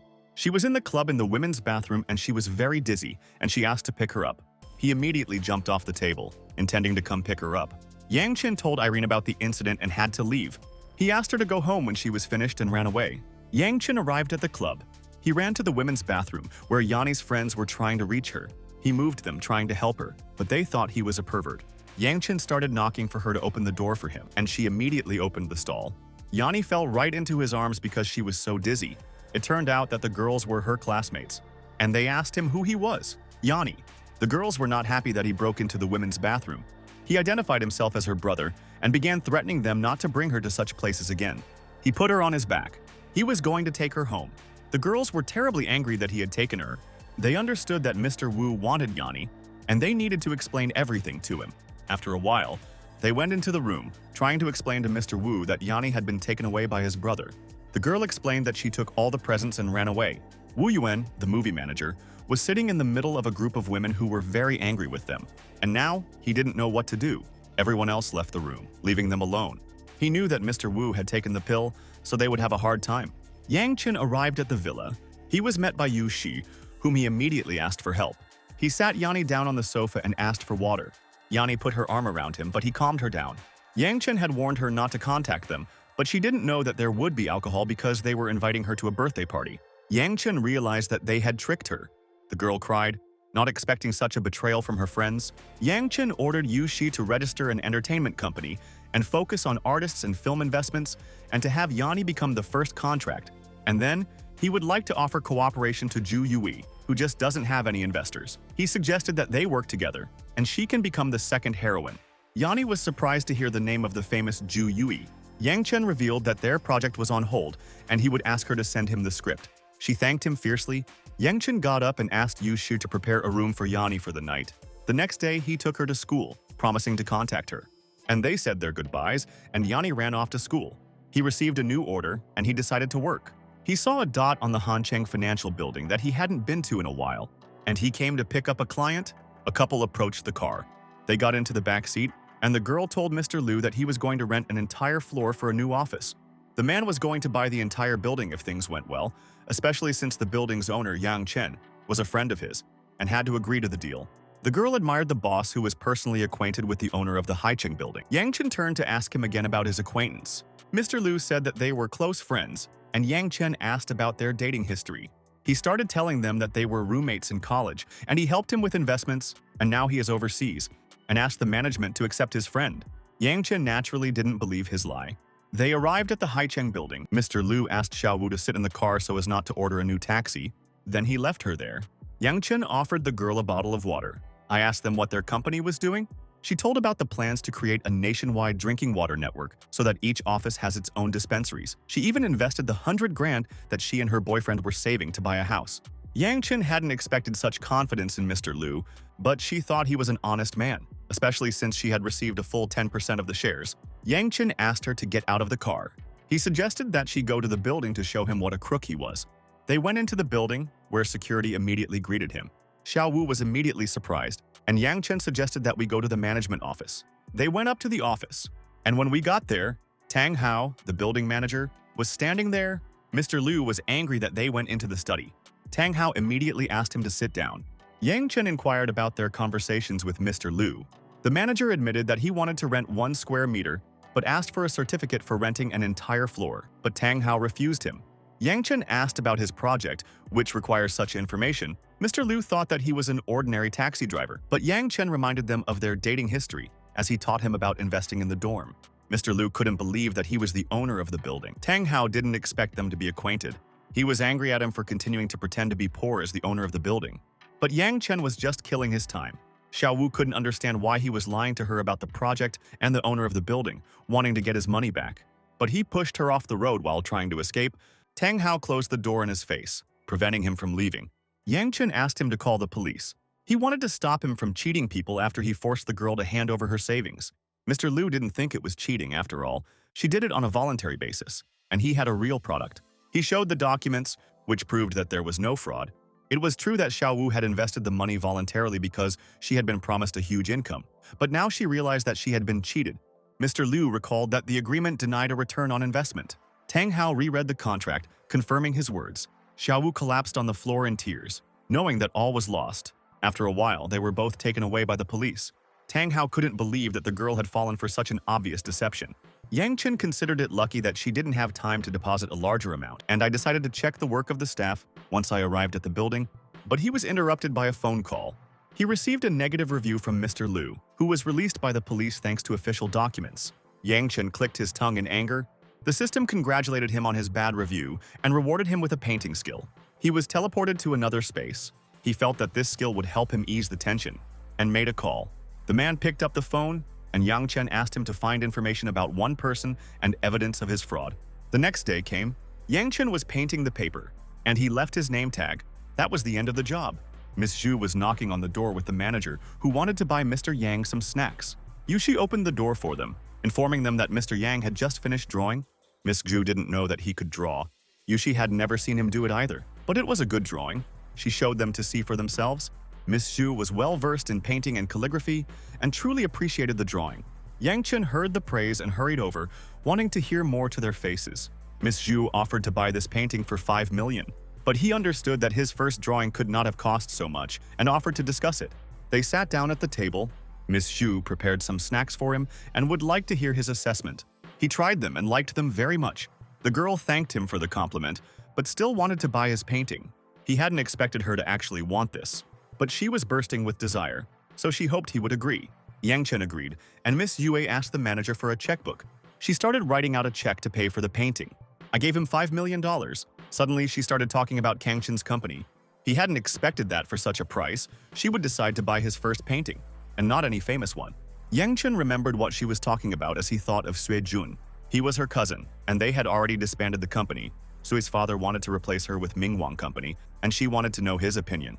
It turned out that they had cut ties with their cousin so that he would not interfere with anyone. Back then, Yang Chen agreed. Some time passed. The manager couldn't believe that he had such abilities at such a young age. After all, his skills were superior to some masters. Miss Zhu agreed that all he lacked was fame for success and incredible wealth. The girl wanted to make him famous so that Yang Chen would pay attention to her. The manager suggested looking at it from a different perspective. How would she react if Yang Chen made her popular? She offered to call old man Hong to come over. Miss Zhu offered to send this picture to the exhibition and bring a couple of reporters for the hype. Night had already fallen. A guy who was able to find the right person ran up to Mr. Wu, but he still wanted Yanni. The guy was able to find her brother, who works as a taxi driver, and now he is being followed. Mr. Wu was just about to head over to teach him a lesson, as he was still angry with him. He took his gang and went after Yang Chen. Yang Chen was completing another order, and at that moment, he was surrounded by a group of cars. Mr. Wu came out of one of them. They ordered him to get out of the car, but Yang Chen couldn't figure out what exactly was the matter. But Mr. Wu was sure it was Yanni's brother. Yang Chen realized that Wu Yuan was standing in front of him. The guy was proud of his popularity once his name was known. Yang Chen admitted that he was also looking for him, and he was glad to see him. Mr. Wu was expecting his action since he wanted to find him. Yang Chen gave him some time to find out, and he wrote to ask for help. Yuan started kicking his car once he was on the phone, so he started to get scared. Yang Chen knew exactly who he was, because he was the one who got Yanni drunk. But Mr. Wu did not deny anything, wanting to make Yanni happy in all his plans. His friends laughed at his jokes. Yang Chen was getting angrier and angrier. A second later, a military vehicle pulled up to them. I started hitting their cars. Mr. Wu couldn't figure out where it came from. Men came out with bats that ordered them to lie down on the ground. Mr. Wu realized that he had to leave and quickly got into the car and drove off at full speed. The man checked Yang Chen's safety while the others held Yuan's friends. Yang Chen ordered them to catch up to him, but he offered to call a helicopter to catch up with his sports car. At that moment, 2 helicopters flew over them. Yang Chen asked him to lower the ladder so that he could climb up, but the man thought it was too dangerous. Yang Chen ordered him to drop the ladder, otherwise it would take a long time. The man radioed an order, and the helicopter began to lower the ladder. Yang Chen climbed inside, and they all flew after Wu Yuan's car. He was proud that he had escaped, knowing that they would not be able to catch up with him in cars. But suddenly, I noticed a helicopter in the middle of the city. Yang Qian reported that Wu Yuan's car was too slow. He heard his voice, knowing that the taxi driver was inside. Yuan stepped on the gas. Yang Chen laughed from above him as he tried to escape. He ordered them to go lower. They were flying very close to his car, and then his car finally stopped. Yang Chen suggested that he go back to where he had escaped from. Mr. Wu got out of the car and decided to give up. He couldn't figure out where the taxi driver got the helicopter and the armored car. He got in the car and drove back while he called his father to help him. My father was afraid that he had offended someone very important, but it was an ordinary taxi driver. But my father didn't believe that the taxi driver was following him in a helicopter. Wu Yan suggested that they just drop their location. Finally, he drove back to his place. Yuan stepped out of the car and into the crowd. Everyone watched Yang Chen walk down the stairs from the helicopter. The man praised his physical fitness. He thanked him for the compliment and asked him to bring Yuan. They grabbed him. They knelt down in front of Yang Chen. He grabbed him right by the hair. Wu Yan had already started crying, not wanting to run away anymore. Yang Chen slapped him in the face. After all, he was forcing him to chase after him. The guy didn't understand why people from the security team helped an ordinary taxi driver. But Yang Chen didn't want to answer his question by striking again. He demanded to repeat his earlier words. Wu Yan swore that he would never molest Yanni again, begging her to let him go. He kicked him in the stomach, forgiving him. But I still didn't want to let him go so easily. The man said that the information he needed was already in his car and left it to them. He ordered the guys to deal with him, and Yang Chen was about to leave. They started mobbing him. Yang Chen got into the car and noticed a folder on the passenger seat. There was information about Liu Chang, who worked in a pyramid scheme, and then decided to create his own water company, and his project deprived many people of money. Yang Chen now understood why he had started deceiving people. There was a message on her phone from Zhao Yun that she wanted to go to the hospital to see Teacher Wang, and Yang Chen immediately followed her. They arrived at Longmei Hospital and had already checked on the teacher. As they were leaving, Zhao Yun suggested that they go get something to eat, and Yang Chen just needed her help. He knew there was a good restaurant nearby. A waitress approached them, asking for their order. She offered them their new perch dish, which only cost 100 wen. But Yang Chen didn't want to listen to their lies about such cheap fish. The girl told about their special purchase channels, as well as at other top restaurants, for example, Baoking. Yang Chen remembered that in Baoking restaurant, the price was 200 to 300. Yang Chen then accepted her offer. I asked for a portion of perch, and then she offered me another lobster for the same price. He was shocked by such cheap prices for seafood, but they were all caught in the wild with nutritional properties, not wanting to use farm meat. Yang Chen agreed to a portion of lobster. An hour later, their table was set with various dishes. He began to taste, feeling the amazing taste, wanting to know these suppliers for profitable purchases. Zhao Wen also noticed the taste and wanted to discuss his request. He handed her the document for her to see for herself, but she didn't fully understand her purpose. He asked her to fall for his trap and make a video of it. The girl took it for a secret operation, but Yang Chen told him about his fraud, wanting to put him in jail. Zhao Yun agreed to help him. Yang Chen was going to give her 100,000 yuan to use as bait. After a while, they finished their meal. He asked for a bill that was less than 500 yuan, and then he quietly asked to find out their supplier to buy the same products. But she only offered to cook them meals when they wanted to eat. Yang Chen lied that his brother had recently opened a restaurant and wanted to sell base, so he asked her for help. The girl began to get very nervous, not answering questions. Then he started paying the bill. He accidentally sent the wrong amount. She decided to send him the money back, but he let her keep the rest, hinting that she would help with his request. She was nervous but decided to give the number anyway. Yang Chen thanked her for her help. They said their goodbyes to Zhao Yun. He immediately took the phone out of his pocket. I asked for their address, explaining what I would like to buy for my seafood restaurant. But they didn't deliver the product to new customers. Yang Chen deduced that their products weren't that good and said goodbye. The next day came. There were new passengers in the back seat, and he asked them to buckle up. The girl admired Director Zhang that she wanted to buy a second villa for herself. He knew how to make money. She knew that his Baoking restaurant would soon go public, and there would be a huge supply. The director wanted to make her a purchasing specialist. He could easily arrange it since his son-in-law was the main shareholder. Yang Chen realized that manager Zhang was receiving bribes from suppliers and decided to find out about it as the second shareholder. He went to a restaurant.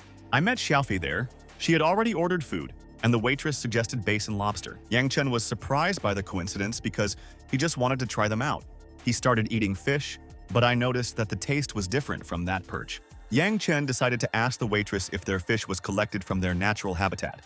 She confirmed his words and asked him not to worry about the quality of the product. Yang Chen thanked her for the information.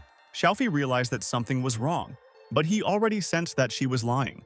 Xiaofei was angry that they were lying about the origin of the products and wanted to complain. But Yang Chen first wanted to talk to the shareholders before taking action. Xiaofei didn't expect him to have shares in Baoking. Yang Chen said that he is the second shareholder. She was surprised by his bragging. Yang Chen asked her to study hard so that she could help him with the company because she needed certain skills. Xiaofei promised to study hard so that he would be proud of her. And then they decided to continue eating. He felt a huge difference between wild and farmed seafood, and he wanted to solve this problem, not wanting the management to protect them. After that, Yang Chen went to order again, and a coincidence happened. He found the same pair of passengers again. He didn't expect them to meet again. Yang Chen's phone received a call. It was a seafood vendor who asked if his brother's restaurant sold lobster and base. Director Zhang recognized Cheng Cheng's voice on the phone. Yang Chen explained that he was afraid to take food from them, suspecting that it was illegal, but he offered to come and talk in person to clear up any misunderstandings. Yang Chen explained the importance of the conversation and apologized for the noise. Director Zhang noticed that they urgently needed to find a supplier. Yang Chen told about his casual acquaintance with the supplier. They finished the dialogue and Yang Chen completed the trip. Later, he went to a restaurant. He brought Cheng Cheng to the kitchen. Yang Chen showed them the perch they deliver by plane, so it hits the restaurant hard. He noticed that the base was of average quality, and they would be able to provide it. Yang Chen couldn't believe that they would be able to provide such quality for such a price. Then he agreed to cooperate with them. He said that they will be able to deliver food to them during the day. Yang Chen offered to get a small portion for evaluation and then continue to cooperate in the future. They finished their conversation and left the restaurant. Cheng Cheng promised to ship the goods as quickly as possible. And Yang Chen left. Cheng Cheng ran behind the building. Behind him, he was met by Director Zhang, who was worried about their plan. But he was confident that everything would go smoothly, planning to increase supplies later. Director Zhang asked him to be careful with strangers. Cheng Cheng asked me to trust him in his work and suggested that we go for a rest. A test box of perch came to them. Yang Lo, the restaurant owner, didn't know what to do with it. Yang Chen asked for a few dishes to be prepared and sent to villas number 1 and 8, and the rest can be kept for yourself. He thanked him for his generosity. Yang Chen asked him to call Cheng Cheng tomorrow and continue the delivery, taking care of all the expenses. They accepted the order, and he left. Yang Chen called Director Li, who reported on the strange taste of perch and lobster in Baoking restaurant, wanting to know who was responsible for purchasing the restaurant. He said that his brother-in-law, Zhang Jun, was responsible for them and could guarantee order. Yang Chen wanted to see the changes tomorrow, otherwise he would have to take action. Meanwhile, at the mansion, Yang Lu asked the girl to call Zhao Jun to be more careful, because this aroused the second shareholder's suspicions. She knew that his wedding was coming up and he needed to work harder. The man understood everything, but he had to be careful, otherwise he might lose everything. The girl reminded that they will soon cash out the money and they do not care about any shareholder. She recalled that several people also wanted to invest in them, and suggested reducing the share of the second shareholder. Yang Lo agreed that his share was too high. The girl agreed to pass on the advice to Zhao Jun. The next day came. Yang Lo said that he did everything on his orders and received a batch of perch and lobster. Yang Chen was wondering what he would do. The phone in his pocket vibrated. He was informed of today's shareholders meeting. Everyone headed to the Baoking Hotel. Yang Lo said that they needed to attract investors to develop the level, but he and his wife could not manage their shares. It would be difficult for them to run the company without their shares. All the shareholders were furious that they wanted to take the stake away from them, but Yang Lei insisted that it was all for the good of the company. Moreover, they were going to invest a good amount. All shareholders considered their proposal. Yang Chen knew that if his share percentage decreased, he would no longer have the right to vote. They tried to calm him down, pretending that this was only a temporary measure. But he was extremely dissenting. Yang Chen offered to reduce the shares equally with them, or leave everything as it is. Yang Lo started to get angry at his steadfastness. The girl reminded him that he only had 32% of the shares, and the company was founded by them, and they need to maintain at least half of the shares. Moreover, they provided monetary compensation for this. He asked about the amount, because it should be 10 times more than the invested amount. Yang Lo started freaking out, not taking his word for it until the other shareholders agreed. Yang Chen didn't care what he said, so he refused. Then he invited everyone to vote, so that those who agreed would raise their hands. The entire table raised their hands, except for Yang Chen. Yang Chen had no choice. Everyone agreed with his idea. The girl suggested that we meet on Friday when the hotel turns 20 years old. Everyone agreed to come. Yang Chen sighed without saying anything. Yang Lu asked for his answer. He promised to definitely be there, especially with a nice gift. The man was satisfied with his answer. The girl giggled, not expecting it to be so easy. Yang Chen decided to take action now that they were openly provoking him. It was 7 o'clock. He came to the company and met Director Zhang, who recognized his taxi driver. Yang Chen said that he came to the festival with a friend, and he asked who his friend was. He shrugged, remembering something about investing. They went up to the floor. Director Zhang wanted to meet his friend, and Yang Chen pointed his finger at Yang Lei. But to Director Zhang, they were his sister and brother-in-law, and he didn't believe it. Yang Chen offered to ask them if he didn't believe them. He accepted his challenge. He was sure that the owner of the small restaurant didn't know his brother-in-law, and he approached the couple, congratulating them on the anniversary of the company. The girl advised him to be more restrained, because for his sake, his brother-in-law attracted new investors to weaken the second one. Yang Lo asked not to create problems until the company at least enters the market. He understood everything, and decided to remember about the taxi driver that he knew them. He pointed a finger at Yang Chen. Yang Lo immediately revealed that he was their second shareholder. Director Zhang was shocked. The girl did not understand what the problem was, and he admitted that they ordered seafood from him. The couple was shocked by what they heard. He asked him to come up to him and ask him to talk. Zhang took his order and walked towards Yang Chen. He was trying to figure out what he was trying to achieve by lying about the taxi driver. But Yang Chen wasn't pretending to be a taxi driver, but actually lied about the fish for evidence. He said they wanted to talk to him. Yang Chen wanted to see their excuses. And then, he went after him. They went to the VIP room. Yang Lo just wanted to know what he wanted. Yang Chen asked for his wife's shares, otherwise he would call the police and put Zhang Jun in jail. The guy went into shock, starting to get nervous. Yang Lo couldn't believe that he dared to threaten him without knowing how he had earned his fortune. But Yang Chen knew perfectly well about his illegal dealings, as if he was proud of it. A guy knocked on the door, announcing the arrival of representatives of investment organizations. Yang Lo ordered Yang Chen's phone to be taken away and locked in his room. Yi Jun directed his guys at him to deal with him. They grabbed Yang Chen's hands. Yang Lo knew that he would be dealt with calmly when the festival was over. What they didn't know was that all the investors were his people. Yang Lo walked over to the arriving representatives, apologizing for being late. Suyin wanted to see the second shareholder who had called them. He didn't expect Miss Zhu to be familiar with him, but it was he who recommended investing in the Baoking Hotel. Zhang Wu, Huang Wen, and Liang Xun agreed with her words that they came from Yang Chen's recommendation. The couple realized that it was all over. Footsteps sounded behind them. It was lawyer Zhang Xiang. He was also looking for Mr. Yang, who had invited him to the party. I immediately guessed that they had done something to him. While her husband was making excuses, the girl tried to leave. I went back to the VIP room. She chased all the guys away. Yang Chen decided to ask her how she felt about meeting the investors. She decided to comply with his request and offered to find a quiet place for negotiations. He slapped her hand away, knowing that what she said was a lie. The girl sat down next to him, wanting to suck up to him. But she had already broken the law by locking him in this room. Some time passed. Everyone started to get angry that Mr. Yang didn't answer the phone and demanded to know where he was. Zhang Song was already prepared to sue him and take the property, and Zhang Jun for reselling the seafood. Yang Lo was threatened, worried about Yang Chen, and ordered to be taken to him. Shui was also willing to use all her connections to destroy him if Yang Chen got hurt. He realized that he had contacted the wrong person. The door to the room opened abruptly. All his friends ran in there, who were very worried. Zhang Xiang started taking photos for evidence, and then was ready to examine his injuries. Yang Lo started to worry and asked not to do it, but he only advised him to find a good lawyer, which will reduce his sentence. Everyone was willing to help with the deposition for lawyer Zhang. Yang Lo asked not to sue him, intending to comply with his every request, but Yang Chen had a bad headache and felt nauseous. He asked lawyer Zhang to take him to the hospital. Everyone was ordered to bring the car to the entrance. Yang Lo announced the end of the shareholders' meeting. They stared at the departing crowd in shock. She didn't know what to do now. He slapped her in the face for spying on her criminal brother, and now there's dirt on them. She burst into tears because this was originally his plan, and she had already called her lawyer to arrange a divorce. Yang Lo was infuriated by her words. The girl realized that she had blabbed, trying to explain everything. But he wanted to get a divorce certificate as soon as possible, only in order to keep some of the assets, wanting to leave money to your child.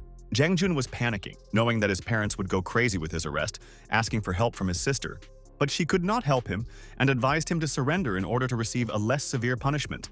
He began to cry on his knees, knowing that prison would be the end of him. Police officers entered the room. Yang Lo didn't expect them to arrive so quickly. They wanted to take him to the police station for questioning. Meanwhile, in the hospital, Yang Chen was painting another bundle. Yushu came into the room with a tray, praising his painting, and the system announced that Yushi's loyalty had been raised to 80 points. Yang Chen promised to show her more of his talents in the future. She laughed and placed the tray of soup she had prepared for him on the table. The bowl contained a thick, rich soup. While he was eating, Miss Zhu and the manager knocked on the door to ask if he was feeling well. Yang Chen was doing well. They also came with soup, which will help him recover. And she noticed a new painting on the table. But Yang Chen only drew them out of boredom to pass the time in the ward. The manager found out Old Man Hong's opinion that his paintings were worth 8 to 10 million, and she noticed that his paintings were themed around the 4 seasons and he should complete the set for a higher price. Miss Zhu thought about her words. And I noticed his theme of seasons as I took the receipt out of my purse. Then she decided to buy another painting, since she had already purchased Winter and was ready to pay any price. She was right. Yang Chen really wanted to express the seasons in the painting, and they would be appreciated in a complete set. Miss Zhu really wanted to buy it. She set the bowls of her soup on the table. Yang Chen praised her cooking and was willing to sell her the painting. He asked Yushu to choose any amount. Zhu was confident that she could afford the painting. She thought about it, realizing that these paintings are much better, and the price should be many times higher. So I decided to write a price tag of 25 million. Yushi handed the check to Miss Yu. The girl felt that the price was very low for such a picture, but she agreed with her. Yushi was glad that she was satisfied. Yang Chen thanked her again for the soup. Meanwhile, at the police station, the lawyer said that the other party agreed to the settlement, but wanted to get a share, leaving them only 1%. Yang Lo was shocked by what he heard. The girl believed that nothing serious happened because her husband just hit him with an ashtray. But the lawyer could reduce the sentence by a couple of years, but they won't be able to get out unscathed. The girl flew into a rage, slapping her face, unwilling to accept such pitiful conditions. Yang Lo suggested that we just agree. She hadn't expected him to give up like this. But he knew that Yang Chen was also the main shareholder of the security company, and that was the only way they could stay free. The girl did not know about this and was very surprised. The lawyer promised to contact them if they agreed. The couple announced that they agreed to his terms. There was a knock on the door. The man has arrived to pick up Mr. Yang from the hospital, and they can leave now. But they needed to do something about Li Baoqing, who had recently returned to the city. Yang Chen suggested that they just forget about it, since they had already gotten what they wanted, as long as they didn't touch him again. The man promised to follow this up. Yang Chen wanted to leave as soon as possible so that he could return to work as soon as possible. The man considered Yang Chen to be an extremely great person, since he continues to work in a taxi with such wealth.